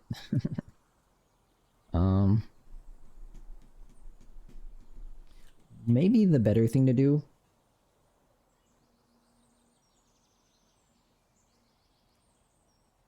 I feel kind of dumb writing this code, but I would do a min again, and then this whole thing times 2 and 1 again. So this speeds it up also by 2. Yeah, this is kind of really stupid to do it this way. Oh well. And so now it'll get the predicted future transform speed when you're double. So it's kind of just like the update logic plays the entire fall animation at double speed. Everything is double now.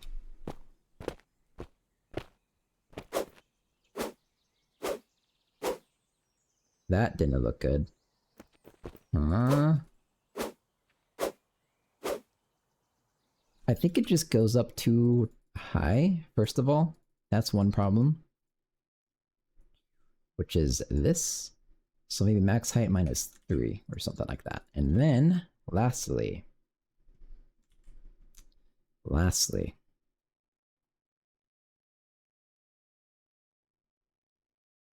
see. There was one other thing to do. Oh, random offsets. Okay. So, I already have this radians value. That's all I need. This would be something like cosine of radians times maybe 0.25. There we go.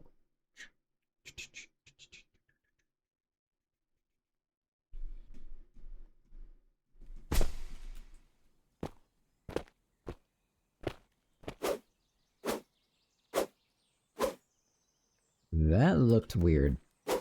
Looked a lot better though.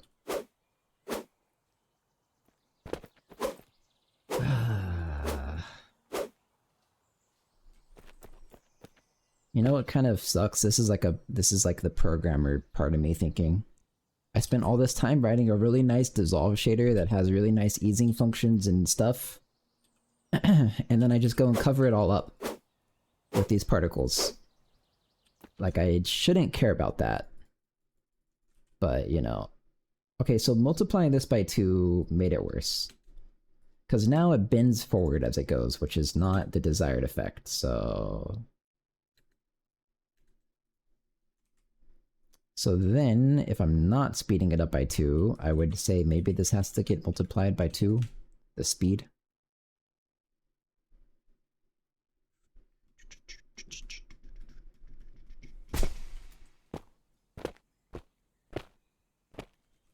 Okay. Boom. The speed is huge. It's coming out really fast. I don't know why. Okay, that's... what? Just a second ago, the speed was not visible.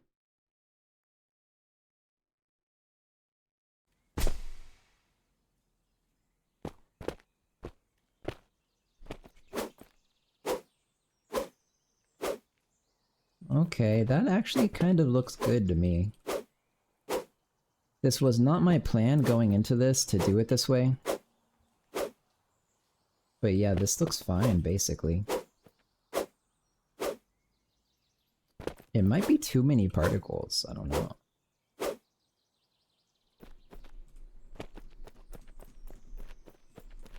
Yeah, it looks good. Yeah. So the problem is gonna be the crystals. I don't know how I'm gonna do this. Because the trees are just vertical. I just like add some shit and random it.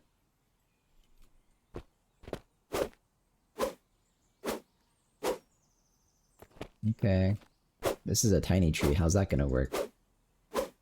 Oh, it worked. Nice. Good transforms. Yay, matrices. Okay. It looks good. It looks fine. I don't think that's supposed to happen. Oh, that physics mesh just doesn't exist. Okay. Well...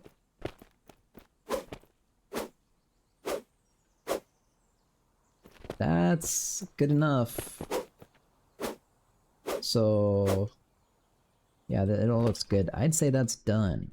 Tree, I didn't think I would end up doing this. I kind of should clean up the code because I really just winged it all, not expecting to keep any of it. I thought it'd look really bad.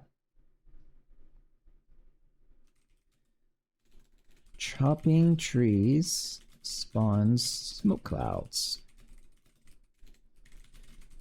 But so, it looks okay. And then... I don't know how to do rocks. Should I do rocks right now, though?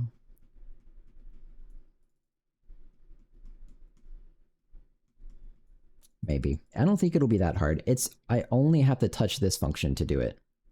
I think. Yeah, that's true. Okay, maybe I'll do it right now. I kind of want to stop streaming though, but last thing.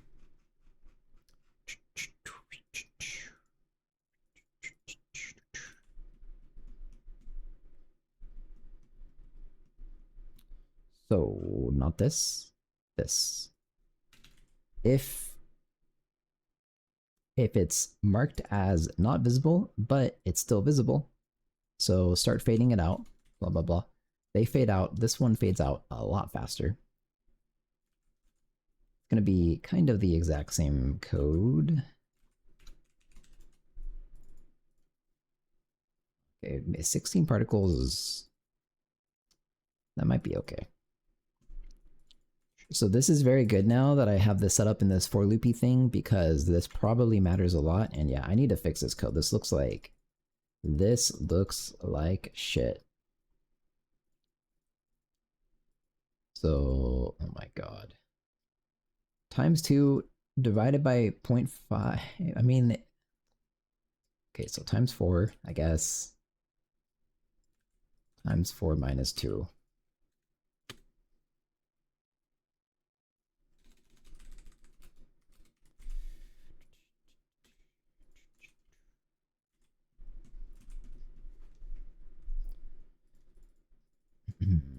Okay.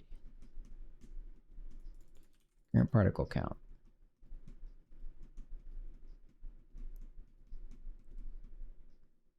I mean, I guess it's right? I didn't really change anything, so okay. Back to you. Current particle count is rock node visibility last value times 4 minus 2 over spawn interval floor int. Floor int. Wait, why am I doing that? That doesn't make sense. It is the same thing.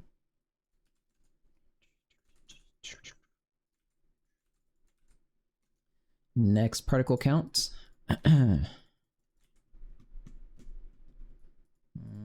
Okay. And then this stuff, which is not right, but it's a good starting point. From current to next. I don't think you have to say I, by the way. You don't. Transform, there is no falling, so hang on, puppy. Yeah, see, he knows I'm supposed to get off.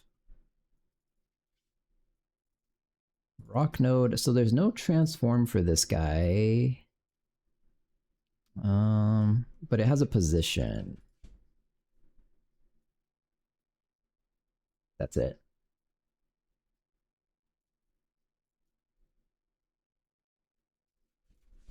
My freaking dog.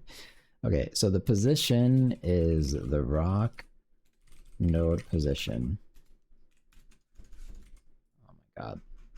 Hang on, you probably can't hear, but he's continuously scratching on my door.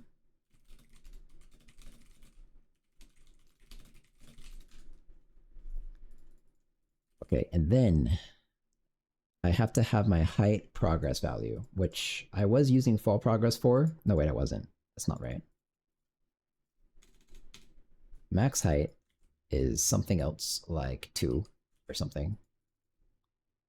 You know what? It doesn't even matter. I'll just do it like this. Rock node visibility.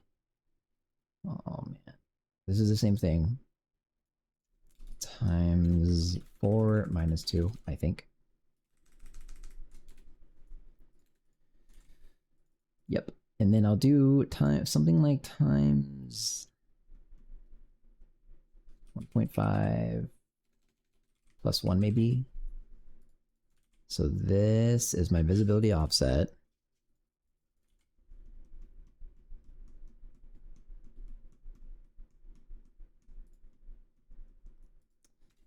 Visibility offset progress. Let's do this first because I need this value later.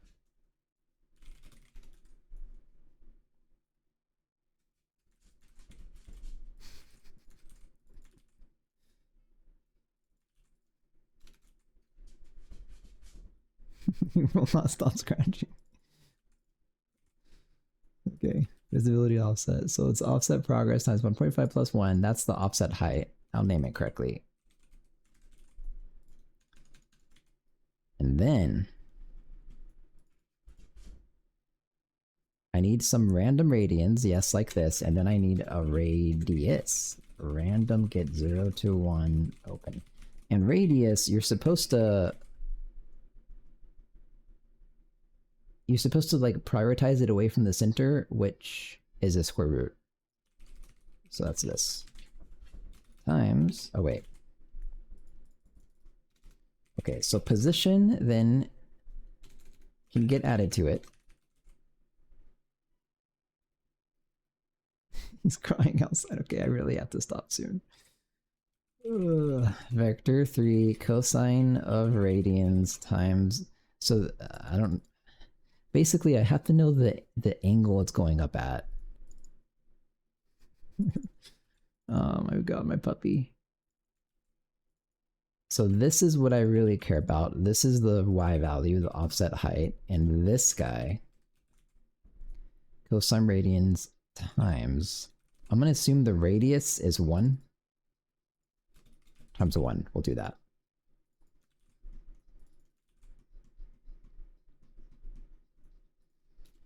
Visibility, offset, radius.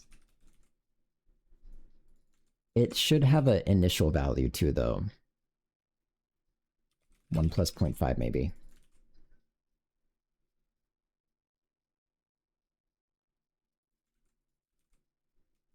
So like this. Now, sine of radians times is the offset radius.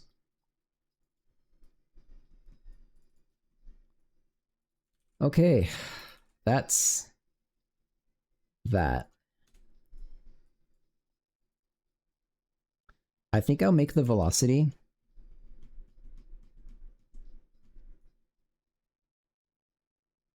The velocity can be something like the normalize of the position minus the rock node position. So to the center times, I don't actually know, 0.01 or something. So it'll fly away from the center of the rock. And finally, this might be it. Can I please compile this? Make my dog stop scratching on my door.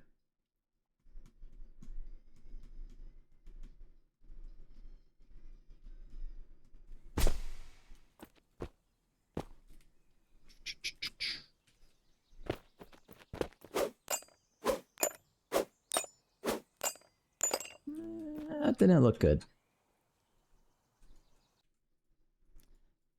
Did I not multiply this by the radius? I did not. I just do like that.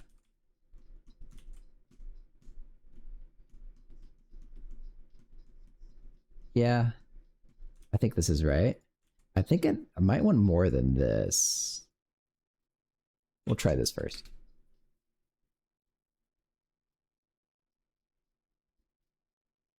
Plus, the big rock is actually a bad example. I should be doing this on the small rocks.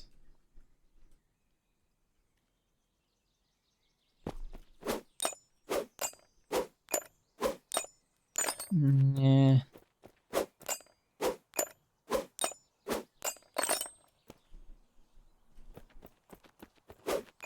There's not enough velocity, first of all. I don't know, something about it is not good. Maybe this one shouldn't get double the speed. So times 2 minus 1.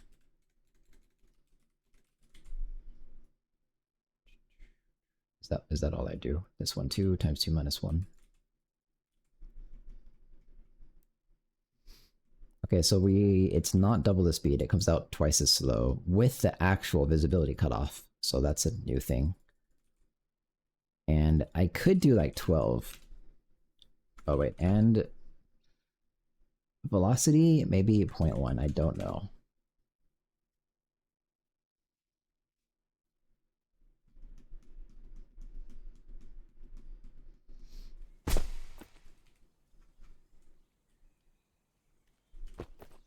Hey, why are they all gone? I didn't chop all those.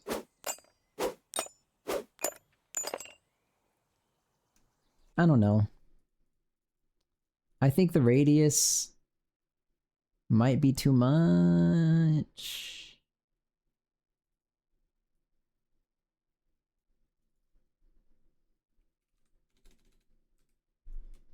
Put that first. And this value should actually be right here, because the 0.5 should be fixed. Wait, no, it shouldn't be. No, it shouldn't be. I had it right. So I could just scale it all down. Less radius.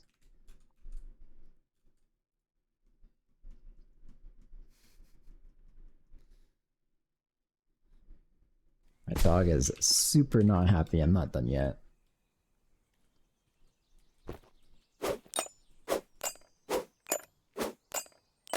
That looks better. Okay, well this is probably good enough. Yeah, it looks okay. The velocity value still is like nothing at all. Like, I don't see the velocity moving at all. I don't know why. Very weird, but I'm gonna stop here. And I'll try to find someone to host that's... No one's gonna be doing Jai. No one's ever doing Jai. Yeah, no problem, Mendoza. Thanks for hanging out. Jai. Nope.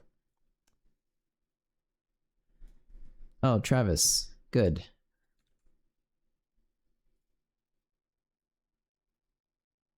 Yeah, John, is he just super busy? He hasn't streamed like at all, right? No, well, I streamed like... He streamed around Animal Well time. What's happened then, since then? I think he's probably just been super busy with his game, I assume, since he's doing all these releasey things. But I'll host Travis. Travis does some custom engine stuff in C and Vulkan. And I don't remember. I don't think he's in... Wait, I don't remember if he's in Jai Beta. Okay, anyways. I think he's been busy with Braid Anniversary Edition. Yeah, sounds right. All right. Bye, everyone. I actually probably will not be back tomorrow, I think, because I need to finish another side project I have going on, and I can't keep working on weekends. It's killing me. So, might or might not. We'll see. But, all right, bye.